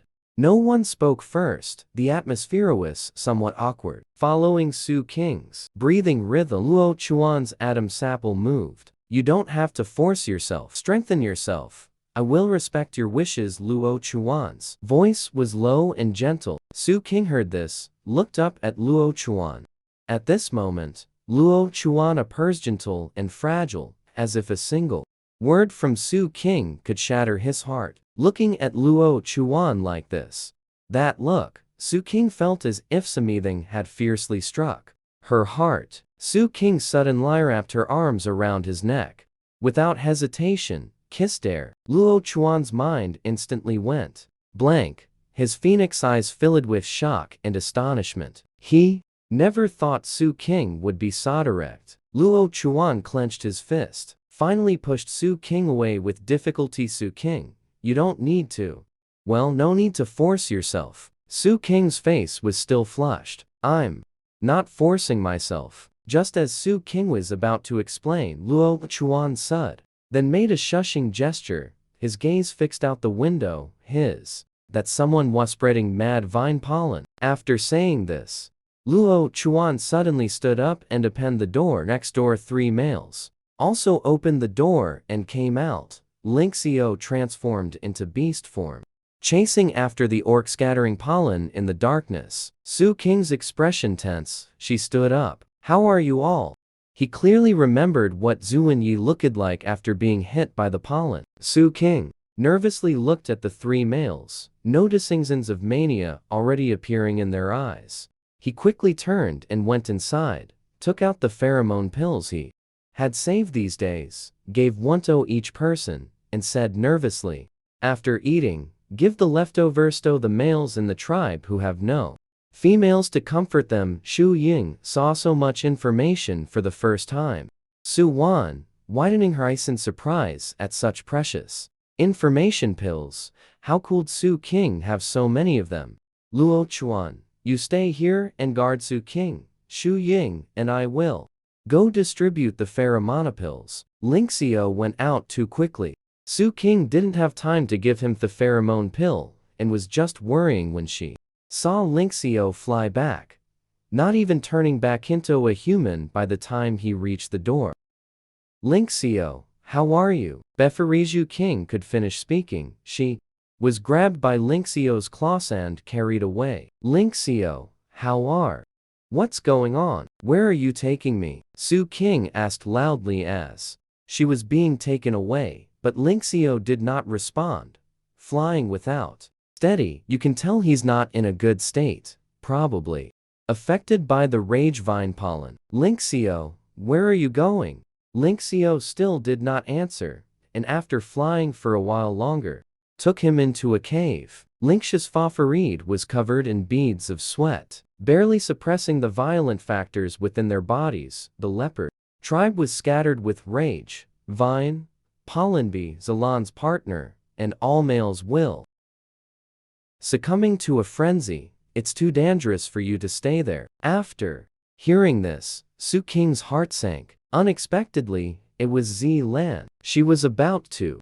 Destroying the entire tribe is just this eagle's way of doing things. It almost made him laugh with anger. Fearing was in danger, he just left him alone. Taken from the tribe, the other orcs won't care about Lingxiao. You brought me here. Have you thought about what to do with Zuan Yi, Luo Chuan, and Shu Ying? They are going crazy together. You can't calm them down. There will be danger. I have pheromone pills. We can save them. If you take me away like this, they will worry. Quickly take me back. Su King was extremely anxious. Lingxiao gritted his teeth, suppressing frenzied factor pheromones. Something as precious as Thepel. How could you possibly have it? Lingxiao simply didn't believe what Su King said. Su King sighed and said, I'll comfort you first. Bear with it. He was suddenly captured. Without any pheromone pills in me, it seems I can only use primitive methods to soothe the Lingixia's currently raging factors. Completely erupting, reasoned gradualist, starting to use the head to violently strike the rock wall, bashing until the head is broken and bleeding. Lingxiao is too high. He can't reach the back of his neck, but Lingxiao seems not to hear still. Frantically crashing against the rock wall, Su King quickly stepped forward, looking. Seizing the opportunity, he kicked Lingxiao in the back of the knee. Lingxiao's leg went weak, and he knelt on the ground. Su King quickly bent down and bit towards his neck. Lingxiao's bodice uttered a sensation like an electric current spread throughout his body. His breathing gradually steadied. His eyes. The red light faded, regaining clarity. Su King released her teeth, panting slightly, her tone carrying reproach. Your flesh. How can it be so hard? Su King let out a light humor right quickly. Take me back to the tribe. Evriani is still waiting. No. The tribe is not. Know how chaotic it has become. Lingxiao nodded, and was just about to get up and take Su King back to the tribe. Suddenly, his gaze fell on Su King's wrist, which originally had only one beast ring. I was an additional new beast ring. And he was slightly taken aback. A flash of surprise in the eyes. Su King, you leveled up. Ling Zhao's voice filled with joy. Su King, upon hearing this, lowered her head to look at her wrist. Originally, this primitive soothing method is not only for toothache, it can also upgrade the beast ring level. Let's go, we're heading back. Don't let. They were anxious. Su King urged. Ling Zhao, take Su King and fly out of the cave. Not far after flying, familiar figure appeared ahead. The figure Su King squinted to see clearly. It was Luo Chuan who had caught up. Ling Zhao, flying down, Su King hurriedly said. Ling Zhao, slightly nodding, slowly descending, just landed. Su King hadn't completely gotten off yet. Luo Chuan rushed up, eyes full of. At that moment, Luo Chuan saw Ling Zhao suddenly take Su King away. A surge of anger instantly ignited in his heart. Luo Chuan had always prioritized the overall situation. Does not easily get angry, but when it concerns the safety of females, he cannot stay calm. Su King stepped forward to stop Luo Chuan, Ling Zhao's frenzy. The episode flared up. It helped calm him down, and now it's fine. Let's head back to the tribe first, Su King softly persuaded. Previously, Lingxiao didn't believe Su King's words, but upon seeing Luo Chuan not going berserk, began to believe that the pheromone pills might really. Seeing Luo Chuan calm down, Su King then said, I heard from Ling Zhao that Zi Lan's partner spread the rage vine flower powder. Now the males in the tribe are probably all going crazy. Don't know if Zuan Yi and Shu Ying have finished distributing their pheromone pills yet. Luo Chuan frowned upon hearing this. Zuan Yi and Shu Ying haven't returned yet. They probably haven't discovered that you were taken away by Lingxiao. Let's go back first. Don't let them worry, Luo Chuan said seriously. The three had just entered the tribe when Xuan Yi and Xu Ying mysteriously. With a grave expression, he ran over and saw that Su King had returned. Only then did Zuan Yi let out a sigh of relief. I'm fine, it's Salon's partner in the tribe. Spreading the pollen of the Madaningvan, I came out to check after hearing about it. Situation? Su King explained. Luo Chuan glanced at Su King. Without saying more, he just secretly glared at Lingxiao, waiting for the matter to end. He will definitely teach this presumptuous. The Eagle tribesman Zuan Yi, who had taken Su King away, heard that Zalon's partner was spreading pollen, and his brow furrowed. He hadn't expected this. She still has this thing in her hand. She should have secretly dealt with that female long ago. Seeing Zhu Quanyi's solemn expression, Su King asked, how many males in the tribe have gone berserk now? Almost all of them. The pheromone pills are all used up, but it's not enough. Zuan Yi is heavy-hearted, said Su King, furrowing his brows. Let's go home first, and I'll think of a way. Zuan Yi nodded, and as he lowered his head, he noticed the two beast rings on Su King's wrist. Slightly stunned, you leveled up. Xu Ying, who was nearby, heard Zuan Yi's words. His gaze also fell on Su King's wrist, only then noticing that the beast ring had changed into two pairs. I've leveled up, and I still want to go back and try. Let's see if we can produce more pheromone pills after the upgrade. Lingxiao heard Su King mention producing pheromone pills again. My heart was utterly shocked. Before, Su King mentioned there were pheromone pills, and he didn't think much of it. Only now did he realize what these pheromone pills were. It was really Su King who did it herself. Upon returning home, Su King briefly inquired about the tribe's situation, and there were still a few males who hadn't gotten theirs. Information pill 10. Po Plexuanyi's expression turned grave as he answered Su King, frowning. Before heckled only condense one message pill a day. Pheromone pills, 10 pills need 10 days, but the frenzied male can't last 2 days. Now Su King's pheromone level has risen. Rise. Not sure if we can produce more. Su King took out the wooden box of the pheromone necandizer except for Zuan Yi, the other. He saw this thing for the first time, male. He only saw Su King pick up an ordinary wooden box, close his eyes and concentrate, not for long.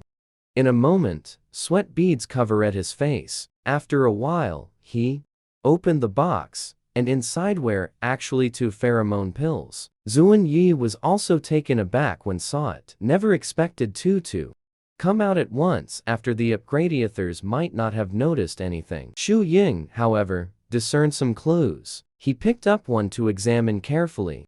Its energy was much stronger than the previous pheromone pills. Su King's. What was done before, neither he nor Xuan Yi could completely suppress the violent factors after eating.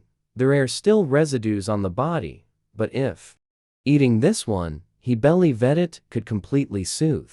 Then Xu Ying's gaze shifted over Lingxiao. Seeing Lingxiao, their condition is different from those who took the pheromone pills. It seems the female personality soothed them. Xu Ying lowered her head. Eyes, in the heart. I'll note this down for Lingxiao. You actually managed to condense 2. Zuan Yi exclaimed. Su King nodded. Very happy. I still want to try if I can condense a few more. Su King had just picked up the condenser when Zuan Yi snatched it away. Zuan Yi, just now seeing Su King congeal, not relaxed, sweating profusely. Today rest first, don't tree not. Okay, I want to know. Rise. After the level, can we make a few more to see Su King's firm attitude? Zuan Yi didn't stop anymore, planning to see him in poor condition.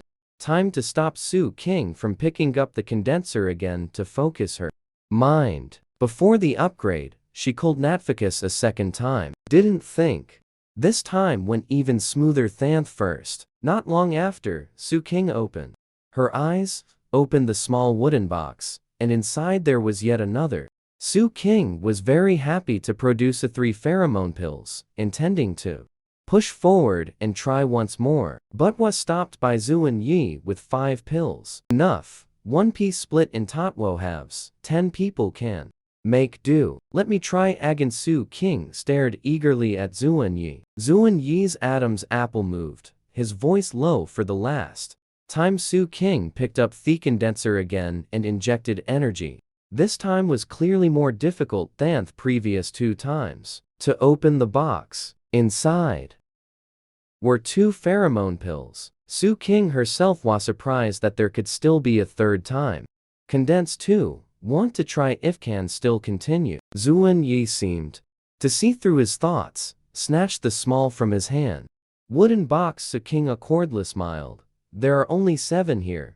How about making some more? Tomarov Shu Ying comforted him. And feel it. These pheromone pills are merepotent. Half a pill should be enough to calm them. Shu Ying is the priest. His beast ring is mental power. So when he says this, Su King finds it credible. I'll go deliver these pheromone pills. Zuan Yi glanced at Luo Chuan and said, take good care of Su King. As soon as Zuan Yi left, Shu Ying gave Ling Xian an unfriendly look and said, ah, sis, you might not have had contact with the Eagle clan, so you don't know much. But the Eagle clan is pretty dirty. Hearing Shu Ying say this, Luo Chuan immediately nodding in agreement. Yes, the Eagle tribe beastmen have never been popular with females because of this. Ling Xiao was treated by the 2 as wearing a mask and talking bad about Eagle clan. It's almost laughable how angry I am. Su King, you don't listen to other nonsense. I'm very clean every day. Taking a bath. Ling Xiao was so anxious that his face turned red. Don't listen to him. I didn't see him go take a bath yesterday. Shu Ying stepped back in disgust. 1 step. I washed in the morning. Ling Xiao's face looked ugly. Hate not to take a shower on the spot to prove. Who knows whether you washed in the morning or not? We leopard clans are different. Famously clean. Sister, want a sniff? I smell sweet. Saying, Shu Ying suddenly leaned close to Su King. Su King rubbed her temples and said, I just finished condensing pheromones and am a bit tired. I want to rest. After the 3 of them went out, Ling Xiao coldly glanced at Shu Ying's sister. Why didn't you just call her mother? Perhaps she could even spoil you like a child. Luo Chuan, upon hearing Ling Xiao's words, couldn't help but laugh out loud. He didn't like Ling Xiao, but these words struck a chord with him. Shu Ying, with every sentence, calling her sister, he had long been unable to stand it. Shu Ying's face changed. White, back to normal soon. Don't think others can't see what you did last night. Ling Xiao looked coldly at the others. 2 people, intentionally or unintentionally, touched the rabbit beast mark on their necks. Luo Chuan and Shu Ying stared at Ling Zhao with resentment. Roughly considering Su King was sleeping in the room, he didn't speak anymore. Su King was lying on the bed, not asleep, when suddenly a voice sounded in his. The bag rang. That long unseen system finally appeared. This time, she wanted to draw something practical like weapons. Must choose some self-defense weapons lottery. Wheel soon start spinning, this time much faster than before. Su King could hardly see thwards on it. Su King threw towards the weapon. After the roulette wheel stopped, she was dumbfounded. That wasn't a weapon, but a book. Beast World Weapon Catalog. Su King originally wanted a weapon, but drew. I was a bit disappointed with the book at first, but after flipping through it, seeing the various weapons and detailed construction diagrams inside, my mood lifted again. Alright, as long as we follow the blueprint to make it, we can create a self-defense weapon. Su King suddenly became very interested. From jumping off the bed at this moment, Zuan Yi returned. 3 males also followed into the house. How about it? Give them the letter to eat. Is the pheromone finished? Is it under control? Su King asked. The pheromone you gave is even more effective than before. 10. I only used 4 to pacify the males, and also Chief Sino will judge Xylan Tamaro. Su King is already in. Having lived in this beast world for 28 days, she originally thought she wouldn't survive more than a week in this unfamiliar world. The period was about to end. Butte unexpectedly made it through May Day, and was fiercely competed for by the big shots. Not only cold and ruthless, but also the passionate scorpion Zuan Yi, and the handsome, free-spirited White Eagle. Lingxiao a Chuan, whose beast form Isa Panda, has even left the department, willing to stay by the female side, as the last chapter said. The next day, at the trial ground, Zilanwis, flanked by 2 robust beastmen, pressed to kneel on the ground. Her eyes are full of resentment and unwillingness. Her several companions are also detained beside them. They remain. The mate beast mark on Zilan's body has been erased, her breath faint as she is dragged out by several beastmen to face judgment. Su King, for the first time witnessing the male's afterearth beast mark was carved. There were 2 who appeared to have lost their breath, and the rest who still had life were barely clinging to it. After taking a deep breath, Sano spoke in a low voice. Zilan, you scattered mad rage vine pollen, causing females of the leopard tribe to fall into. According to the tribe's rules, up and entering a frenzy, your mate beast marks have been completely erased. Next, you will be expelled from the leopard tribe, never to set foot in Zilanagan. Upon hearing this, her face instantly turned deathly pale, her eyes filled with madness. Sino, you? To treat me like this, I am also a female of the leopard tribe. You cannot expel me from the tribe. Senna stared coldly at her, precisely because you are a leopard clan female, that is why you are given the chance to be tried here. From today onwards, you are no longer a member of the leopard clan. Following Sino's order, several orcs escorted Zilan and her partner. Leaving the trial grounds, Zilan struggled and cried out all the way, yet no one paid heed to her pleas. The trial had just ended, and Su King had just arrived home. Before I could even sit down, there was a knock at the door, followed immediately by Senner's voice. Su King, may I come in? Zuan Yi seemed to guess Sino's purpose and responded on behalf of Su King, please come in. Sino entered with a kind, smiling face. Su King, today, I am specifically to express gratitude. Thanks to your pheromones being complete, the many males in the tribe were able to be pacified, averting a disaster. Senner thanks. Su King smiles. No need to be polite. We are all part of the tribe. Helping each other is only natural. Ran Sino nodded, looking at the orcs inside the house, his eyes flickering as if he wanted to speak, but hesitated. Chief Seno, is there something you wish to ask? Su King, seeing his expression, asked, yes, if it's convenient. Could you tell me where the pheromone pill came from? Sino, the clan leader should know that Shu Ying is the priestess, right? Since she is the priestess, she naturally has the ability to produce pheromones. Zuan Yi preempted it. Speaking of Shu Ying, knowing that this matter required a unified stance, she stepped forward and said, although I have only recently awakened the beast ring in my daily life, practice making pheromones when you have time.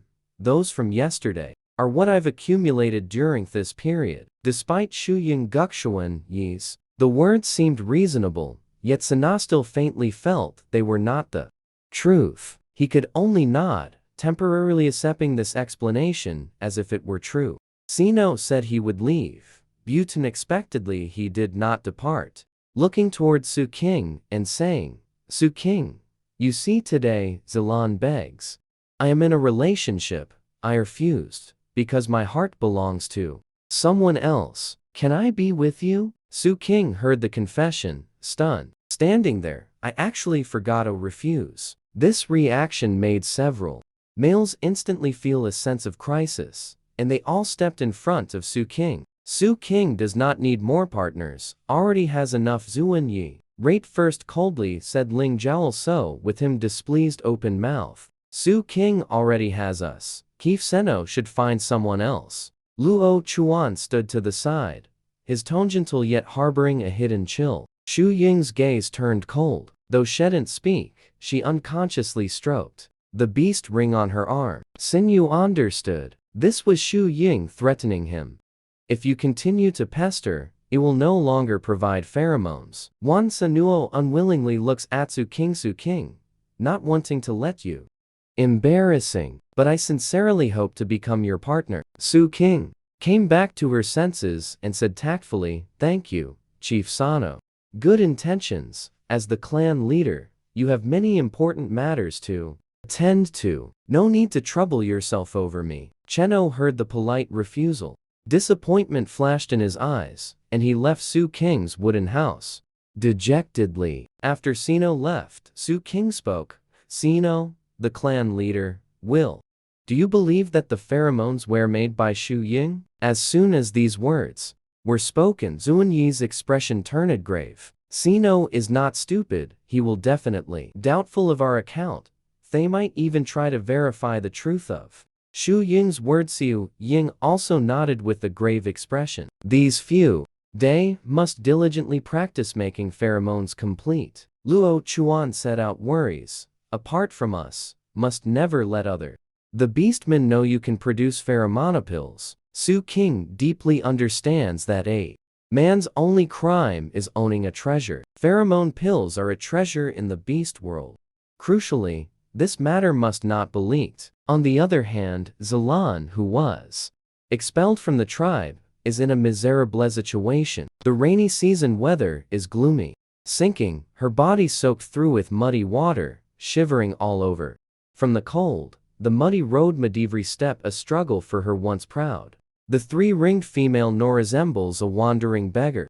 As she roars at her dying, markless companions, "You all, this bunch of useless fools, still not hurrying to find food?" However, her companions had long harbored resentment. One companion sneered, "Zilan, you think you're still high and mighty partner? Without the beast, Mark, don't expect us to follow your orders anymore." A partner mocked, "Still thinking would serve you. It was you who caused us to be expelled. Now, you are the useless purple one." Lan's face turned pale with anger, pointing at them and roaring, "You ungrateful lot, I am your female. How dare you speak to me like that?" No sooner had the words fallen than several companions rushed forward and pushed her into the swelling river. The current was swift. She despaired telethrash against the water, gradually losing strength. Darkness fell before her eyes. When she opened them again, she now rescued by the lion tribe beastmen. Zilan learns it was the lion tribe who saved her and immediately demands to see Badi, as she has had several encounters with Badi before. A fleeting encounter. "I am Zilan of the leopard tribe, with the secret of the leopard tribe to tell Badi." The lion tribe beastman, up in hearing of the leopard tribe's secret, immediately. When he took her to meet Badi, Badi was very surprised to see Zilan, remembering that back in the leopard clan she was surrounded by multiple partners. The glory is boundless, but how come in just a few days all beast marks are lost, and still so wretched purple orchid female was driven out of the tribe? Here comes Badi, pretending to be gentle and asking, seeing Badi's attitude is mild. Zilan immediately becomes arrogant. "It's that damned sword bitch. Sex harmed me and I was expelled. The beast marks were all scratched out. I have no more companions by my side. Connie partner with you." Badi's inner thoughts look down on the dozen or so malabeast marks of Zilan being scratched out. She feels no grief, and even condescension begs to form a bond with him. When Su King had to scratch off her partner's beast mark, she would rather hurt herself than scratch off stray beast's mark in comparison. Zilan made him nauseous. "I just heard you know the leopard clan's secret." Badi avoided the mating topic and asked, "That's right. A huge one." Secret. Zilan squinted her eyes and smiled smugly, saying, "If you tell me, I might consider forming a partnership with you." As she spoke, Badi walked to Zilan's side. "Badi, Remember your promise. Zilan paused. Su King, can you produce the pheromone? Badi narrowed his eyes dangerously, according to me. As far as I know, females do not possess this ability. Where did this information come from? My partner scattered Rajavine pollen among the leopard clan, which should have let the entire tribe fall into madness, yet all the ORCs were soothed. Zilan said proudly. Bade was greatly shocked. Zilan was so. The tribe where the bad guys are from, that tribe of their own people, actually within the tribe, scatters maddening vine pollen. Are you saying the PART tribe uses a massive amount of information? After comforting male, one must know the precious pheromones are complete.